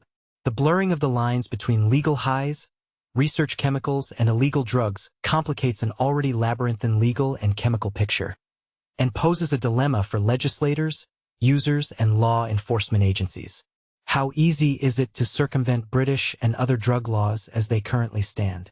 It's simple, laughably so, Carl, the inventor of methoxetamine, said when I met with him. Can he think of a cocaine analog that might be outside the law? Instantly he replies with a chemical name and formula. It's active at the same potency as regular cocaine. It has the same receptor binding affinities and reuptake inhibition as cocaine. Has he tried it? A nod. The only trouble with this compound is that it requires echinine as a precursor, and that's a controlled substance. But someone could find a synthetic route to making that. There's no reason why not, he says. How about a legal heroin analog? There are dozens. Carl has also read the works of Alexander Shulgin, and has conceived of ways to take those now banned compounds and make them legal. He then reels off an unintelligible string of multisyllabic chemical terms that only chemistry graduates would understand. There are some in there where you could replace the methylenedioxy ring with a straight 3-carbon bridge. Rather than an oxygen-carbon-oxygen array, you could have 3 carbons. By replacing the methylenedioxy group on some of the picyl entries with a trimethylene, they would be taken outside the 1971 Misuse of Drugs Act, and they would be active, he says. Carl's story, though perhaps one of the most extreme in this emerging underground, is instructive. There are dozens of Carls posting online now. Some specialize in heroin and opiates, others in stimulants. Every class of drug has a few experts debating ways to make a legal version of an outlawed compound. All of them are bright and well-educated, with the knowledge and contacts to produce new drugs in a matter of months, and anyone can read their comments. It's not so much that they have no respect for the law, it's more that domestically, there's no easy way to write a law that can control their innovation yet still allow legitimate industrial and medical research to continue. Pull the focus wider to bring the largely unregulated Chinese chemical industries into the shot, and then zoom in on that country's drug laws that limp decades behind the developed world's, and the situation becomes extraordinarily difficult, if not impossible, to manage. But this is not just a question of legality or enforcement. Safety is the more important issue, and for all the professionalism that people like Matthew claim to have fostered in the industry, accidents in this trade can and do happen. When they do, the results can be serious, if not fatal. In 2010, 9 customers of his firm were sent packages containing 2-CP, a Shulgin psychedelic active at 812 mg. But the bag was mislabeled as mephedrone, a mephedrone variant with a standard dose of around 80 to 100 milligrams. A number of customers took it and overdosed, one of them twice. Their stories follow in the next chapter. One site that aims to address the problem of fraudulent or dangerous vendors is safe4scam.com. Known as SOS, it is not a place to source research chemicals or traditional drugs, neither is it a place to sell drugs or even to talk about them. SOS is an internet drug vendor review service that tells you whether using a dealer whose details you must already have is safe or a scam. The site does not publish any lists, its databases are encrypted, and SOS only gives information on sites you already know the name of. Will vendors deliver the product they advertise, or will they send you a dangerous substitute? Will they rob you of your money? Are they a cover operation for a police sting? The way it does this is neatly collaborative and once more reflects the new primacy of the crowd over the individual. Users of the site, which is open on the surface web, and for its most basic and useful function requires no membership, simply enter the URL of a website selling research chemicals and the results come back with 2 scores. 1 is a score between 1 and 10 representing the entire period since the site was first entered on the database, and the other is the average of the scores accumulated over the last 30 days, with the number of votes cast also shown. Click through the ratings and you can also check the online reputation of each of those who voted and judge for yourself if they seem truthful. This reputation system for the site's users, known as karma, is accumulated over time in reward for useful posting, and points are deducted for inaccurate or dishonest information. While not foolproof, it is a clever way to ensure that the site is not swamped with shill approvals or gamed by unscrupulous dealers. The site, which is ad-free and baldly but brilliantly coded, has saved people's lives. SOS is in the purest terms nothing more than a network, a platform for information exchange and a virtual gathering place for people who want to share knowledge, for no personal profit. The owner of the site, an American software coder, is an articulate and precisely rational advocate for the free exchange of information, especially around research chemicals and other drugs. The site gets about 10,000 hits a day and attracts around 150 comments in the threads below each entry. The owner, who calls himself simply admin, says that comments on the site increased by around 60% in March 2010 compared to the previous month, from 632 to 1,078, just before the UK banned mephedrone, and plummeted soon after to normal levels. This suggests that many users were stocking up and wanted to ensure they had suppliers that were trustworthy. Visitors to the site and comments there increased 5-fold over the following year as the research chemical market grew, he told me. Like so many other administrators of drug-related sites, admin is adamant that his site does not encourage or enable drug use. His views could be read as a de facto manifesto for many involved in the research chemical and online drugs scene, who see themselves primarily as information activists rather than drug law reform campaigners. Rather than waiting for the law to catch up with the growing number of people who believe that drugs should be legal and that information should be free, the SOS admin has simply used information age tactics to sidestep pre-web laws. He told me, "I've gone to great lengths to prevent people asking for or giving sources for drugs or research chemicals on the site. I'm not opposed to freely available sources from a philosophical perspective, but from a practical, legal perspective it's not a good idea to make sources widely available. I've been involved with research chemicals for approximately 5 years. I've always had a fascination with chemicals and the effect they have on the human body. I don't think it's up to the government to judge any person for what they do with their own body in the privacy of their own home. In my opinion, the primary role of the government is to prevent violence. Is the prohibition of a substance absolutely guaranteed to prevent more violence? If the substance is sarin, I think the answer is yes. If the substance is marijuana, absolutely no. The same goes for cocaine, heroin, for ACO, DMT, mephedrone, etc. Information should absolutely, unequivocally be free. It should never, ever be illegal to receive information.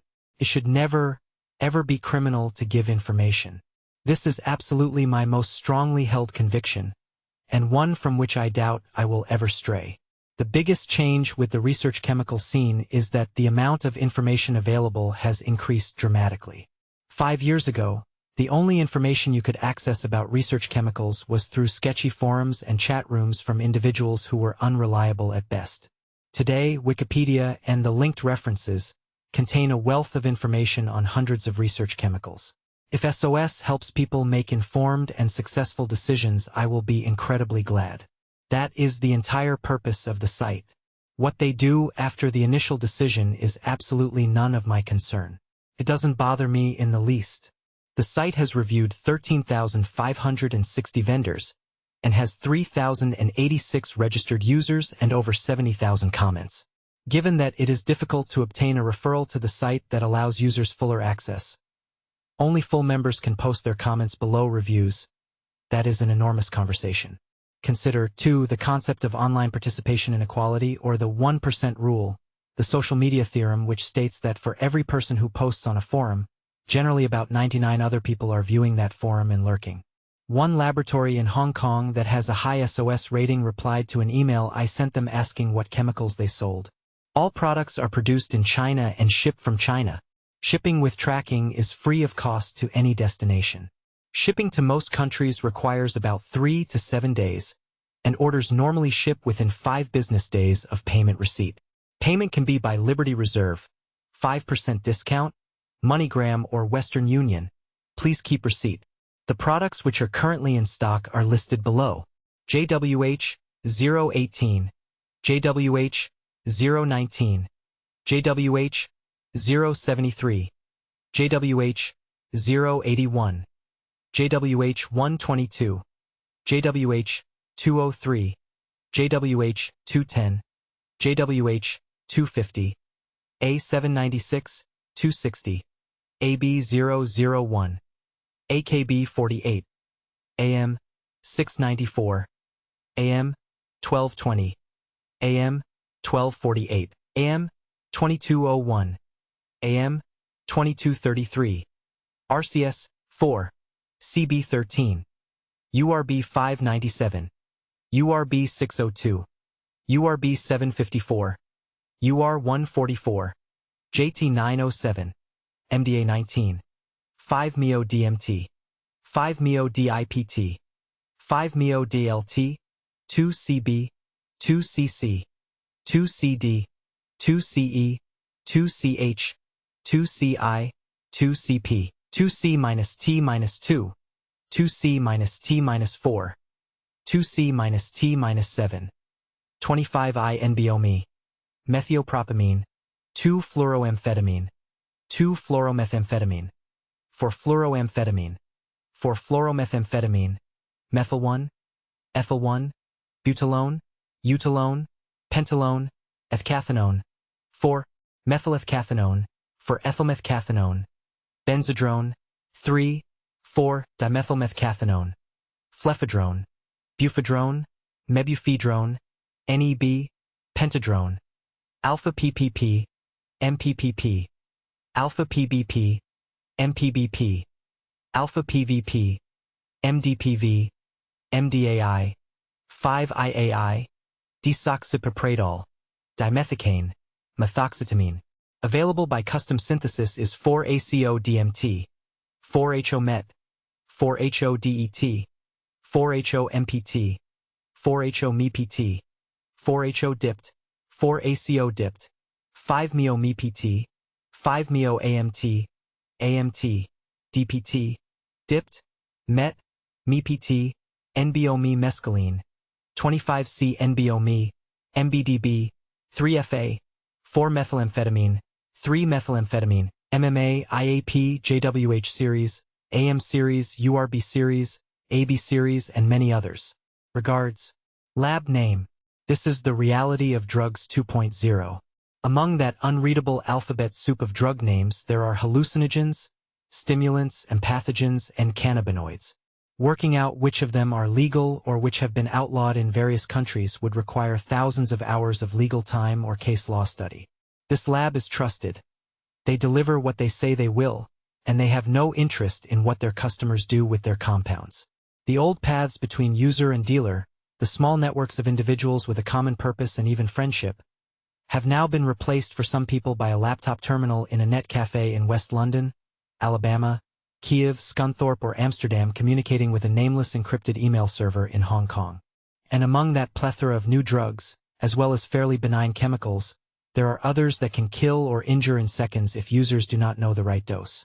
Overlay that fact with this. Mixmag's 2012 survey found that 25% of respondents were happy to take what it called mystery white powders, ready salted zombies, and a chemical panic. Addiction, overdose, or imprisonment are the guaranteed flip sides to any serious drug habit, and it's proven to be no different with the new drugs created in the last decade. In the early days of the online drugs scene, there were a limited number of suppliers, a tiny user group, plenty of legal confusion, and a good deal of secrecy and prudence. Even then, there were deaths.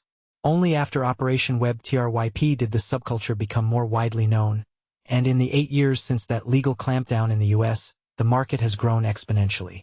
There has been a new influx of users with scant knowledge of the historical scene that spawned the contemporary one. And even as the user group grows, so too does the number of drugs on offer and the number of deaths. That said, hysterical media coverage of the perceived threats of new drugs and corresponding knee-jerk government action seem to be similarly guaranteed. Newspapers were, for a few months in 2010, peppered daily with howlingly inaccurate reports of the deaths of meow-crazed youths. But the truth is that there have only been 2 specific deaths from mephedrone in the UK, and one of those victims was compulsively injecting the drug intravenously. John Ramsey believes the picture is more complex than either users or the authorities might admit. Most people take more than one drug and some unfortunately die.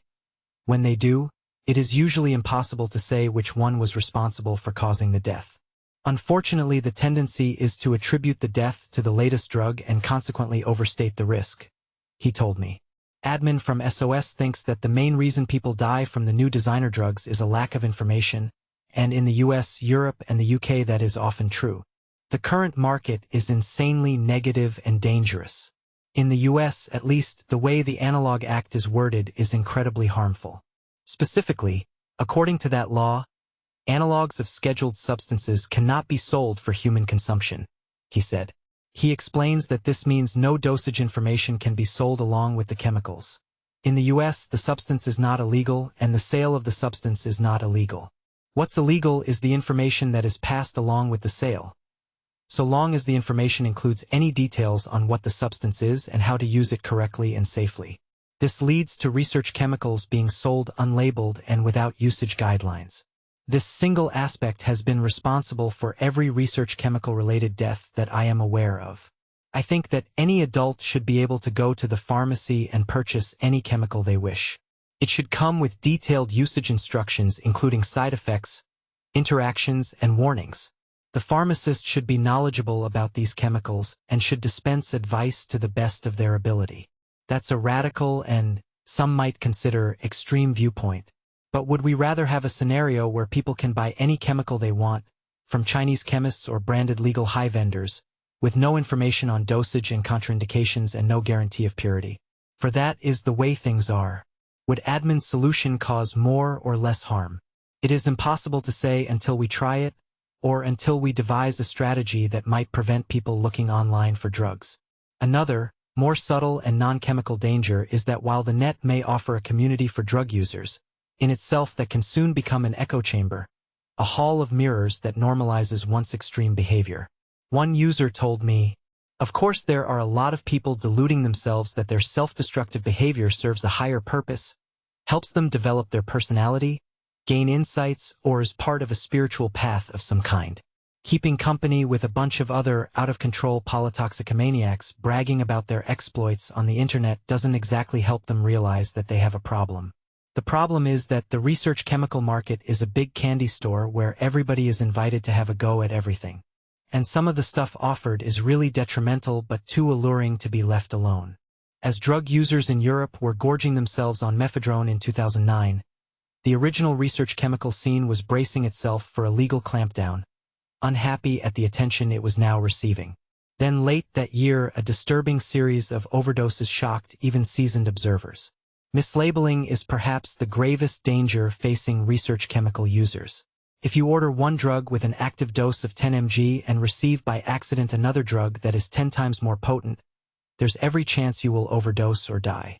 On October 3, 2009, a 22-year-old Danish man, Danny Haupt Hansen, took an 18 mg dose of what he thought was 2-CB fly, a potent psychedelic phenethylamine that is an analog of Shulgin's 2-CB, which he had ordered from a Chinese lab.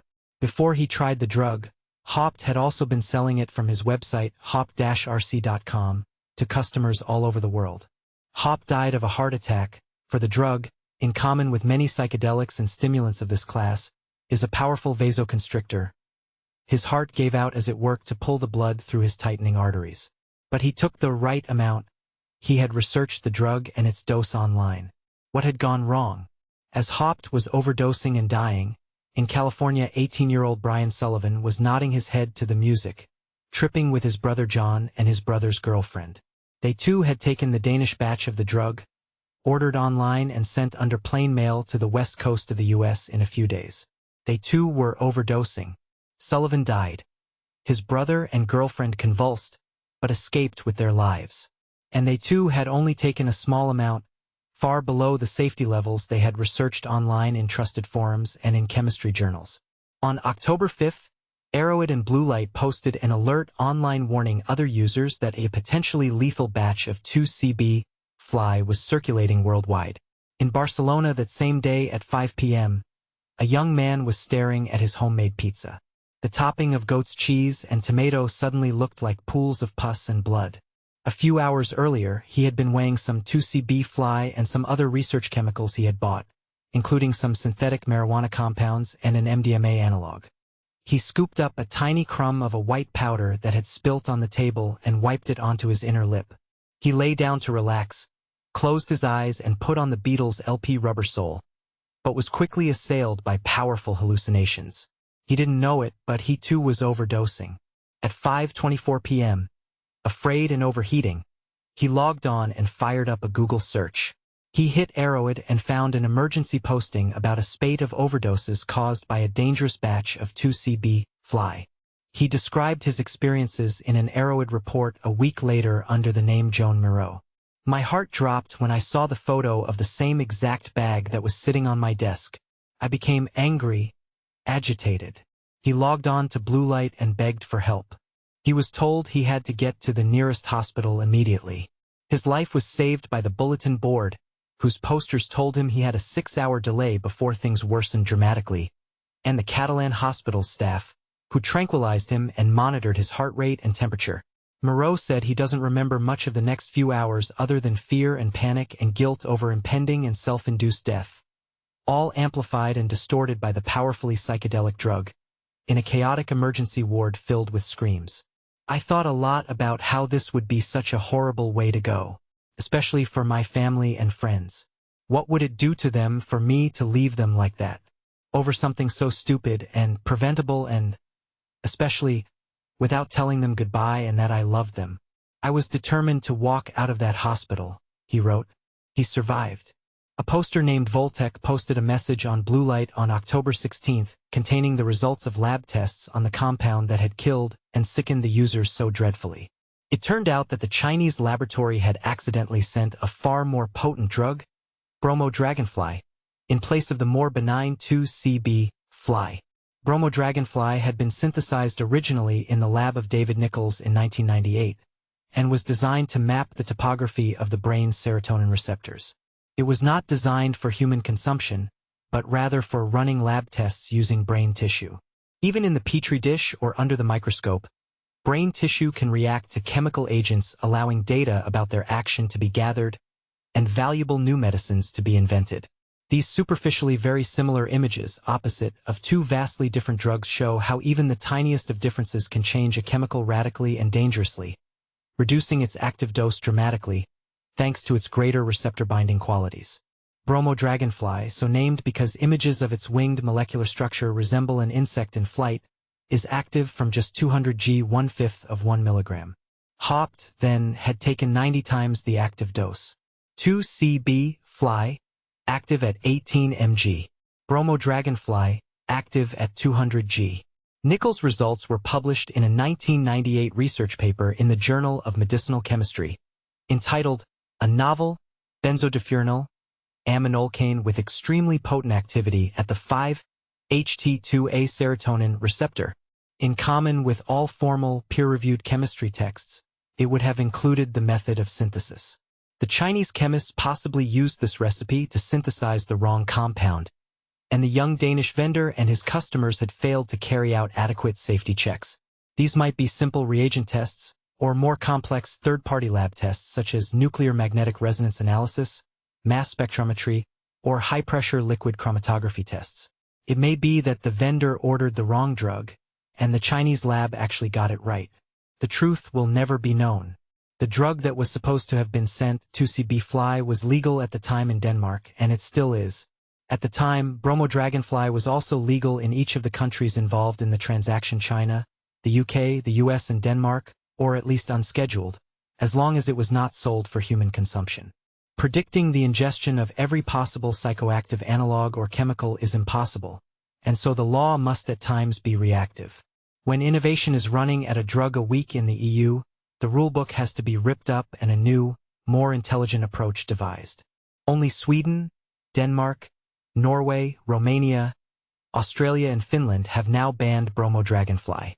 In Finland, in one of the oddest stories to emerge from the research chemical scene, it was banned after the drug was used in a bizarre murder by a psychopath who stabbed her victim with a syringe full of it. These stories explain the current superstringency of customs and border control in Scandinavia. But they pose more questions than they answer. If a classical view of drug abuse correlates it with indicators of social deprivation such as unemployment and poor educational opportunities, why then are the rich and prosperous Scandinavian countries, above all Sweden, so overrepresented in the online designer drug world? Why have there been far more overdoses and deaths due to the more novel psychoactives in Sweden than in neighboring countries, such as Germany? The answer might be found in the country's drug laws, which are today the most stringent in Europe and have been for decades. In Sweden, potential employers can demand your criminal record before interview, and 50% of them choose to do so. To have a drugs conviction in Sweden is to be an instant member of the underclass, with education and employment opportunities denied outright for many. The country's extremely punitive drug laws are rooted in the work of medic-turned-drug campaigner Nils Bejerot, a forceful hardliner who was a lone voice in the 1960s, when Sweden was more liberal on drugs, but whose influence endures 24 years after his death. In a report for the Swedish Carnegie Institute, drug policy analyst Jonas Hartelius noted, Bejerot showed that while the allure of drugs is biological, the level of drug use in a community, in a nation, and in the world as a whole is largely determined not by brain biology, but by the social reactions to drugs. Tolerate or, even worse, encourage drug use, and drug use explodes in a deadly, self-propelling behavioral epidemic. Identify drug users, reject their drug use, and insist on enforced abstinence, and the drug epidemic is quelled. Drug policy really is, Bejerot argued, that simple. In the Swedish context, if you accept the simple but, to some people, unpalatable truth that sometimes humans want to alter their state of mind, the search for legal alternatives becomes more understandable. Bejerot's view of community and social reaction were formed in a pre-web age, and any notion of enforcement must acknowledge that dealers and users can now act invisibly. Danny Hop's drugs, which were legal, were sent to him and his customers worldwide in the post. Bejerot's intentions were doubtless good. But to persist with his drugs policy in this very different, globalized internet age is, in my view, ill-considered and ignorant of the basic realities of 21st century life. In July 2012, Swedish coroners reported that 5-IT, yet another new research chemical, a stimulant that had escaped British legislation, had been found in 14 postmortems. Information was patchy at the time of reporting, but the drug disappeared from research chemical vendor sites within days of the news emerging. The usual cause of death in these cases is from serotonin syndrome, where the brain becomes overloaded with an excess of the neurotransmitter and the unfortunate victims overheat, then convulse until they die. At least Sweden is consistent in its hardline approach to intoxication. Alcohol over 3.5% proof can only be bought in government-approved shops, known as Systembolaget or the System Company. On the other hand, head shops and websites there are selling potent research chemicals with impunity. Another case of mislabeled research chemicals was reported online in August 2010. Agnetha, a blue light poster, was an expert user and had spent years refining her knowledge of her sources, the drugs and their effects. She knew the dosage of each of the chemicals she took, and approached them with an almost scholastic vigor. She was a curiously puritanical hedonist. She had read all of Shulgin's work, and had methodically set about trying dozens of the compounds in the books. But when she found herself hallucinating on a stimulant, she knew something was wrong. The scene's biggest supplier at that time, with fulfillment centers in Taiwan, had sent her a package containing 2-CP, a Shulgin psychedelic active at 8-12 mg. But the bag was mislabeled as mephedrone, a mephedrone variant with a standard dose of around 80 to 100 milligrams. Agnetha overdosed twice in a week. She described the experience in a post on Blue Light. The chemical took 5 hours to come up. It started with sweating profusely and uncontrollable muscle spasms and got worse from there. The trip lasted over 30 hours. The night was chaotic and apocalyptic. No sleep, heavily disorientated. No music, no light, the visual and auditory distortions were too heavy anyway to comprehend any external input. Psychotic and delirious would be inaccurate descriptions of my mindset in those hours. A week later, she overdosed again. Having assumed that the error the first time was hers, she thought that she had confused two of the many bags in her drug collection. But she had not got her chemicals mixed up. The vendor had. She wrote, "The second incident was 1 week later when I finally came around to test the stimulant as I originally intended. There was no mistake this time. The RC vendor had mislabeled the bags. He sent me a very potent unknown psychedelic, most probably of the 2C family, and packaged it with the label mephedrone. I overdosed again on ADMG, very frightening prospect. It was one of the more respected vendors. I was reminded of the bromo dragonfly fuck-up that had cost several people's lives a while back. I loved the moment the sun came up. I spent dawn naked on my terrace. The world around me looked like a churning and swirling Van Gogh painting, only much sharper, more precise. A naked animal, poisoned and exhausted. I knew I would survive this. There was a way out. I called in sick, but had to type some emails, make a couple of phone calls, and review some texts. In hindsight, I actually produced high-quality work that day, enhanced by crystal-clear, super-precise psychedelic thinking. Agnetha survived, no thanks to the vendor. These kinds of labeling mix-ups are mercifully rare in the online drugs market, but the dangers are real and the consequences can be deadly, no matter how statistically improbable. There were 9 other users poisoned in this incident. Agnetha traced most of them. The owner of the site didn't mention the incident with so much as a single word on his site in the 8 weeks or so it endured after my accident. He somehow found time to announce a couple of very appetizing sales within that time span, though, she told me by email. Disturbingly, as we move out of the post-mephedrone era, many more powerful drugs are available now to many more people than ever before, and the culture and practice of buying drugs online in this way is becoming more prevalent. As more drugs appeared in the UK after the mephedrone ban in 2010, the number of deaths also increased. Drugs such as methoxetamine gained great popularity worldwide in 2010 and onwards. Some found it numbed chronic pain or helped lessen their neuroses. Thousands more enjoyed the semi-alien buzz the drug gave and ramped up their doses until they slipped into a space outside time, geography and human interaction, lying inert on their sofas and floors, but traveling thousands of miles inside their minds. Some users, perhaps not knowing anything more than that it was a legal white powder that got you high, were merely overwhelmed by the drug. The unluckiest died.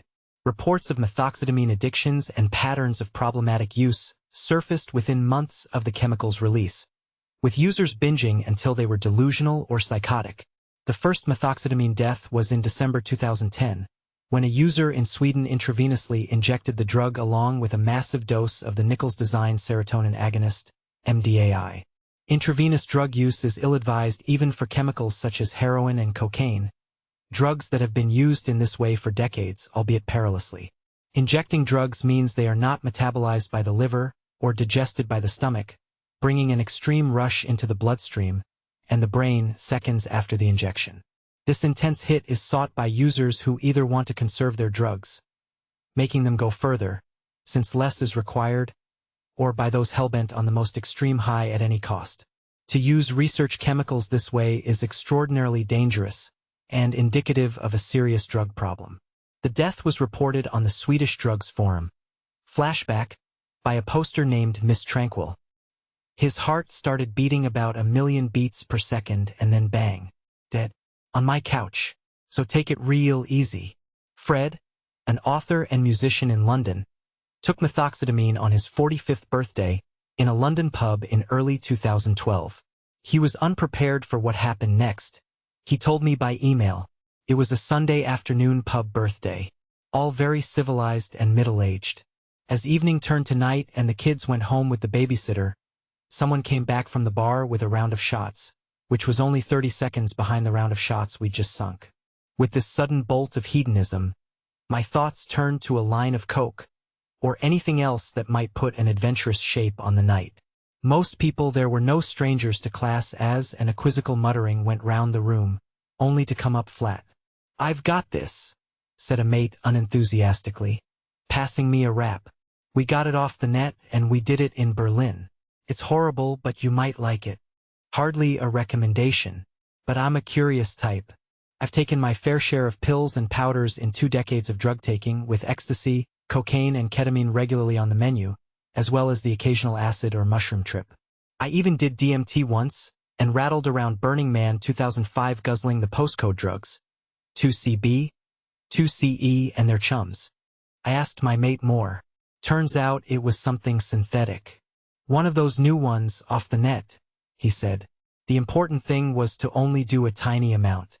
He stressed this. Just half what you'd do if it was K. I knew about the new synthetics and I knew dosage was a serious thing. Overdo it even a little and you'd be cabbaged or worse. All I wanted was some casual dislocation, so as I went in the cubicle, foremost on my mind was to take a tiny amount, to be really careful. But as the door closed, the alcohol ambushed my brain. Rational thought evaporated and I fell into autopilot. Just a drunk in a pub doing what I'd done so many times before. Taking a bump in a toilet. The only notion in my head was the automatic, do what fits on a door key twice. Had it been one of the old familiars, that animal rule of thumb would have worked fine. I was ready for the bendiness of ketamine, followed by its reasonably swift return to normality, or the sharpening effects of coke. But instead I had overdosed on methoxetamine. Everything in my experience said my little hit should have just dented the edges of reality for a while. Nothing I couldn't handle. My instincts told me the night would continue fairly unchanged. I carry on chatting to my friends, just with a slight twist. Instead, within minutes I was slumped on a sofa, unable to move or talk. I fought it valiantly, but I was poleaxed. Most of the next 3 hours is gone. The only real memory is the awful reality of puking in public. Not exactly the urbane, sophisticated drug taker I'd been for the last decade. As for the drug itself, it felt like a really pointless version of ketamine. No psychedelic effects, no pleasant slide into rubbery nonsense, just a sudden drop off the cliff of wrongness. The alcohol mix no doubt made it doubly unpleasant. Hours afterwards it still felt like the switch was in the wrong position. I was doped and wired at the same time. I couldn't even sleep it off. For me, that was the day it changed. Never again will I bumble my way into an unfamiliar powder trusting to instinct and experience. The care you need to take with these new drugs isn't compatible with a feral night out. My generation is ingrained with a set of rules for safe and sociable drug taking, rules that have served us well for a long time. Well, the old rules no longer apply. This is a message that bears repeating. The rules of chemical engagement have changed. On January 30th, 2012, 2 men under the influence of methoxetamine died in Canterbury. Popular and talented busker Daniel Lloyd, age 25, and his beatboxing friend Hugo, when aged 17, were both found drowned in Reed Pond, near an army barracks in the town. Hugo's mother Fiona told the Kentish Gazette about her son's rural upbringing, and how she had hoped this might have offered her son protection from the dangers of drugs. "We often talk to all our children very bluntly about the dangers of drug taking, but Hugo grew up in the village in the countryside and none of his friends were into that sort of scene. It was so far removed from our lives. There was never any sign or suggestion in the past that Hugo was taking drugs. It just wasn't him." In February 2012, a 59-year-old woman and a 32-year-old man were found dead at their homes in Leicestershire, after taking a methoxetamine overdose. That same month, Andrew Cook, a 29-year-old drummer from Crystal Palace, went missing in East London, and it is thought he may have consumed methoxetamine, knowingly or unknowingly, in the hours before his disappearance. He was last seen between 3-4 p.m. Sunday afternoon, February 12th, at a free/squat party located on 1 Lea Valley Road near Chingford, his friends wrote on Facebook. His body was found in a nearby canal on March 14th. After the government ban was announced in late March that year, Sally Bercow, the wife of John Bercow, Speaker of the House of Commons, tweeted, "Mexi is a legal high that is, no longer legal. And now we've all heard of it, demand will rocket." And with that, the research chemical scene was at the heart of British political life, reported upon in Middle England's tabloid of choice, the Daily Mail, and tweeted about by the wife of the Speaker of the House of Commons. In every major city in the UK and many small towns there were people buying new, untested and powerfully psychoactive chemicals marketed as legal highs, with no indication of what the drug was, what it did, or how it should be taken. The most obvious response to these tales is to preach a message of personal responsibility, but when the new drugs are this powerful, it's highly unlikely that people will be able to dose correctly, even if the fault ultimately lies with the user rather than the drug. Many of the new families of drugs are too potent to use in any casual setting by either experienced or uninformed users. They are not party drugs. We need a more nuanced, insightful approach than banning new drugs as they appear, as simply expecting people to stop buying, selling, and using them is unrealistic. The knowledge exists, the drugs exist, and the market exists. What is lacking is education and a new legislative approach. Dr. Adam Winstock agrees that wider society is not ready for the greater availability and more novel research chemicals that have followed since mephedrone. He told me, the internet parachuted these new drugs into user groups, and that meant there was no way for people to accurately discuss correct and safer use around things like dosage and onset of action. So with methoxetamine, the information that it was active at just 10 mg, with a slower onset of action than ketamine was lost, and people redosed dangerously. Government action and blurring of legislation means we can't tell people that effectively. It should be on the label.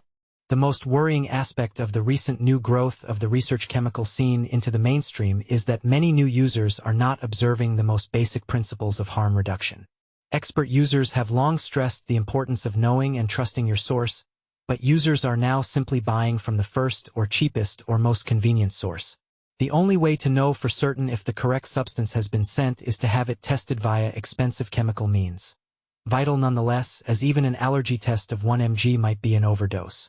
There is a sense of unregulated, late-stage capitalist anarchy in the online research chemical scene at this point, in 2013. For people who had been watching the story develop, the emergence in 2009 to 10 of public forums with site sponsors using banner ads to offer cut-price research chemicals of every hue was a death knell. In the early days of the online designer drug scene, people were barred from forums or listservs, email subscription lists, for asking for sources. 20 years later, there were links alongside and below forum posts to vendors of chemicals that hadn't been tasted by any human beings on Earth at all. In the past, conversations about newly synthesized chemicals were carried out in what were essentially private members' clubs, digital speakeasies known only to a few old trippers and radicals. Since 2008 or 2009, there has been an endless real-time stream of conversation, all public, all unmediated, about where to find and buy and sell drugs that did not even exist 5 years ago. The caution and concern back in the early days was that sharing sources openly and discussing the chemicals explicitly might prompt a bust or, worse, a chemical being specifically named and banned in the US, as plenty were after Operation WebTRYP, one user told me. Most of all, the omerta on sourcing was a bulwark against stupidity, a safeguard in a world where no rules applied. The thinking was that if you didn't put the legwork in, you probably weren't clued up enough to use these drugs. After mephedrone, it just went silly, mental. There was so much money to be made. The main reason people didn't give sources back in the day was because a good number of these drugs could kill you, even if you were actually sent the right compound. Who wants that responsibility? Mislabeling, then, is not the only danger. Ignorance kills just as fast. There has been a spate of deaths among teenage users in the US in recent years.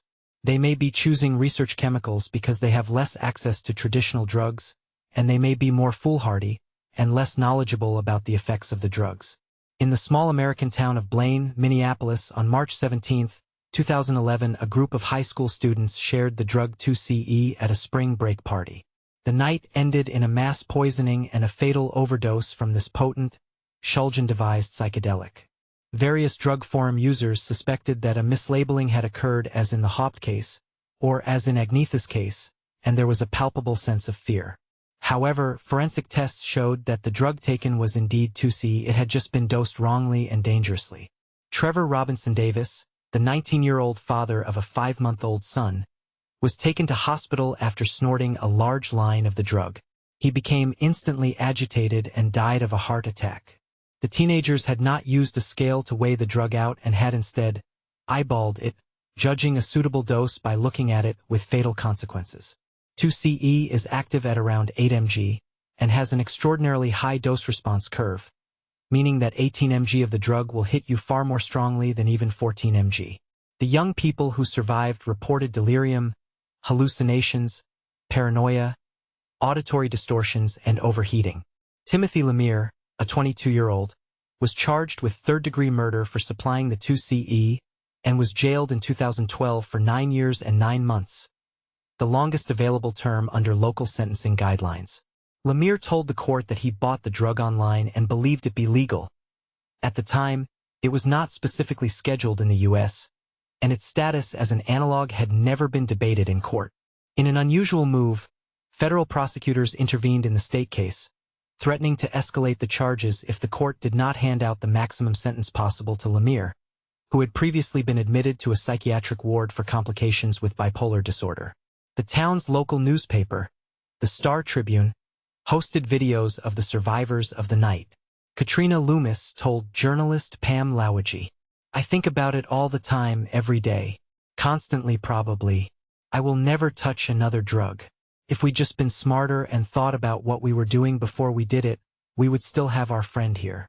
And Timmy was our friend. So we lost 2 friends that day."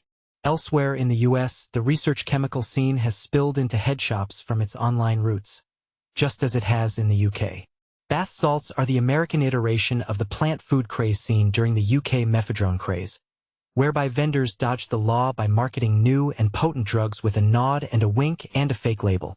A thriving market for bath salts and fake pot started up in the U.S. in 2010, and until 2011 both were sold legally by some tobacconists and other shops. The products contained a very wide range of substances. Bath salts contain stimulants such as MDPV or 2-DPMP, mephedrone or mephedrone, none of which was scheduled in the U.S. at that time. The shops also sold incense blends that actually contained the then-legal JWH series of cannabinoid receptor agonists. Some of the brand names for bath salts, surely the greatest misnomer ever for drugs that cause palpitations rather than relaxation, included Bliss, Blizzard, Blue Silk, Charge Plus, Hurricane Charlie, Ivory Snow, Ivory Wave, Ocean Burst, Pure Ivory, Purple Wave, Red Dove, Snow Leopard, Stardust, Vanilla Sky, White Dove, White Knight, White Rush, and White Lightning.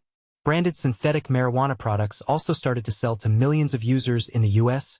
via gas stations, convenience stores, and skater shops, with names like Blaze, Dream, Aroma, Mr. Smiley, Red X Dawn, Kush, K2, and Abima, perhaps a pun on the famously pot-puffing president's name. They cost $10 to $25 a bag and contain JWH series drugs, just as the Spice-branded legal highs had in the EU. By mid-2012 in the US, media reports about users behaving in violent or bizarre ways after taking bath salts took on a surreal, filmic quality. Perhaps the most famous case reportedly involving bath salts was that of 31-year-old Rudy Eugene, who will be grimly remembered as the man killed by police after biting off the face of fellow homeless man, 65-year-old Ronald Papo, in Miami in May 2012. Stories flashed around the world instantly, with police who were not present at the scene of the crime saying it was likely that the attacker was under the influence of a bath salts-type drug. Eugene was impervious to gunshot, police said, and took several bullets from marksmen before he died. The American Center for Disease Control and Prevention lost its mind at week 2 and responded, in all apparent seriousness, to online rumors of a zombie apocalypse following a rash of other reports involving cannibalism in the U.S. and elsewhere. CDC does not know of a virus or condition that would reanimate the dead, or one that would present zombie-like symptoms. Agency spokesperson David Daigle told the Huffington Post, "There is no doubt that Rudy Eugene was mentally ill, and it is possible that he took drugs on the day of the attack that made his condition worse. But at the time of initial reports, there was no confirmed evidence that Eugene had actually taken bath salts. Some undigested and as yet unidentified tablets were found in his stomach, but the branded legal highs sold in the U.S. are typically powdered and are snorted. No human flesh was found in his stomach, meaning initial reports of cannibalism were also inaccurate." Local TV station CBS 4 blamed an LSD-type drug for the man's attack. Leaving aside the fact that no toxicology reports were available at the time of that report, and that no bath salts-type drugs are anything remotely like LSD, The source for these allegations was flimsy at best. Neither the doctor nor the policeman quoted in the early stories had first-hand knowledge of the case, reported Reuters' Jack Schaefer. It is complex enough untangling the facts in news stories that involve novel psychoactive substances without media hype confusing the picture so completely that it seems almost willful. Each generation has its drugs moral panic, whether it comes in the guise of LSD users jumping from buildings in the 1960s, PCP crazies in the 1980s, superhuman crackheads in the 1990s, or meow-frenzied and entirely fictional school kids taunting their teachers with their bags of legal highs in the early 21st century.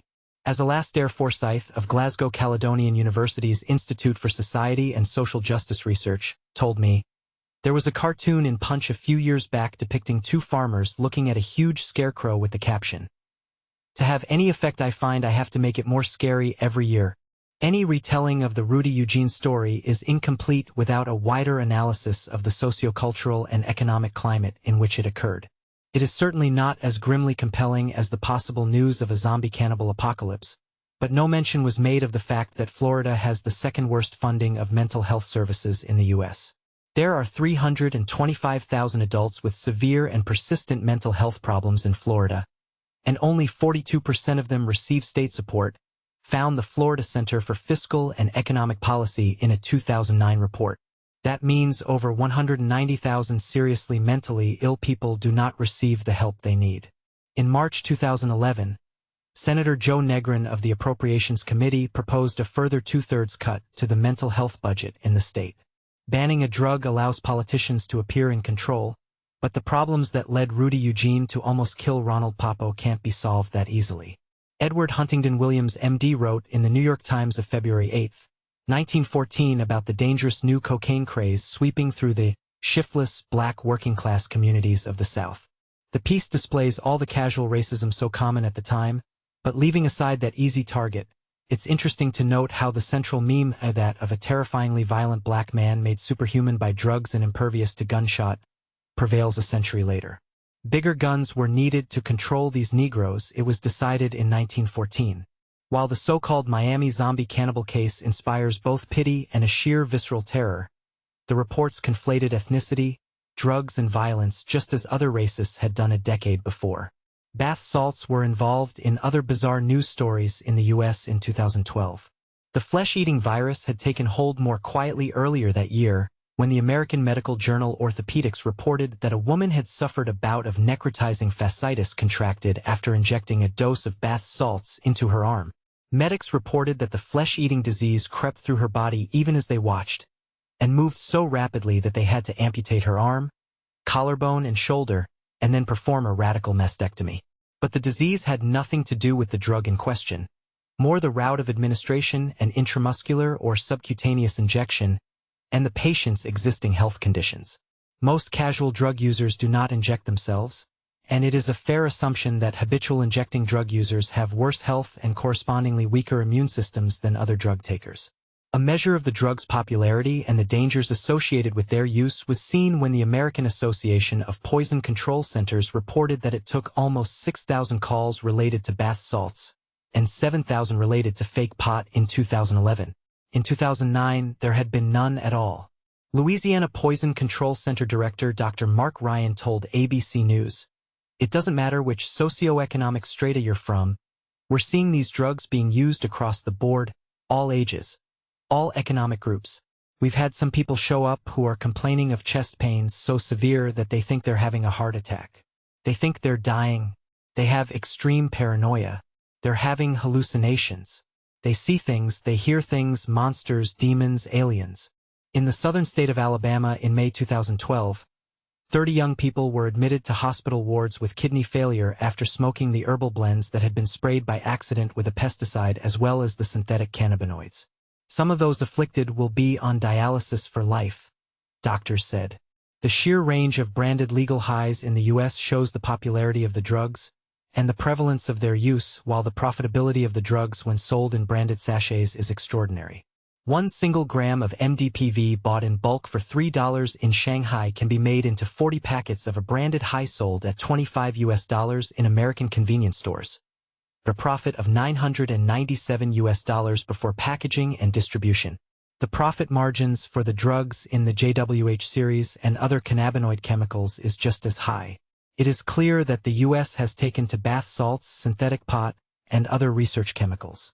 Why it has done so is a thornier and much harder issue to identify. The country is the world's #1 consumer of regular drugs, with the 2010 National Survey on Drug Use and Health revealing that 22 million citizens, 9% of the country, use illegal drugs. In those aged 18 to 25, that proportion more than doubles to 21.5%. It is noteworthy that this report, published in 2011, contains no mention of the new drugs that have become so widely used in the U.S., although the internet and TV channels are alive with social chatter and news reports of their use. Perhaps a driver in this market is the far wider use of drug testing in American firms, and the use by some American parents of testing kits on their children. College sports scholarships demand regular drug testing. Fail and you're not just off the team, you've lost your scholarship and you're out of college. Many of these new chemicals will return a negative test result.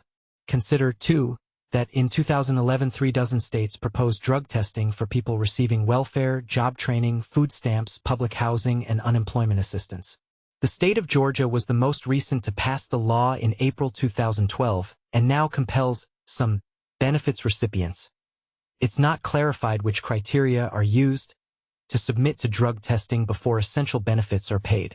Not satisfied with targeting the welfare payments of some of the poorest and most needy in society, penniless addicts and drug users, the state also demands that those targeted pay $17 to urinate into a testing vessel that will decide their fate. The New York Times reported that in Florida, people receiving cash assistance through welfare have had to pay for their own drug tests since July, and enrollment has shrunk to its lowest levels since the start of the recession.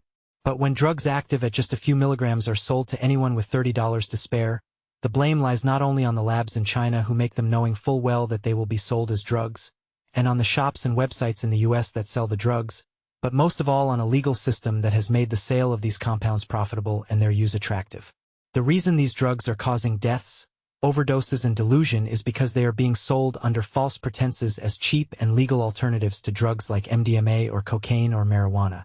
While official responses are failing to effectively address the situation, grassroots voluntary organizations are taking direct action to ensure the health of festival goers.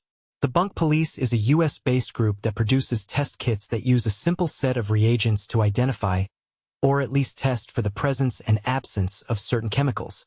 Small samples of drugs are placed in a small plastic tube and each reagent is added to the mix. The color changes depending on what chemical is present, and this is then compared to a printed chart. Bunk Police also conducts more complex lab tests on substances that have hospitalized users.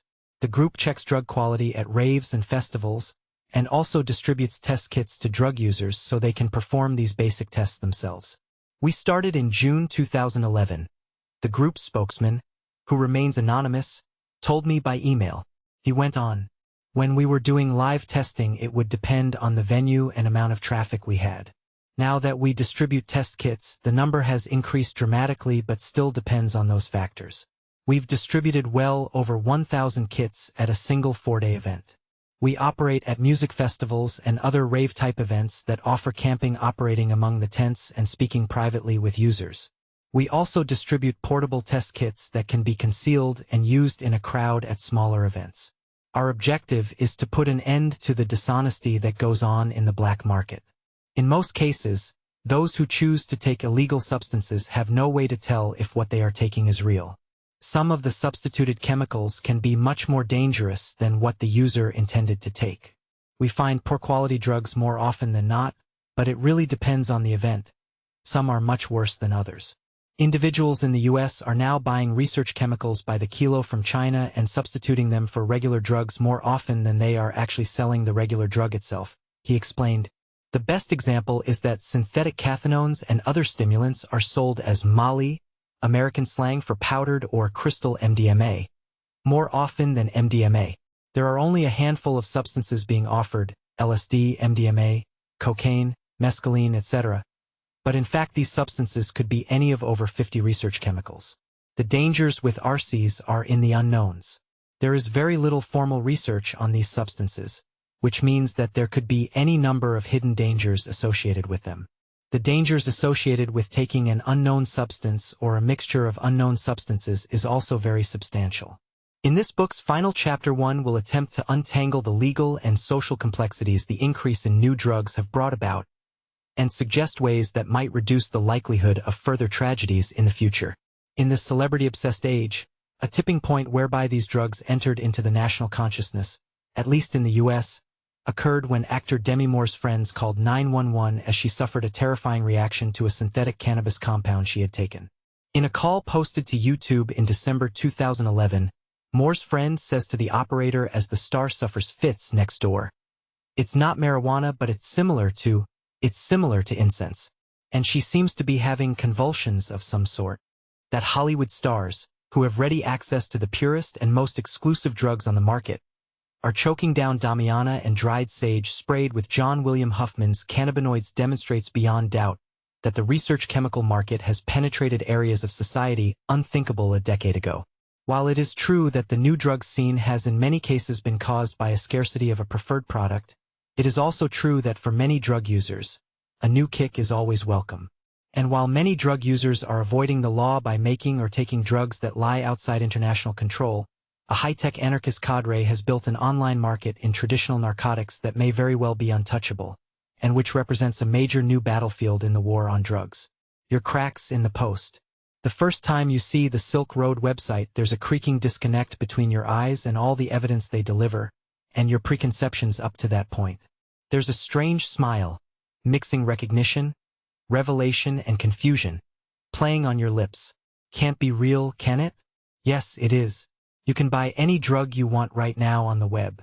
Every drug you can think of and a dizzying few dozen more are on open sale on the site, from old-style illegal Class A drugs such as crack, heroin, and LSD, to research chemicals of every hue, including Shulgin's creations, Nichols' work, Carl's ketamine variants, and Kinetics' mephedrone. If there's a drug missing that you really want, you can always ask for it to be offered, imported, or synthesized. And if you're a chemist yourself, there are syntheses and precursors for sale too. Rather than waiting for the drug laws to change, activists, dealers, and users have declared an independent state online where all commerce, within certain boundaries, is permitted by the site's mysterious owner. Its guide to vendors is pretty laissez-faire.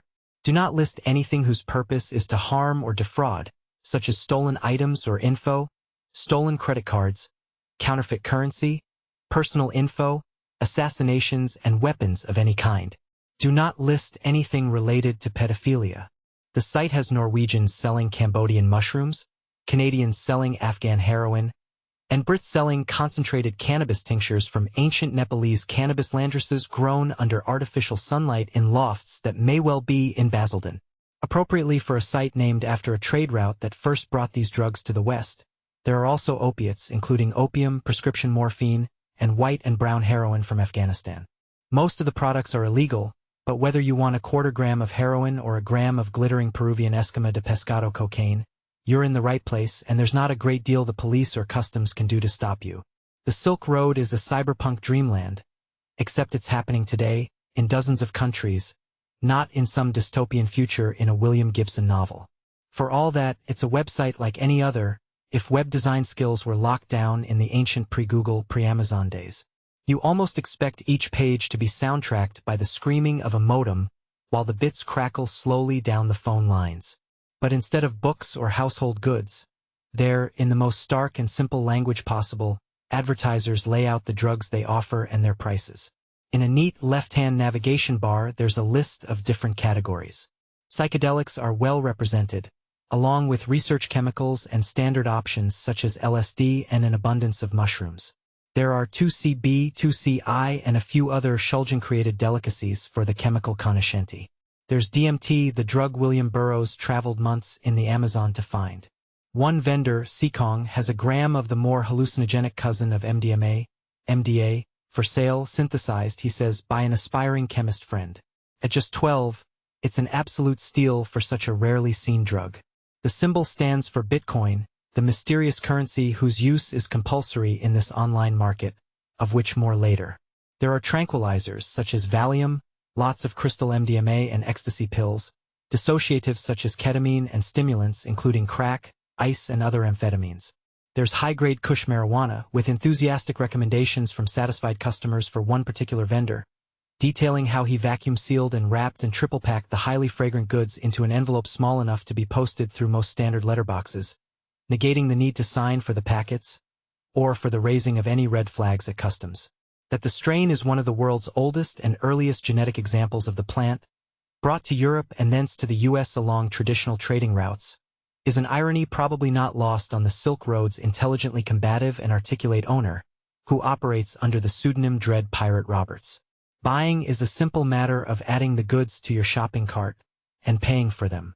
The money is held in an escrow account hosted at the site, and although you have to supply a delivery address, this can be encrypted and is deleted as soon as you have received the goods. The site also gives detailed information on how to receive packages safely.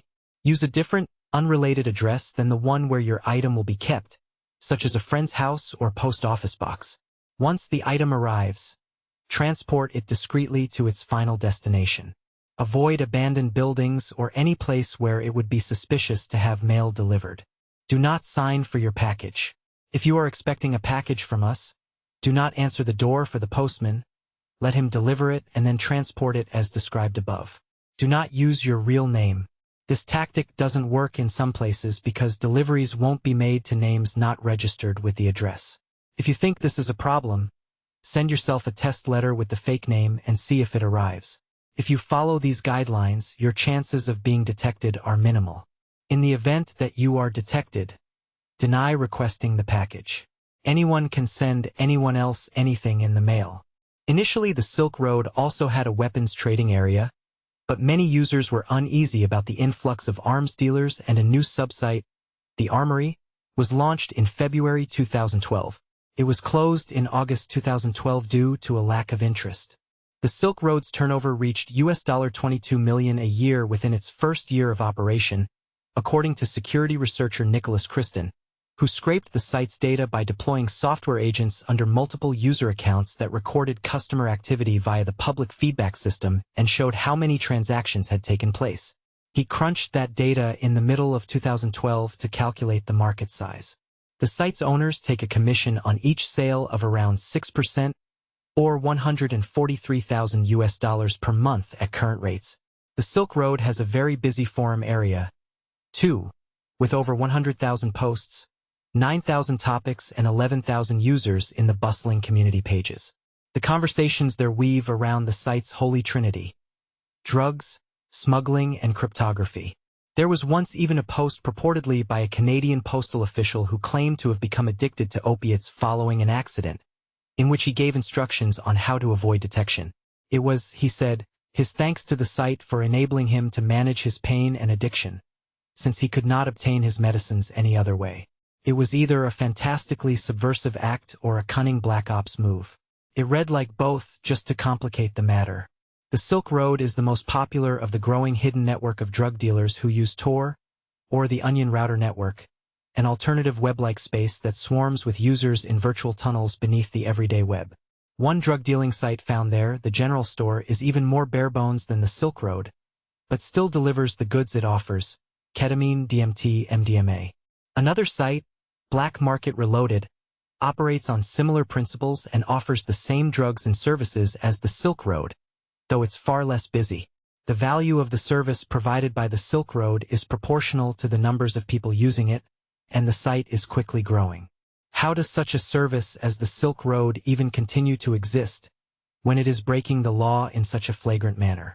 In order for its customers to be completely untraceable, and therefore invulnerable to legal prosecution, the Silk Road is hosted on a hidden service, buried away on the dark web, far from the reach of Google. Sites on this network have randomly generated addresses, made up of a string of meaningless characters, and ending in .onion rather than .com.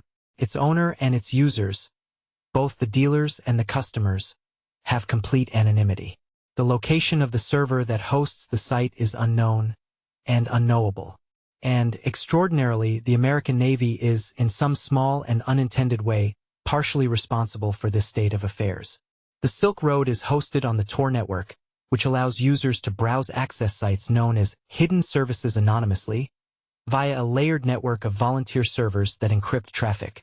As the torproject.org website describes it, Tor is free software and an open network that helps you defend yourself against a form of network surveillance that threatens personal freedom and privacy, confidential business activities and relationships, and state security known as traffic analysis. Information activist Andrew Lehman lives between the US and Iceland and is the mouthpiece of the Tor organization. He laughs as he recalls conversations he has had at conferences in the last 18 months since the Silk Road began to become populated. People have come up to me and said, "Wow, thanks for the Silk Road." I've been like, "Whoa, assume we're being recorded here. We don't host Silk Road. It's just an address." Tor hidden services are just an algorithm that provides an address. The Tor software and network was created in 2001 by two computer science graduates at the Massachusetts Institute of Technology. They took a piece of undeployed software, which had been written by the American Navy in 1995 to enable simple, anonymous internet use, and released their own version of it online with the Navy's permission. The Navy had this project called Onion Routing, and it's still going today, explains Lehman. Its goal is to defeat network traffic analysis, which is the ability to know who you are, who you're talking to, and how much data you send and receive. If you think of envelope data from your postal system, that's the basis of intelligence gathering. For whatever reason, the Navy wanted this technology. They started the project in-house. But they didn't have any intention of releasing it publicly, Lehman explains. So Paul Syverson, a mathematician who's still the core researcher for onion routing for the Navy, met grad student Roger Dingledine at a conference. Roger said, "Have you ever thought of putting this on the internet?" At the time, the Navy had no plans for deployment. But Paul said sure. So the first problem to solve was that if the Navy were to release this code online, to release it to the world, they had to give up their anonymity, said Lehman. The impossibility of having an anonymous network owned by the Navy was a comical catch-22. You can't have a Navy anonymity network because no matter what individual soldier you are, your adversary will still know you are the Navy and will still treat you as such, he said. If an anonymizing service is used by just one specific category of people, then it's easy for observers to tell who they are. For example, if no one had white cars except the police, every time you saw a white car, you'd know it was the police. You wouldn't know which individual policeman it was, but you'd know they were a policeman and would be able to see where they were going and how often. The more people who used the system, the better. The crowd offers greater cover. The original aim of the grad students, Roger Dingledine and Nick Mathewson, was to give users control over their data when they went online. This was during the first dot-com boom, and many companies were giving away services for free, or rather, in exchange for your data and your browsing habits, which they would then sell on to third parties. Information activists rejected that business model and wanted to offer an alternative, and so Dingledine and Mathewson created a variant on the Navy protocol, calling it Tor. The way Tor works is best described in simple terms. When you type a web address into a standard browser, such as Firefox or Internet Explorer, your connection to the Internet originates from and returns to a unique address, known as your Internet Protocol, or IP, address. This information is included inside the packet of data that you send when you press Enter. The request or packet is then sent via the quickest possible route to the address you have specified, and then the request is delivered in the same way, but in reverse. The request for the information and the data you receive is stored by your Internet Service Provider, or ISP, and can be observed at many points along the entire transaction. Your Internet Service Provider assigns you an IP address, which is a string of digits separated by decimal points. The address may be temporary. In some places it changes every day, in others it is active until you lose power for more than 8 hours. Your IP address is the way your information requests and responses route through the network, and it can be thought of as your digital home address. When a British net user does a Google search, the Internet Service Provider routes it to a Google server, for the sake of illustration, in the US. The traffic goes across the ocean to Google and it sends all your data back to your IP address. Google now knows where you are because of where those addresses are assigned. There are geographic IP databases that will map your IP down to a street in many cases, or at least a neighborhood, something not desired by people who want to buy and sell pounds of hashish online. Your Internet Service Provider gets to see all of your traffic and everything you do across it, along with everyone else between you and your destination, which in this case is Google, which gets to see where you live in the world so it can target ads at you. My IP address at home maps me down to my street, says Leumann. They know exactly where I am and where I live, what street, and they can probably guess what house would be mine. Once you download and install Tor, he explains, a browser window like any other opens, and you type in addresses.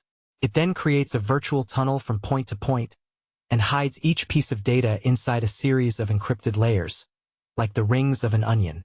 What Tor does is build a tunnel which connects through 3 different relays in the world, so though you may physically be in the UK, your first connection may be to Hong Kong, your second may be to Argentina, your third will be in Japan.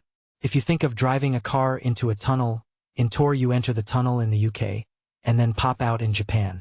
In order to watch what you're doing on the net, authorities would have to watch the entire internet, says Leumann. The network and the software, which is distributed free at torproject.org, grew with the help of funding from Voice of America, a trusted global American news site. The service approached the Tor project in 2006 and said they had noticed that users from all over the world in repressive regimes were using the Tor software to connect to their web pages. They asked the Tor volunteers to form a company in order to make the service and the network more widely available, which they did. At the time, we were still independent contractors with the Electronic Freedom Foundation, EFF, and the American Department of Defense at the same time, which made for some strange meetings, says Leumann. Tor is not just used by those engaged in illicit activity. The vast majority of Tor users are simply people who want privacy when they go online, as the information gathered on us by search engines and social media grows daily. When researching sensitive or medical matters, some users don't want Facebook or Google searches sending unsettlingly accurate adverts back at them. There were 36 million downloads of the software last year, though that does not necessarily translate to daily users, of which there are around 1 million. And in repressive regimes such as Iran, Tor users can access sites that are blocked by the government. In Iran, between 60,000 and 100,000 people use Tor daily, for the most part for looking up innocuous stuff such as celebrity gossip, but it is also used by political activists looking to get their messages out of the tightly controlled net space of the repressive regime. Iran's citizenry have a long history of circumventing censorship, from back in the 1960s when shortwave was banned and they figured out a way to get around it. Then it was satellite TV, but you had to get the state broadcast. Iran jams other signals. People have got good at hiding their illegal dishes, or have made them portable so they can watch TV and take it down quickly, says Leumann. He continued, now the net is just another way. And as more people go online and get their news online, and their life is online, the government of Iran is trying to block that to maintain their censorship regime, but the Iranians are well trained in circumventing that. The Tor software is smuggled into the country and distributed samizdat among users by the so-called sneakernet of friends walking between houses with the code on USB flash drives, disguised in encrypted files on camera cards, or buried between the etched grooves of an officially allowed CD-ROM. Of course, there is a sinister side to this libertarian technology. Dig a little deeper around this hidden or dark web and you'll find pages that would give even the most extreme libertarian pause for thought. The Quick Kill page offers to remove the problem in your life for a payment of $10,000 up front and $10,000 once the target is eliminated. We are here to do business, say the site's owners, reassuring or disappointing prospective customers that they will not kill political figures. It's probably a scam, but it's a disturbing one nonetheless. Hidden deeper in the layers of these .onion sites are weapons dealers who tell customers looking to spend less than $10,000 to look elsewhere. They draw the line at biological weapons. Somebody showed me a forum run by the Italian mafia on Tor, and they traffic weapons and drugs and tons of garbage and toxic waste on a BBS, says one anonymous interviewee. It's hidden from public net, but it's out in the open. They don't use any code words, and they have the same juvenile jokes you'd see on a usual bulletin board system. Leumann is realistic about the fact that the network can be used by criminals, child pornographers, drug dealers, and fraudsters. Tor is just a technology. Silk Road and these other things would exist on something else if it wasn't for Tor. I don't know why they picked Tor, and I don't care. Our code is all open source, everything we do is open source, and is mirrored all over the world.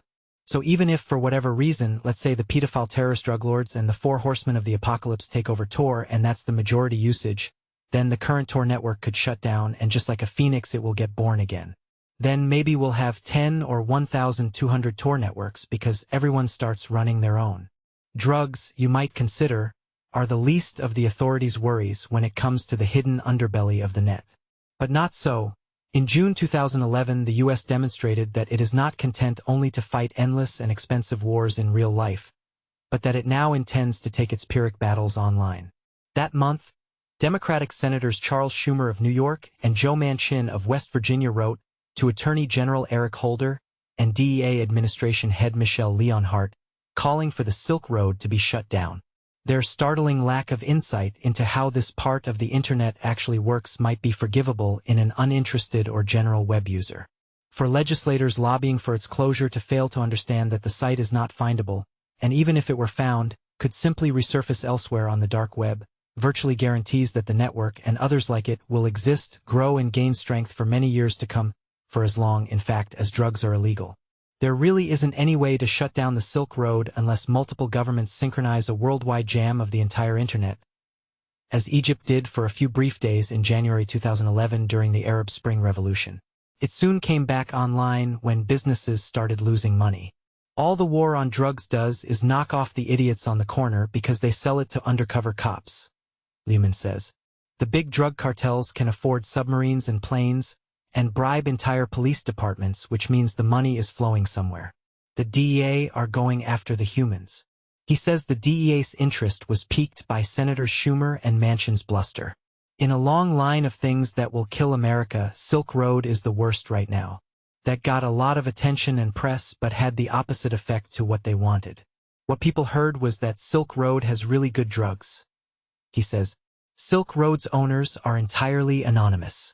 But the name of the current site administrator is an intriguing clue as to the way the service may be run. Though Dread Pirate Roberts was previously named Silk Road in the market's attached forum pages, and admin in the marketplace itself, he renamed himself in February 2012, delighting in posts for days beforehand in the appropriateness of the name he would soon reveal. It turned out he had chosen to call himself after a swashbuckling pirate character in the 1973 fantasy novel, The Princess Bride by renowned American screenwriter William Goldman. In that work, the Dread Pirate Roberts is a persona assumed by many different characters, each of whom hands the mantle, name, responsibilities, and ship to his chosen successor. It seems possible that the Silk Road site is run not by a single operator, but by a loosely tied conglomerate of individuals, each of whom successively takes the risk and reaps the rewards that running the site must entail. It's impossible to say. Perhaps the name more simply nods at the popular respect for the outlaw pirate hero figure, who has thrived in a world where torrent downloads are far more respectable than shoplifting a DVD. Appropriately enough, it was William Goldman who wrote the line "Follow the money" in the 1976 film All the President's Men, a phrase that has become the battle cry for investigative journalists looking for examples of official corruption.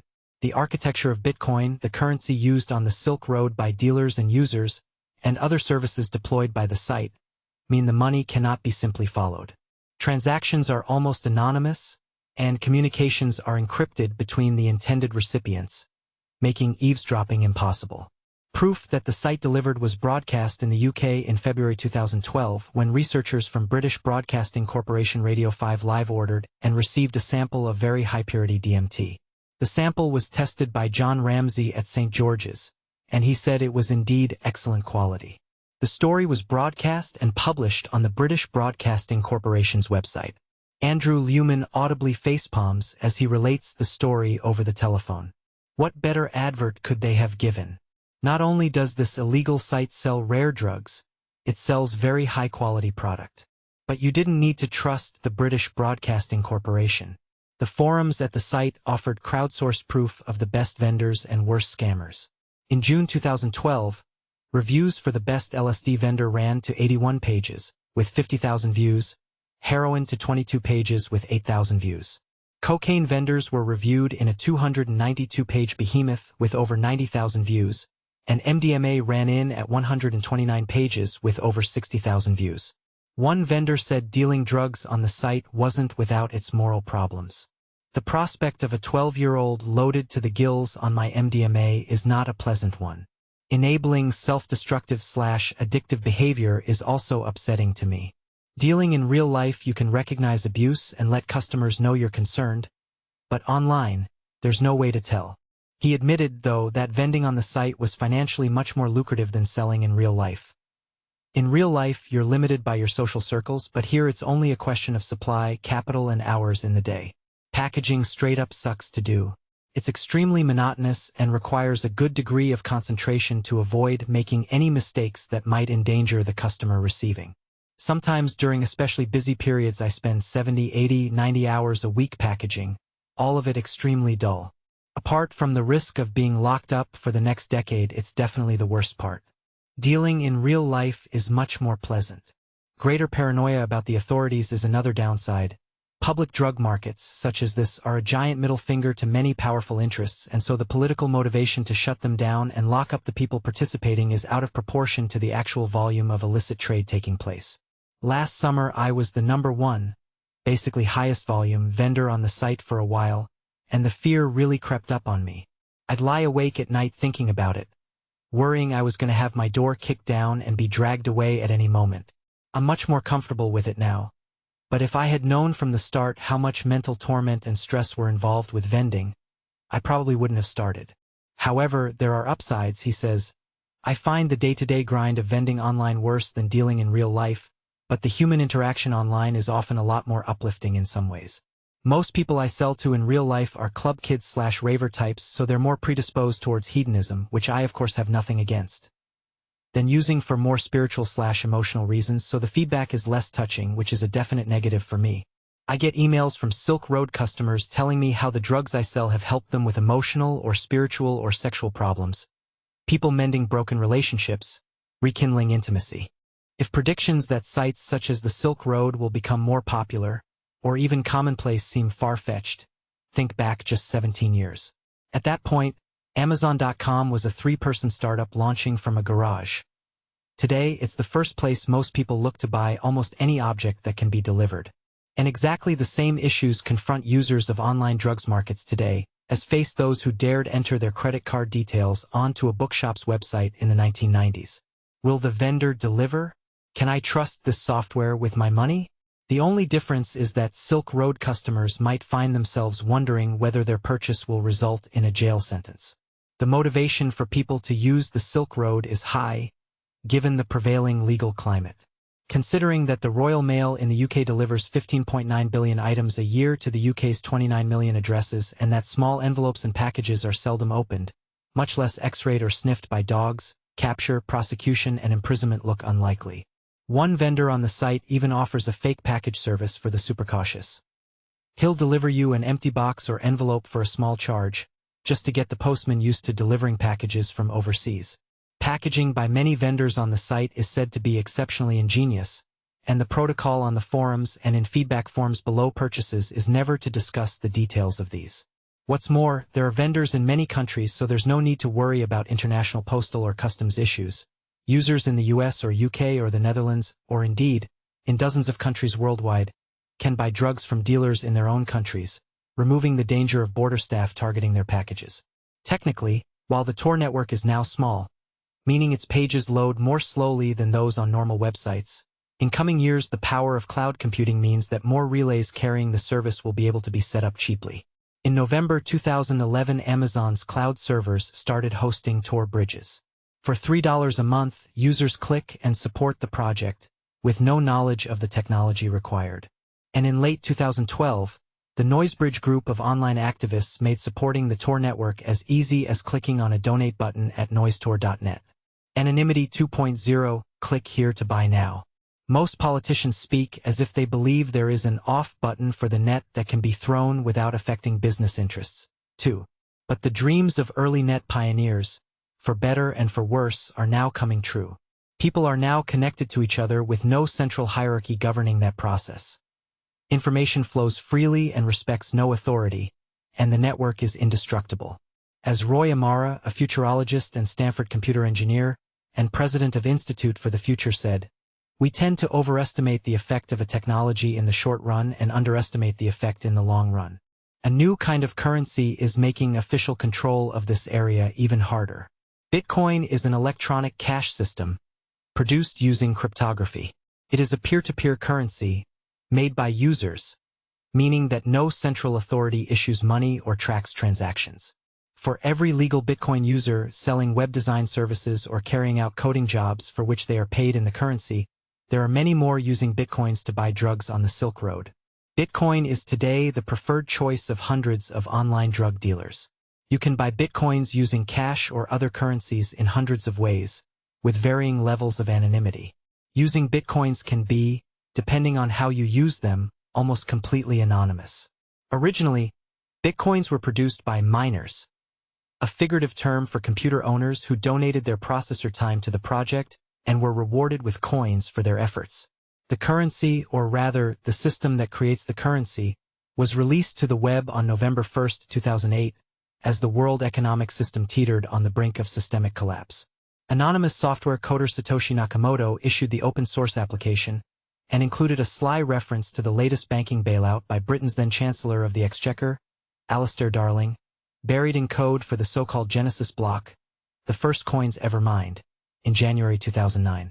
The main reason no purely digital currency has ever gained traction is because data as cash has a central flaw.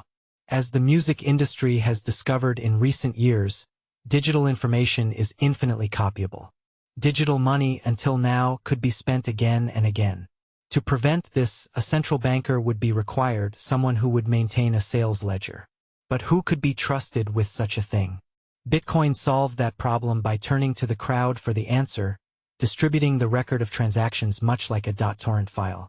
Torrents are shared downloads, so when a user fires up their BitTorrent client and downloads, say, a film using a torrent file from an illegal site such as the Pirate Bay, they actually download millions of chunks of the file from a swarm of users at once, rather than one file from one central server. The torrent software on the downloader's machines then assembles the pieces of data into a film or music file.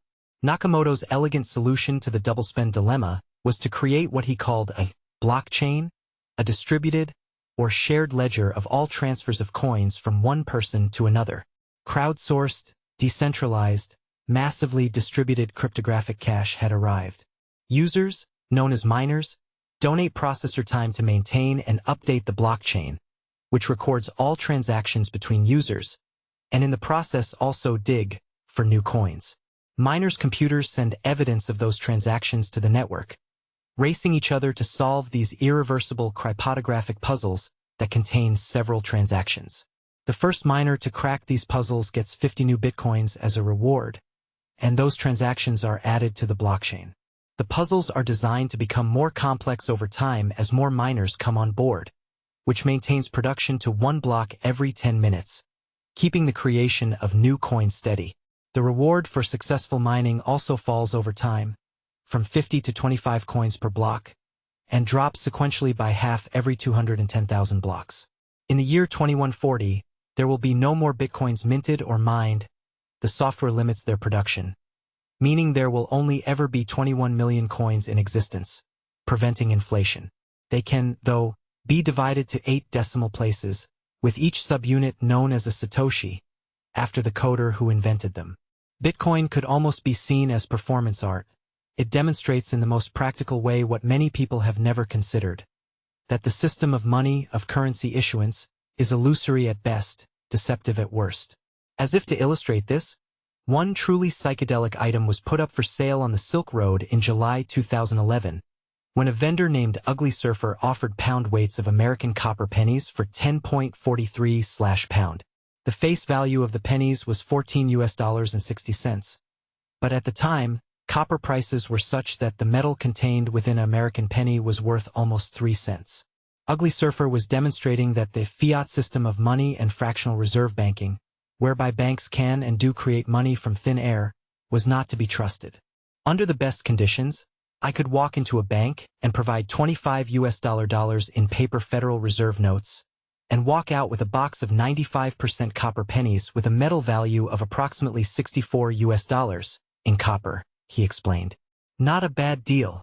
Of course, not all of the pennies will be 95% copper, but the portion of 95% copper pennies in the box have the proportional gain, he told me. I have to sort the copper pennies from the zinc pennies, and I have designed a system to automate the sorting based on pattern recognition of metal composition. So I use technology to sort and reach a scale of efficiency that makes the process profitable. In my opinion, fiat currencies are doomed simply because of the deception involved. As the populace is educated, and it looks like that education is about to be painfully forced on the masses, look at Greece. It will be a force of nature, the destruction of the fiat model. Anonymity, or the ability to act anonymously, is a critical means to preserving individual freedom in the midst of tyrants. I am a true believer in financial privacy.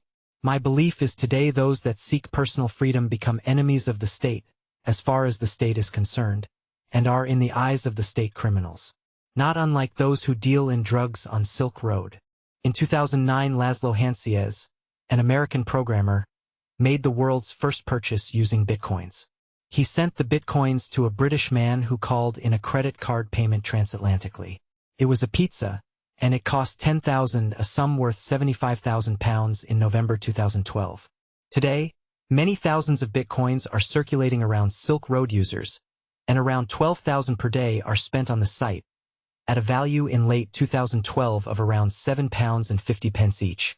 Silk Road users value the currency for its supposed anonymity, although it is not entirely untrackable to the curious and competent, nor is it entirely safe.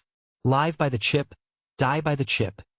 In June 2011, a user named Alan Vane claimed that 25,000 coins had been stolen from his computer. A week later, a hacker compromised security at Mt. Gox, a Japanese firm which handles the vast majority of cash-to-coin exchange, and pretended to be selling off a vast chunk of the currency. As a consequence, the price dropped to zero, allowing him to steal thousands of coins. The system was then flooded with speculators, forcing Mt. Gox to limit withdrawals to $1,000 worth of bitcoins a day to stem the flow and prop up the dollar value of the currency. Network analysts Fergal Reid and Martin Harrigan of University College Dublin wrote a 2012 paper baldly titled "Bitcoin is Not Anonymous." In it, they demonstrated what the high-tech coining community knew, that the blockchain recorded all transactions. Reid posted in a comment thread following the release of his paper, "You don't get anonymity automatically from the system. A lot of people out there think you do. But the determined user can retain anonymity easily enough in the US at least, by entering a bank and paying cash into an exchanger's account, for bitcoins are now traded just as dollars and euros are. They now have a value that is decided by the market." The total Bitcoin market capitalization stood at £72 million in November 2012, with around 10 million coins valued by the secondary market at around £7.50 each. By this method, cash exits the real world, and from there can enter the miasmic smog of this market. Bitcoin addresses are generated anonymously and instantly, and infinitely. You can launder bitcoins bought with pounds from your bank account and send it through 100 or 1,000 anonymous Bitcoin accounts that you have generated and which you control in just a few hours, then use them to buy drugs. There is no trace, especially if you connect to the net with Tor. And there are many services online where users can buy other digital currencies and convert them into Bitcoins. Liberty Gold is a virtual metal-backed currency from Costa Rica, purchasable automatically from anonymous servers with Western Union cash payments, whereby participants swap the transaction number for invisible currencies which they can then swap into other currencies. You could for a short period in 2011 even buy Bitcoin by SMS. Users would buy a SIM card from Poland or Belgium or one of a dozen other countries, charge it with cash, send a text and receive their coins to their handset. Mixing services too can tumble the coins in and out of thousands of other Bitcoin transactions and accounts, making a dense web of mathematics even denser still. When most investigators can't even understand the basics of encryption, the likelihood that they or a jury member will reach an understanding of Bitcoin is minimal. And when most small-scale drug transactions are small, under £100, who's watching? The answer, so far, is that no one has been busted using evidence from the Bitcoin blockchain. Bitcoin addresses, where you receive and store coins, are randomly generated strings of letters and numbers, and there's no ID check system, and you can create another in moments. If that's not enough, the more paranoid users can use a service such as BitcoinFog, which matches deposits and transactions randomly, paying out the total you paid in a series of different amounts. Then there are InstaWallets, temporary, one-time use holding accounts where coins can be stored for a few seconds over an anonymized net connection and spat out elsewhere. Or there's Coinapult, a jokey service allowing users to sling coins to each other across the ether. There are games such as Satoshi Dice, a gambling game that allows microbets on random chance algorithms. Since the currency is divisible to 8 decimal places, the thousands of tiny bets further complicate the blockchain and disguise criminality. There's no denying that this is a minority sport, and that the process is arduous, and can sometimes fail completely. Online wallet services, where coins can be stored on the net, rather than on your computer's hard drive, are often scams that can easily fleece users. The complexity of the system does not lend itself to the kind of impulse purchase made by some drug users. But that hasn't stopped thousands of users of the Silk Road from embracing the technology. Networks grow and proliferate if they are populated, required, and scalable. Bitcoin, Tor, and the Silk Road fulfill all of these criteria. Might this arcane and hidden world spawn new and different versions of itself? Those who believe this system is so complicated that it will never catch on might perhaps consider that within living memory, even configuring basic internet access took expert knowledge. Nowadays, we only actually notice our net connections exist when they drop. Encryption is what makes this market possible, and what makes it so hard for lawmakers to attack. Encryption works by scrambling information and only allowing the holders of 2 sets of keys to decode that information. The public key is known to everybody and is published. The secret key is held only by the recipient. Alice wants to tell Bob some sensitive information, or indeed any information intended only for his eyes. So Alice uses Bob's public key to encrypt the message to him. Bob uses her private key to unlock or decrypt the information. No one else can read it. In a 1991 paper, Phil Zimmerman, coder and security specialist, and author of the software package Pretty Good Privacy, wrote, "It's personal, it's private, and it's no one's business but yours. You may be planning a political campaign, discussing your taxes, or having a secret romance. Or you may be communicating with a political dissident in a repressive country. Whatever it is, you don't want your private electronic mail, email, or confidential documents read by anyone else. There's nothing wrong with asserting your privacy. Privacy is as apple pie as the Constitution. The only way to hold the line on privacy in the information age is strong cryptography. If governments or police wanted to read the messages between Silk Road users, they'd have to spend years in so-called brute force attacks, where hundreds of millions of possible passwords are tried one after the other. In the UK, though, if you are investigated by police and use encryption and refuse to give your passwords to investigators, you will be charged with a crime and jailed under the Regulation of Investigatory Powers Act, RIPA. No matter what your defense, no matter what crime you are under investigation for, even in the absence of any other evidence, if you maintain your right to private communications, you will be deemed a criminal and jailed. IT website The Register reported in 2009 that the first person jailed under Part 3 of the Regulation of Investigatory Powers Act was a schizophrenic science hobbyist with no criminal record, found with a model rocket as he returned to London from Paris. He refused to give police the keys to his encrypted data. Indeed, he refused to speak at all and was jailed for 13 months. 6 months into his sentence, the man, named only as JLF, was sectioned under the Mental Health Act and does not now know when he will be released.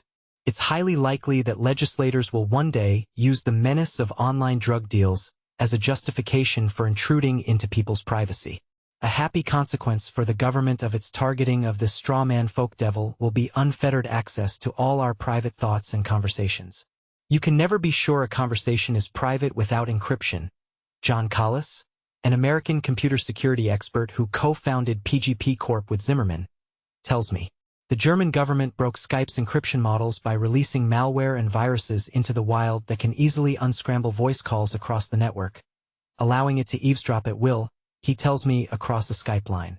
In the old days, hundreds of years ago, people could speak privately by going out and taking a walk around the green and talking among themselves, and there was no way people could listen in, he told me.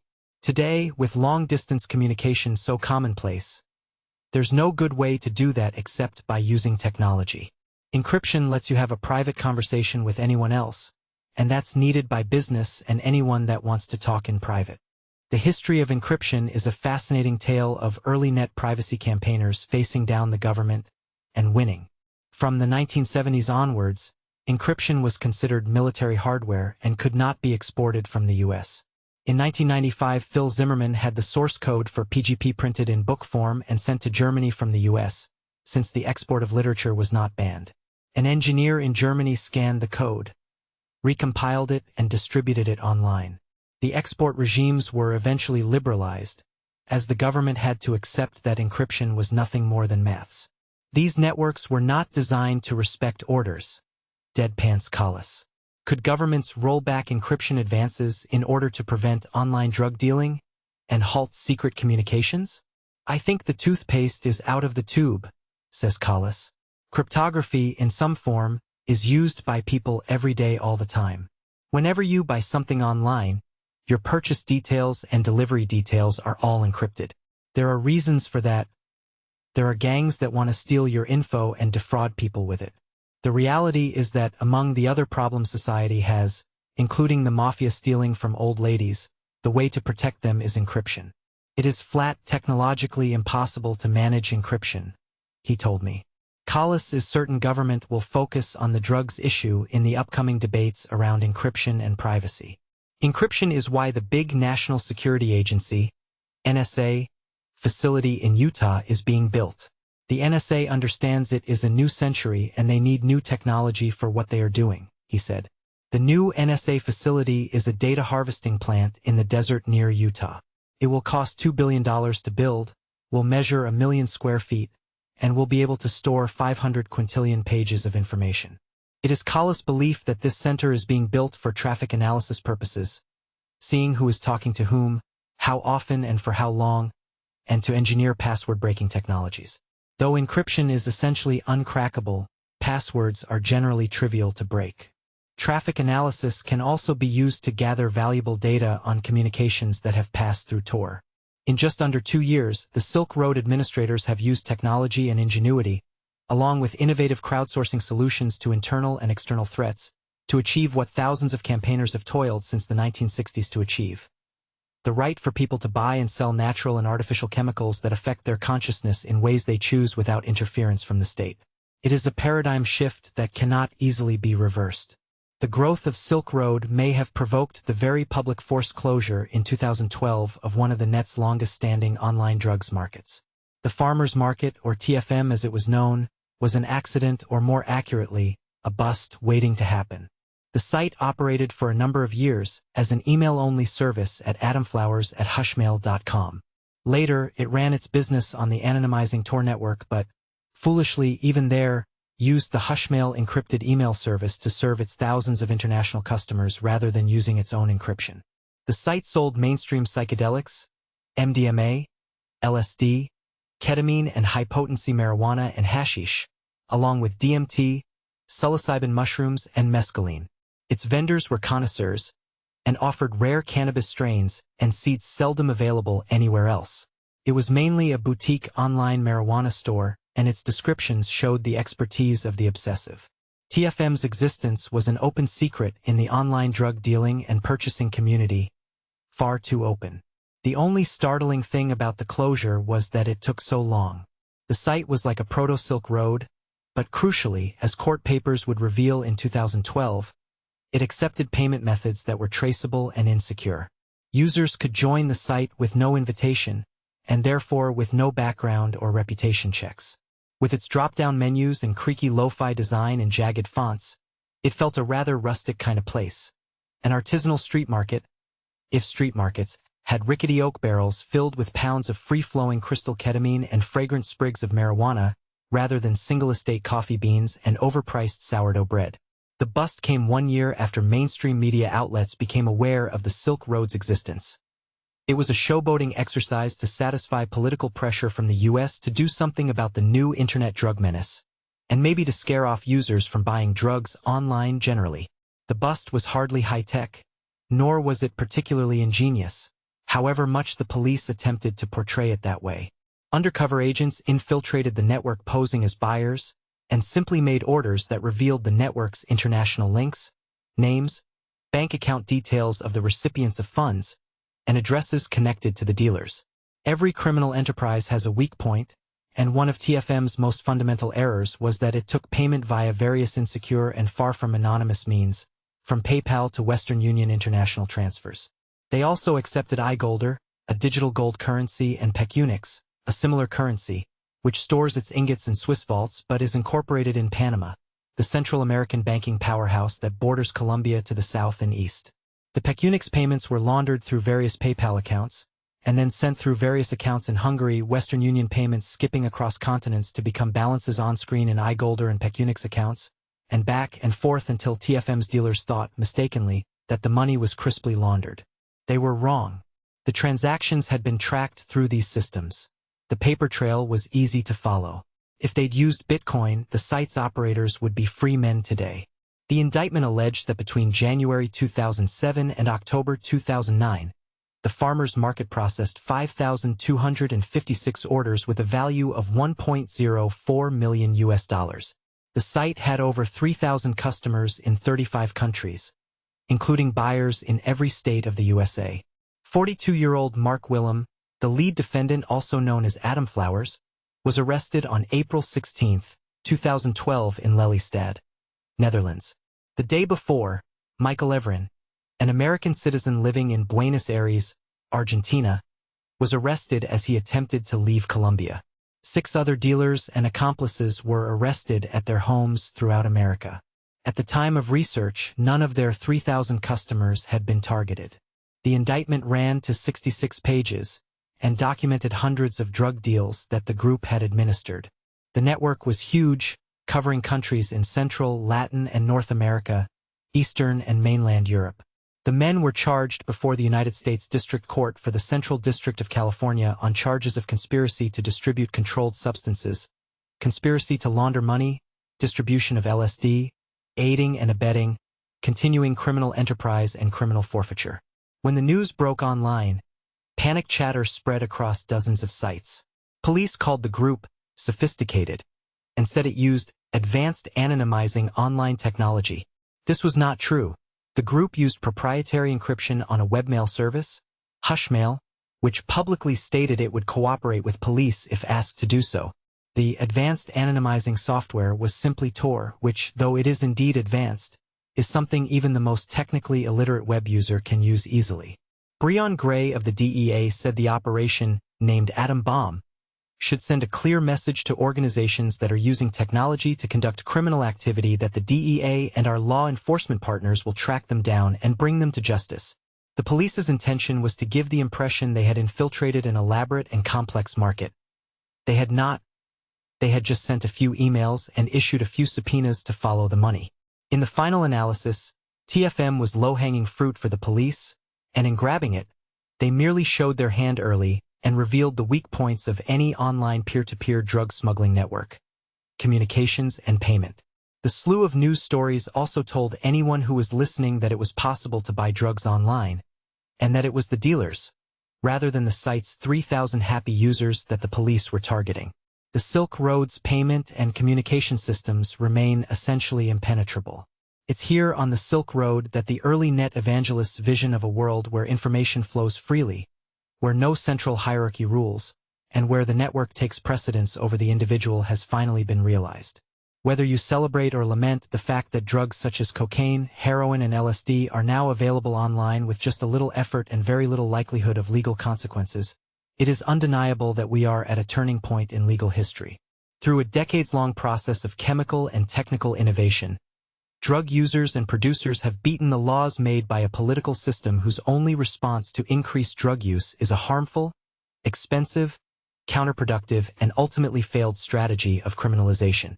Over the course of the century or so that drug laws have existed in any meaningful form, a clear pattern has emerged. As each law to prevent drug consumption is made, a means to circumvent it is sought and found. Those means can be chemical, legal, social, or technological. We stand today at a crossroads formed by those 4 elements, with the web making possible communication between distant strangers, facilitating the sharing of limitless quantities of information, and enabling the distribution of drugs anywhere in the world. Where do we go next? Prohibition in the digital age. In 1920, the American government banned alcohol sales, urged on by the church.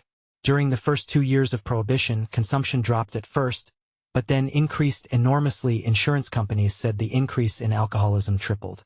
Speakeasies or illegal bars flourished, and in New York alone, there were soon 30,000. Efforts to stop the smuggling of alcohol from neighboring countries stepped up, but organized crime syndicates took control of the newly lucrative trade and soon gained the working capital required to finance other schemes, such as casinos. As the borders shut, criminals sought alternatives and stole vast quantities of industrial alcohol used in the chemical industry, redistilling it to rid it of contaminants and make it fit for human consumption.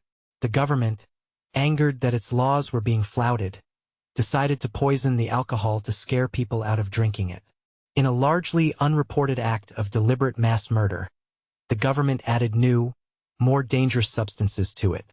A Slate article in 2010 listed these as kerosene and brucine, a plant alkaloid closely related to strychnine, gasoline, benzene, cadmium, iodine, zinc, mercury salts, nicotine, ether, formaldehyde, chloroform, camphor, carbolic acid, quinine, and acetone, as well as methyl alcohol. In December 1926, 26 people died in a matter of days as they celebrated Christmas with the poison booze. The government was not legally responsible since it had banned alcohol sales and the use of alcohol, however it was obtained. In its view, people were choosing to poison themselves. The government knows it is not stopping drinking by putting poison in alcohol, New York City medical examiner Charles Norris said at a hastily organized press conference. Yet it continues its poisoning processes, heedless of the fact that people determined to drink are daily absorbing that poison. Knowing this to be true, the United States government must be charged with the moral responsibility for the deaths that poisoned liquor causes, although it cannot be held legally responsible.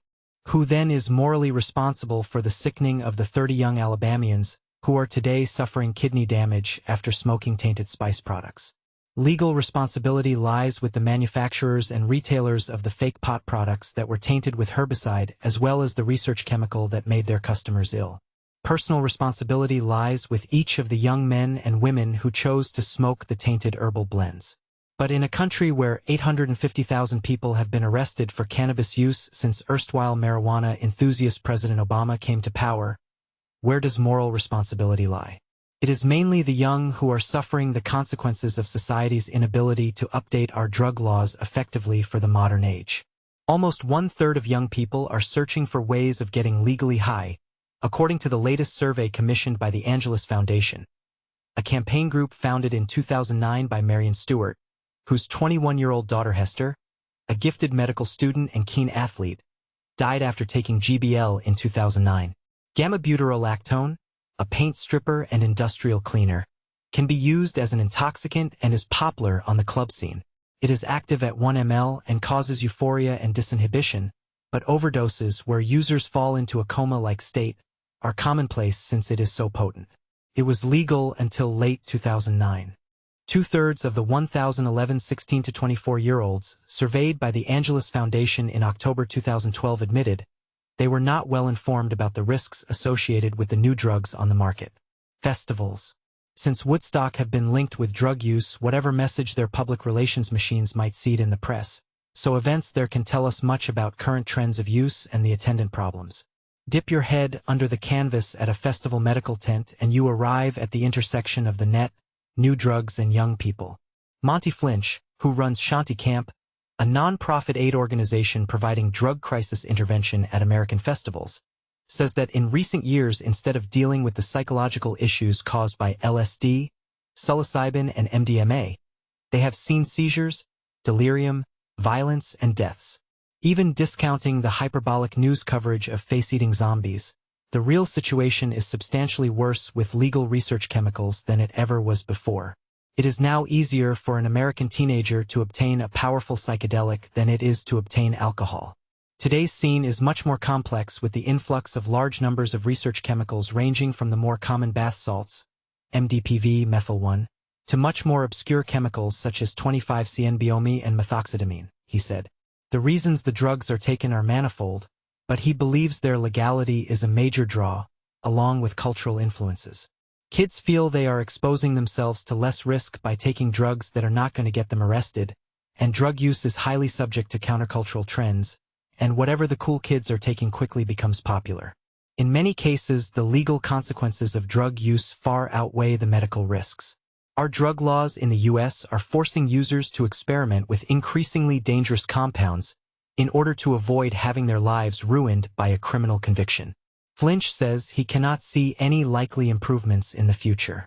New research chemicals are ubiquitous and the problems associated with them are growing. From the front lines, we see the situation getting worse rather than better. The new compounds are poorly understood and have little or no history of human use, and therefore the problems we see are harder to characterize and therefore treat. It is sad that what is currently legal is substantially more dangerous than what is illegal.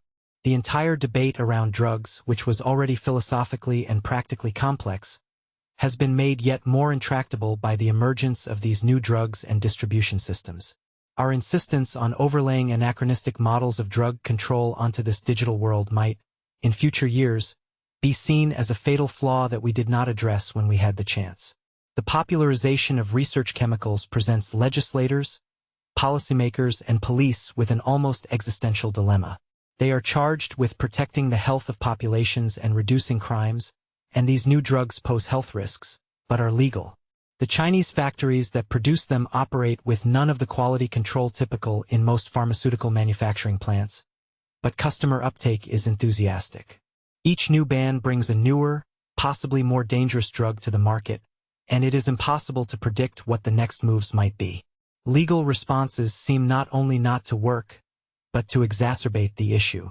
The American Analog Act did nothing to prevent the arrival in 2009-11 of the JWH chemicals, the cathinones found in bath salts, and the other synthetic cannabinoids that had hit the UK and Europe in 2008, and where the early vendors of synthetic cannabis substitutes had sold the drugs online, the US did it bigger and better, and even more publicly and commercially. In the US, in October 2011, the DEA responded by adding several of the new drugs to the Controlled Substances Schedule, making them formally and specifically illegal. The Synthetic Drug Control Act of 2011 was finally signed into law in July 2012, banning dozens of research chemicals at a stroke. Soon after the bill was passed, Time magazine quoted a Tennessee medic, Dr. Sullivan Smith, who said the state had been engulfed by the new drugs. The problem is these drugs are changing, and I'm sure they're going to find some that are a little bit different chemically so they don't fall under the law, he said. Is it adequate to name 5 or 10 or even 20? The answer is no, they're changing too fast. Within weeks of these laws being passed, there were dozens more new drugs available in the U.S. One category, known as the NBOM series of chemicals, is composed of unscheduled analogs of the banned Shulgin psychedelics 2CI, 2CB, 2CD, and so on. Where Shulgin's chemicals were generally active between 10 mg and 20 mg, these new compounds, created in legitimate medical settings for experimental purposes, are more potent by a large order of magnitude, active at around 200 G. Each gram of these new, unresearched drugs contains around 5,000 doses, and they cost fractions of a penny per dose. The compounds existed before the most recent bans, but it was the new laws that inspired their wider use that will only grow as talk of their effects is amplified online. They have already claimed victims. At the Voodoo Fest in New Orleans in October 2012, 21-year-old Clayton Otwell died after taking 1 drop of NBOM drug.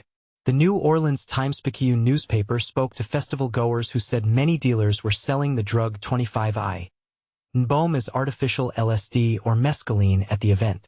This weekend, it was everywhere, festival goer Jared Brignac, who also was with Otwell at the festival, told the paper.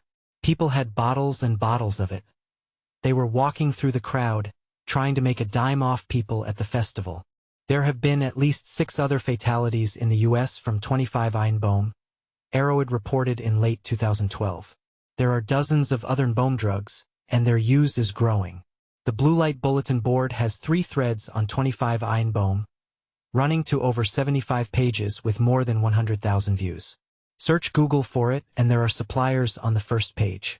A kilo of it can be bought for a few $1,000s from China. Britain's current response to the emergence of research chemicals as legal highs in the UK is to ban each product as it appears via temporary class drug orders. But this is unsustainable in the European context, firstly because the law is not European-wide. That is to say, the chemicals it bans are easily available from some neighboring countries, and since distribution is carried out via e-commerce and home delivery, without a nationwide domestic policy of opening or examining via X-ray or sniffer dog each envelope that arrives in the UK, the drugs will continue to enter, even at retail quantities. Let us not forget that Britain consumes a couple of tons a year of cocaine, and that has been banned for over a century. Secondly, the law is unfit for purpose as it sets governments and police and forensic staff an impossible monitoring and enforcement task. At the last count, the European Monitoring Center for Drugs and Drug Addiction, EMCDDA, found there were 690 web shops selling at least one synthetic drug each in Europe, not to mention bricks and mortar outlets on high streets. Consultant addictions psychiatrist Dr. Adam Winstock says he doubts the efficacy of temporary class drug orders longer term. Temporary class drug orders are a good idea in principle, but will the government invest adequately in the harm and risk assessments required? I think not. And if they did, and the new drugs the temporary class drug orders had temporarily banned were harmless, would they then license a new psychoactive drug? The problem is not going away, no matter how much legislators might wish it.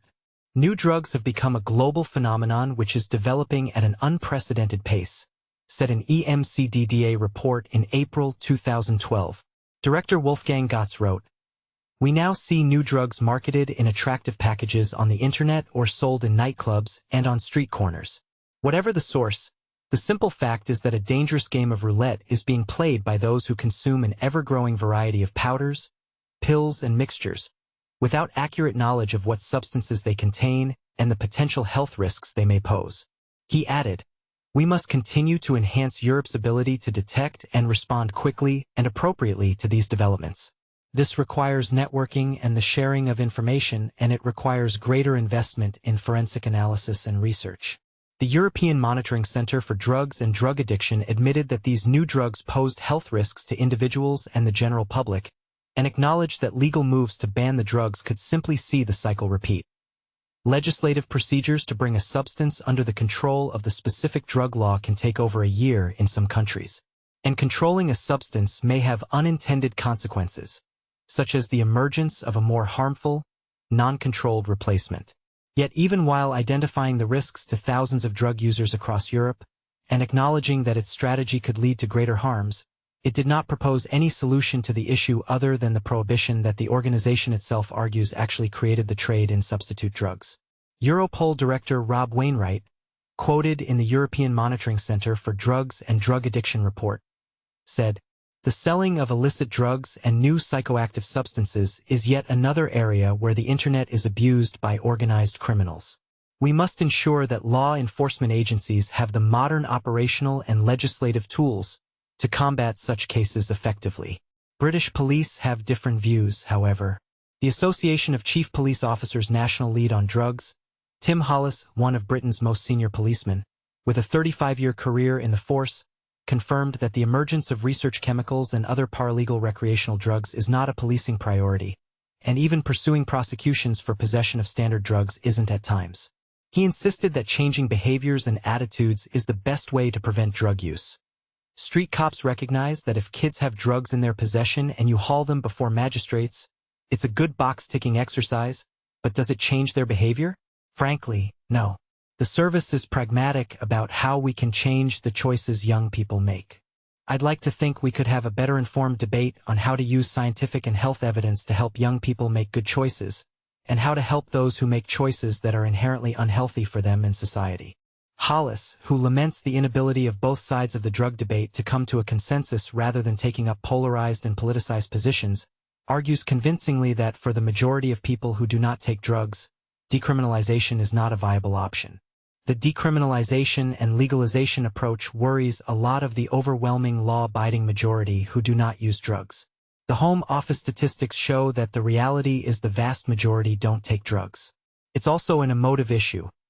If you tell the parents of a child whose kid has died that the drug that killed them is safe, it's not going to work. However, this realism works both ways for Hollis.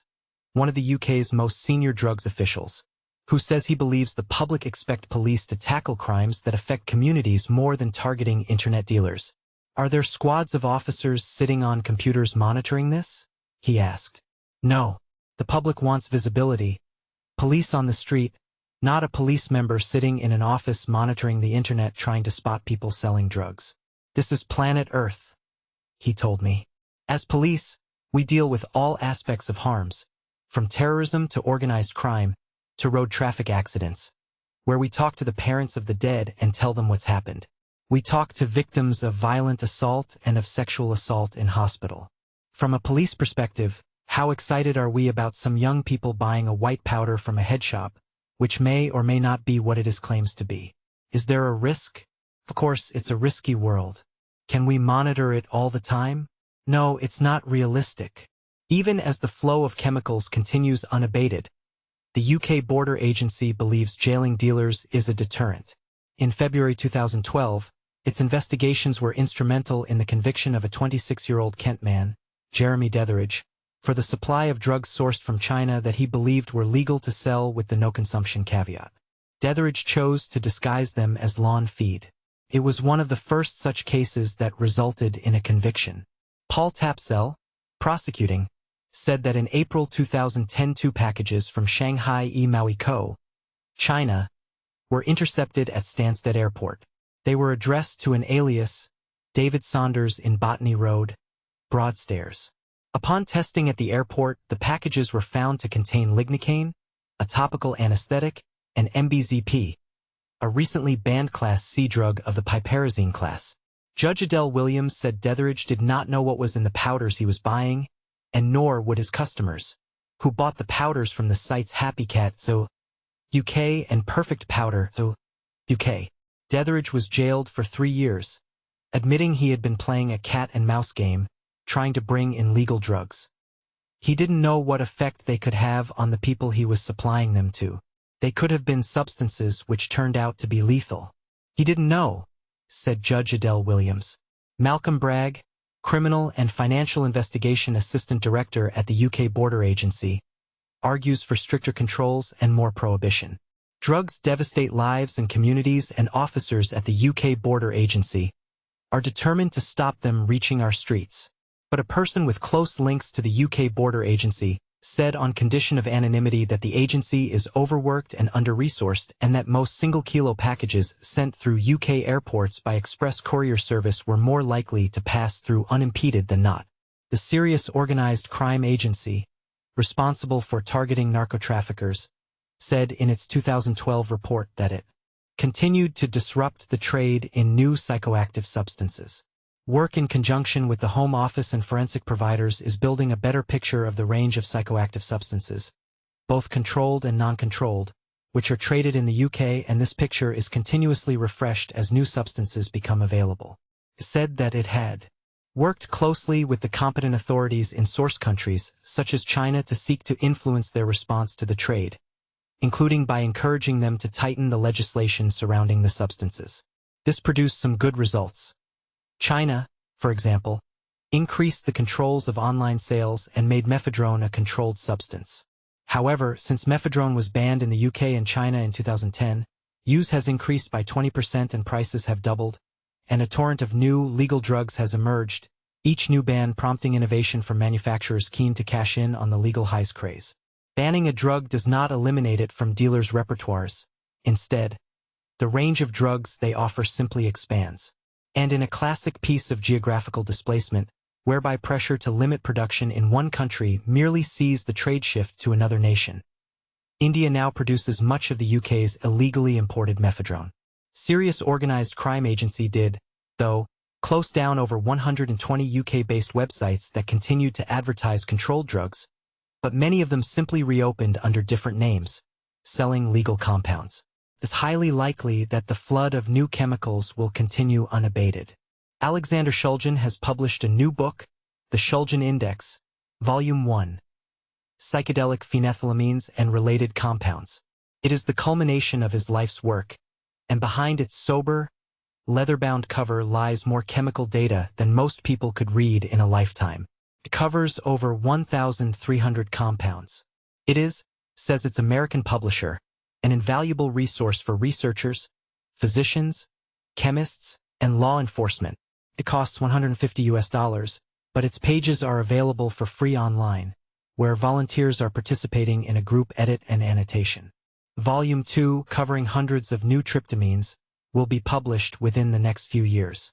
British drug strategy was reviewed in May 2012, bringing together figures from the political establishment, harm reduction workers, scientists, teachers, frontline staff in hospital rehab units, celebrities, media commentators, entrepreneurs, and some of the most senior police officers in the country.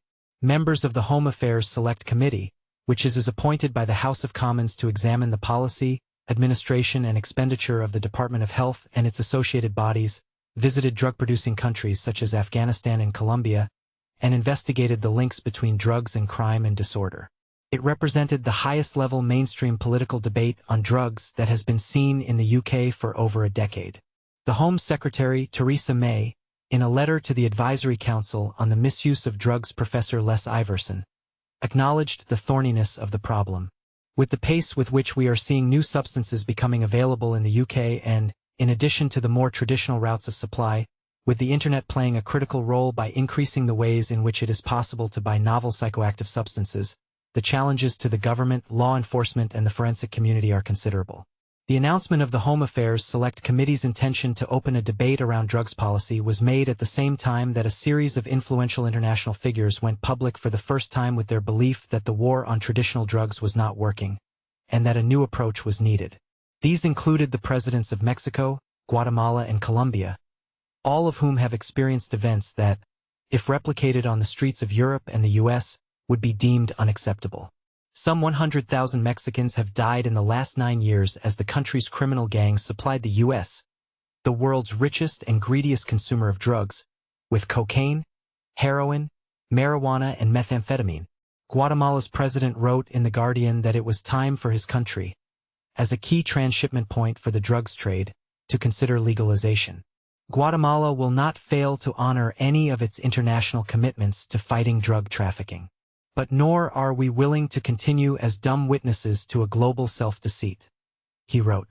Colombia's president, Juan Manuel Santos, similarly called for new thinking on the drugs trade in 2011.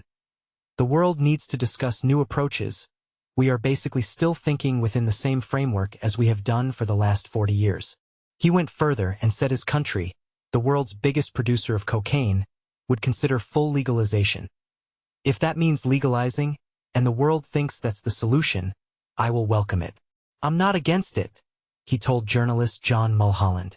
Public opinion has, in recent years, softened towards the idea of decriminalization of drugs, whose legal status I would contend has encouraged a growth in often dangerous legal alternatives, or is at least more open to a debate around the topic. A few hardliners remain. I emailed Kathy Gingell of the Center for Policy Studies, who contributed to the Home Affairs Select Committee debate, to ask what her response to the increasingly dangerous legal highs market might be.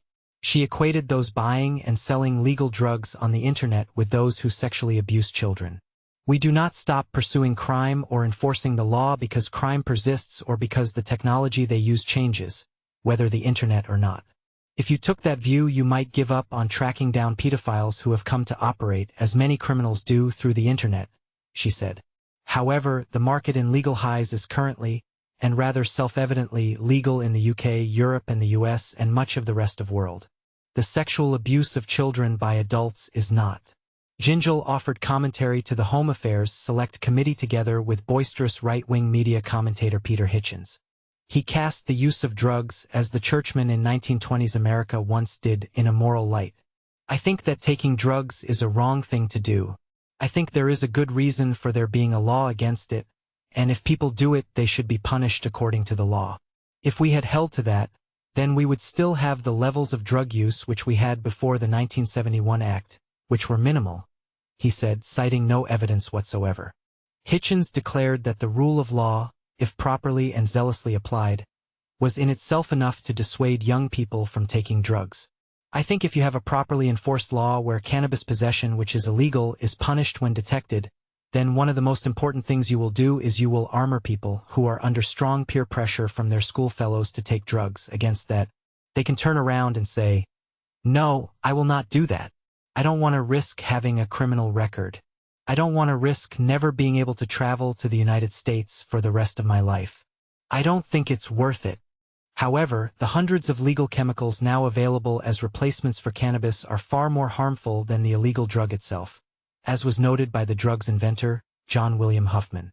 They may be smoked by any young person without fear of prosecution, or a criminal record, or the loss of travel rights, but they bring far more serious health consequences than marijuana. If what Hitchens and other prohibitionists say about peer pressure is true, that it can be dismissed with arguments around legality, then the smoking of these substances becomes infinitely more attractive to young first-time users. Moderate commentators who sound a note of caution over the availability of new drugs do exist. Oxford-educated consultant Kevin Sabet, who advocates more drug control, has advised 3 American presidents, Bill Clinton, George Bush and Barack Obama, on drug policy, and is a leading voice in the U.S. on the topic. He was one of 3 main writers of President Obama's first national drug control strategy, and he led the office's efforts on marijuana policy, legalization issues, and emerging synthetic drug policy. Sabet agrees that legal highs present a major dilemma for law enforcement and legislators worldwide, but he says that simply outlawing these substances one by one is not a sustainable long-term strategy, and will not stop these drugs from being imported, produced, or consumed. What needs to happen is the passing of legislation and laws that prohibit the sales, manufacture, and consumption of whole classes of drugs, with the exception of drugs manufactured for medical or scientific purposes, he told me. He went on, I don't think legalization is the answer, since we know that making any drug legal lowers its price and increases its consumption and availability. We already have legal alcohol, tobacco, and prescription drugs, and they are used at a much higher rate than illegal ones. Decriminalizing or legalizing these drugs would also increase their social acceptability. What we need is education combined with interventions that work to get users to stop using. How, though, can we explain from this perspective the drop in cigarette smoking witnessed in the U.S. in the last 60 years? Today, 19.3% of Americans smoke, but in the 1940s it was around triple that figure. Nicotine, as any smoker will tell you, is highly addictive and ruinously unhealthy. Yet public health information campaigns have massively reduced the prevalence of smoking in a generation, even in private spaces. Frontline drug worker Mark Dunn works at the UK's first dedicated club drugs clinic, part of the London Chelsea and Westminster Hospital. His branch of medicine treats what it terms problematic users of club drugs, legal highs, and other chemicals, whereas most drug services focus on crack and heroin users. The clinic has been open 18 months and staff have treated 250 patients, the majority of them gay men. Mephedrone is a major cause of concern for the clients Dunn sees, with some users now injecting the drug obsessively, chasing its short-lived and intensely euphoric high. Mephedrone is way up there. People are binging and having horrific come-downs and paranoia. They have to re-inject, and this causes serious damage to veins, along with abscesses. They become psychotic and unwell. Some have been sectioned. Then they use again and they become unwell again very quickly.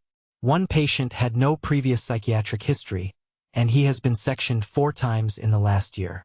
It has destroyed his life, he told me. The last equally significant turning point in British drug culture, the rise of ecstasy from 1988 onwards, was documented by journalist Cheryl Garrett in her 1999 book Adventures in Wonderland. At the time, Garrett was the editor of the style, music, and design magazine The Face and was an early adopter of MDMA. She now has mixed feelings about the way the drugs market has changed in recent years, and she cites binging as a phenomenon that has challenged her long-held beliefs over drug use. I was very pro-legalization and decriminalization, and used to cite arguments around historical prohibition. Banning drugs doesn't stop anyone taking them or making them, and we're just funding organized crime, etc. Legalization would mean you would be able to buy pure drugs, and that would be accompanied by a huge health information campaign. But the risk is that we are bingers in Britain. The first time I went to Ibiza, the atmosphere was really relaxed, and people were taking 1 or 2 pills a night, not 20. But that binge culture has also now spread worldwide. I see it everywhere I go now, and that scares me a bit. The binge culture also concerns Dr. Adam Winstock, who, as well as working as a consultant in addictions, is also the creator and managing director of the Global Drug Survey, the world's largest research project involving users. Any discussion of decriminalization or even legalization, where products are sold with accurate labeling and dosage information, sounds like a good idea, but proponents presume an adult population making informed decisions. I'm not sure the UK could handle that, as users here tend not to be restrained. Holland has a moderate and informed adult population. The UK does not do moderation, he said. Of course, it would be naive to imagine that any moves towards a more liberal worldwide drug regime would be ushered in without complaint, however logical they might be. Matthew Collin, author of the 1998 book Altered State, The Definitive History of Acid House and Ecstasy Use in the UK and Beyond, says the debate around decriminalization demands political context. He believes realpolitik dictates that the legal situation in most countries is unlikely to be greatly transformed by developments in the research chemical market.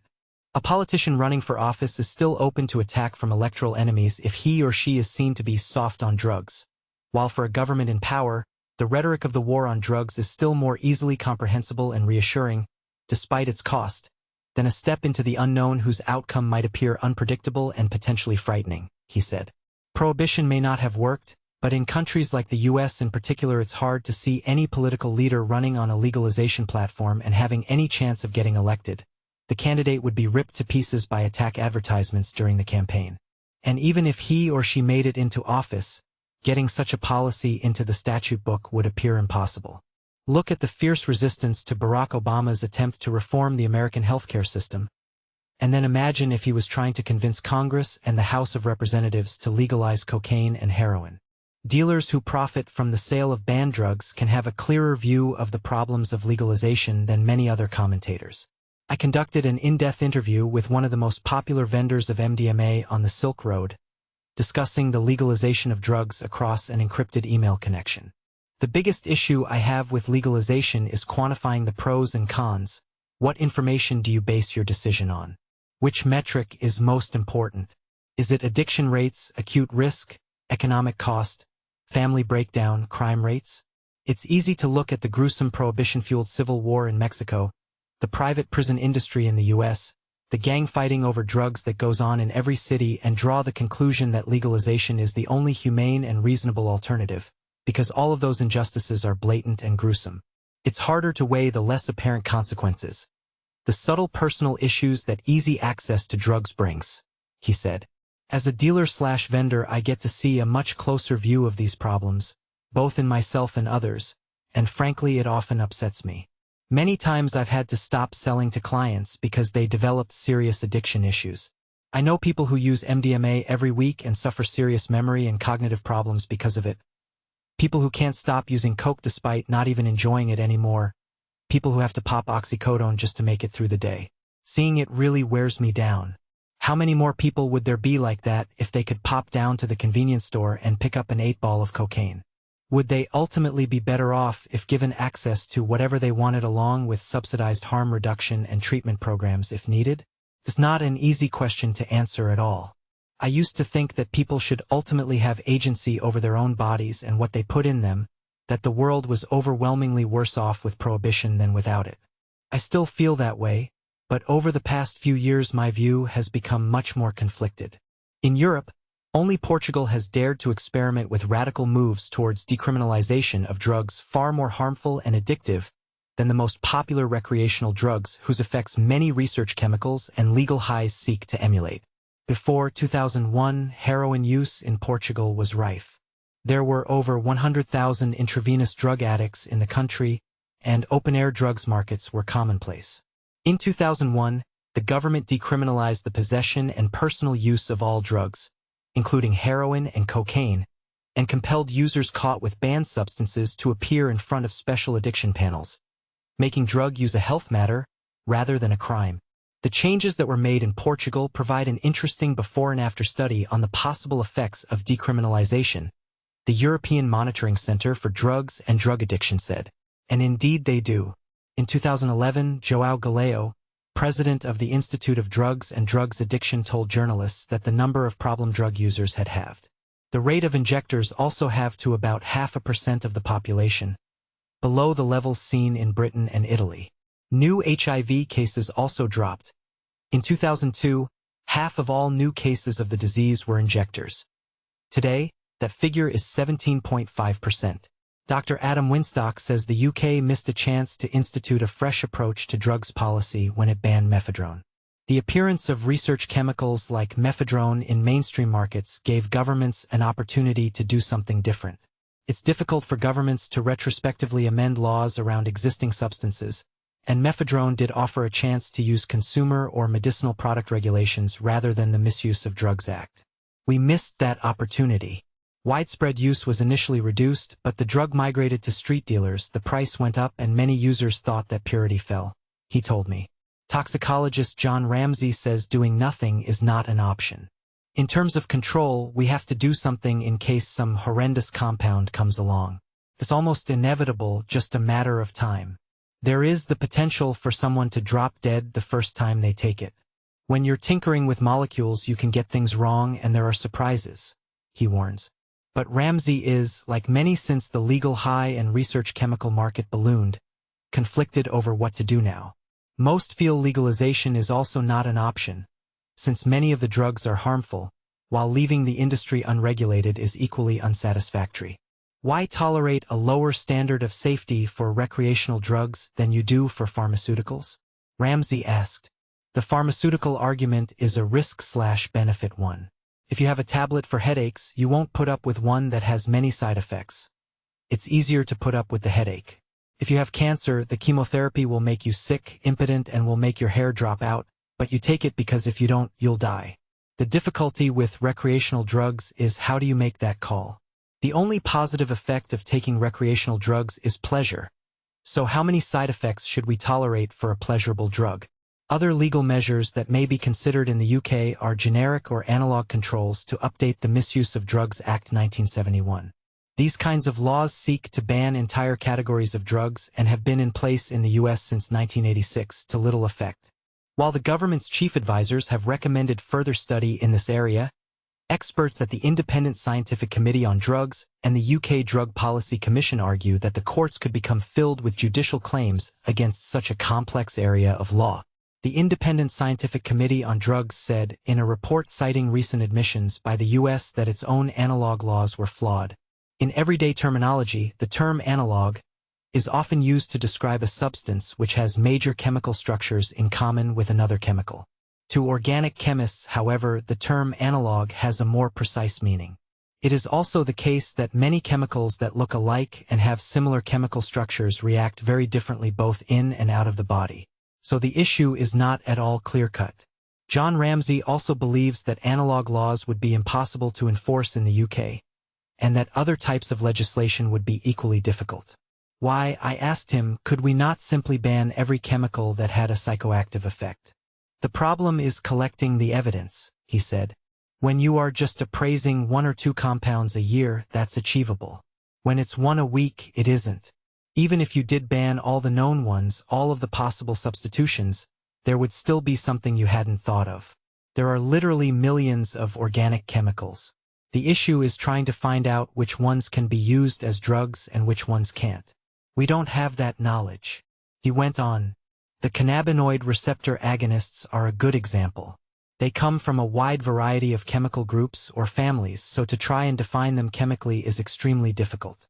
They all react with the CB1 cannabinoid receptor, but there are some chemicals that are used in synthetic marijuana mixtures that are also used legitimately.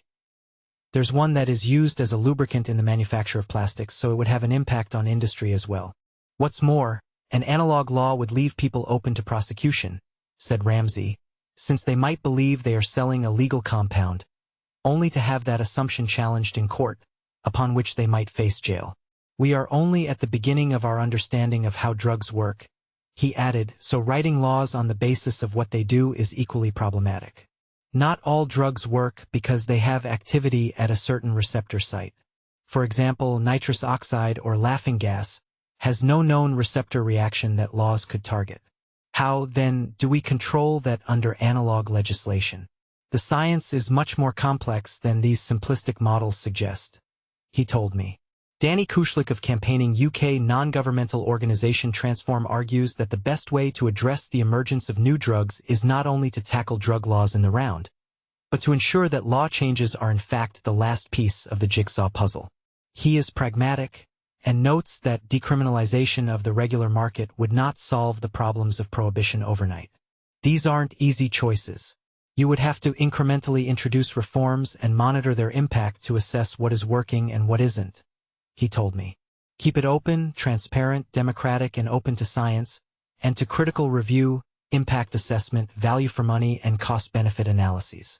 If you keep applying those kind of tools and don't allow industry to run the show, you will put in place policies that are vastly better than the ones we have now and in terms of legal and illegal drugs, Kushlik said. But without deep change, he believes we are doomed to repeat the errors of the past. You just can't develop sensible policy within the current paradigm. What we need to do is to step back and have a proper conversation among public non-governmental organizations, government departments and officials, and develop a cohesive new set of policy principles. Then we can begin to form a genuinely coherent approach to managing the production, supply, and use of the full range of psychoactive substances. And only then should you start introducing new legislation. Agnetha, the drug user who overdosed twice in a week on mislabeled but legal research chemicals, strikes a more combative note than Kushlik, saying, "Oppression and prohibition don't work, they just drive people to accept ever higher risks by taking ever more dangerous chemicals, substituting each successively for the safer ones that were banned the day before. What we need are risk-aware and educated drug users, who can forgo poisonous garbage and are able to satisfy their curiosity with comparatively safe chemicals. If the political elite can't quit prohibition, they should at least decriminalize all consumption and personal use and go after dealers and manufacturers only, and stop treating drugs indiscriminately." A frontline health worker dealing with heavy mephedrone users says he believes that mephedrone in particular has caused more harm to users since it was banned. It has now been cut with other substances and users are getting more health problems. Use has also grown since the ban. It's clear from the numbers of new drugs that are coming out that current legislation isn't having any impact on use at all. It's not helping clients at all. It isn't working. They are still using, still facing trouble, and it makes it harder to engage with them as it is now a criminal offense, he told me. Perhaps the difficulty we actually face in attempting to address the use and abuse of all drugs is in thinking there is actually a problem to solve at all. Humans have always used their wits and the products of their environment to change their states of consciousness. They have sought thrills and danger, adrenaline rushes, or the comforting warmth of company and care, while the mystics and the masses have often sought precisely the same ends by different means. If the solution we seek is to eliminate danger, to end addiction, to prevent all negative consequences from drug use, then we are destined to fail as surely as we have done over the last century. Especially when the web expands the chemical palette so dramatically. We are currently unprepared legislatively, socioculturally, and practically for this, the next phase in the drugs market. Legalization is not the answer, banning drugs is not the answer, leaving things as they are, in complete unregulated anarchy in both the new and old drugs markets, is not the answer. After many years observing this chemical underground, I have concluded that the changes the web has occasioned in the drug culture now mean legislators must act. There must be a concerted effort not only of harm reduction, but of urgent damage limitation. In scores of interviews, on thousands of forum posts, in dozens of forums, the explicit and implicit message from the drug users themselves is that no law will ever change nor ever has changed their desire to get high. In New Zealand, lawmakers in August 2012 took an unprecedented step when Associate Health Minister Peter Dunne announced innovative moves that would bring some state control over the country's uncontrolled legal highs industry. Approvals for new legal highs in the country, he said, would be granted once manufacturers had paid for scientific research into the substance's harm profiles. In New Zealand, the new drug scene is focused on so-called party pills, various piperazine mixes that emulate ecstasy or amphetamines, and substitute marijuana compounds. Those deemed to be low risk in clinical trials using humans and animals, estimated to cost 2 million New Zealand dollars, about £1 million, for each new compound, would be allowed for general sale. We will no longer play the cat and mouse game of constantly chasing down substances after they are on the market, Dunne told reporters. What impact this would have on profitability for the firms producing the drugs is unclear, but the party pills industry in New Zealand is estimated to have made $250 million in unregulated profits in the last decade. Briefing papers by the government suggested that 10 applications were expected in the first year, with a projection that 1 or 2 approvals would be given. This stricter regulatory approach looks likely to seize control of the uncontrolled legal highs and research chemicals market from the Chinese laboratories and profit-driven marketeers and entrepreneurs, and hand it instead to the democratically elected government of New Zealand. A proactive and evidence-based harm reduction model such as this should, at a stroke, reduce the number of new drugs coming on the market in New Zealand. Furthermore, it depoliticizes the debate and delivers responsibility for regulating the trade to those best qualified to assess the undoubted harms some drugs can do. Expert scientists and experienced doctors. It comes at little to no cost to the government, and users will be safer. Acknowledging that these moves would create a legal synthetic drugs market, the world's first, Dunn told the New Zealand Herald. That is the absolute intention behind this regime. The problem in the past has been that we had a totally unregulated market with who knows what substances in these products. I am quite unapologetic about leading changes that will make things safer for young New Zealanders. Professor David Nichols, the creator of some of the drugs that have killed users in this book, is unequivocal in his assertion that international drug laws are no longer fit for purpose. Many of the compounds his lab has produced, including 4-MTA, MDAI, 6-APB, 5-APB, 2-CB-fly and bromo-dragonfly, have been hijacked and sold on the international gray market as research chemicals or legal highs. These drugs, developed originally as part of the search for new medicines and to study neuropharmacology, have killed several young people in the last 10 years. The first thing research chemical retailers do is to search for everything I have published, he told me. You can get the papers for $30 or $40. It's gotten bigger and become more widespread as a result of the internet. People might still have been interested in the past, but being able to go to the internet and buy things and people communicating online so quickly has facilitated the development of this whole area. And it's only heading in one direction. For him, the nightmare scenario would be if some of the drugs he has manufactured escape the lab and are commercialized on an even larger scale than they have been hitherto. Say someone finds something with a psychostimulant and a hallucinogenic effect, and people try it and like it, so they go and buy a few kilograms from China and buy a tableting machine.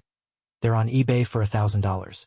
Then imagine someone makes 50,000 tablets and distributes them, and people take them every weekend at raves and the cardiotoxicity is cumulative.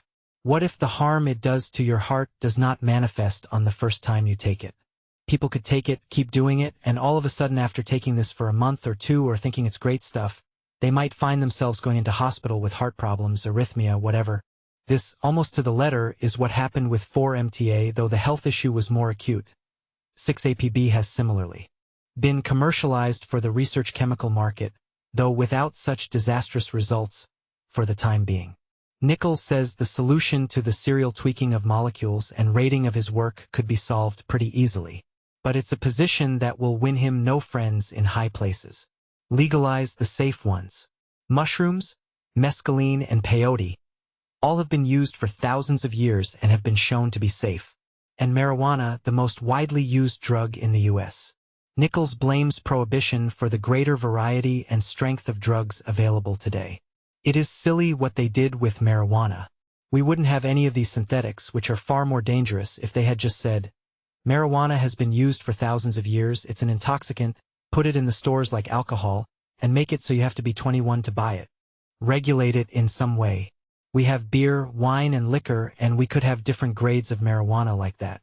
I had a grad student once, and he said, and this may be axiomatic, make one drug illegal and another, more dangerous one will take its place.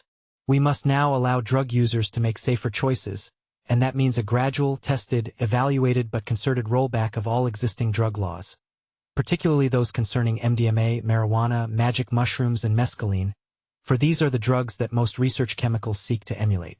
Only then will dangerous innovation end. Simultaneously, drug awareness classes should be compulsory at all schools with credible, evidenced and honest discussions of each drug's effects, good and bad, including alcohol and tobacco. This will not end the debate or addiction or reduce drug use. But it will mean those who choose to take drugs in the future will be better informed and safer, and the costs to society lower. Governments must now seize control of the market in new and old drugs from amateurs, criminals, and gangsters. Perhaps the web's final and most dramatic effect will be to strip drug culture of its mystique, its cachet of countercultural cool, to reveal that behind the magic and madness, there lie only molecules. At the end of it all, drugs are just carbon, hydrogen, and a few other elements. They have their meaning projected onto them by users and the culture more widely. Remove the thrill of social transgression that acting illegally provides and reframe drug use in a clinical context as a health issue, and that might change. We know in detail what the route we have taken for the last century results in: greater and more dangerous use. We now need a new approach and new data to analyze.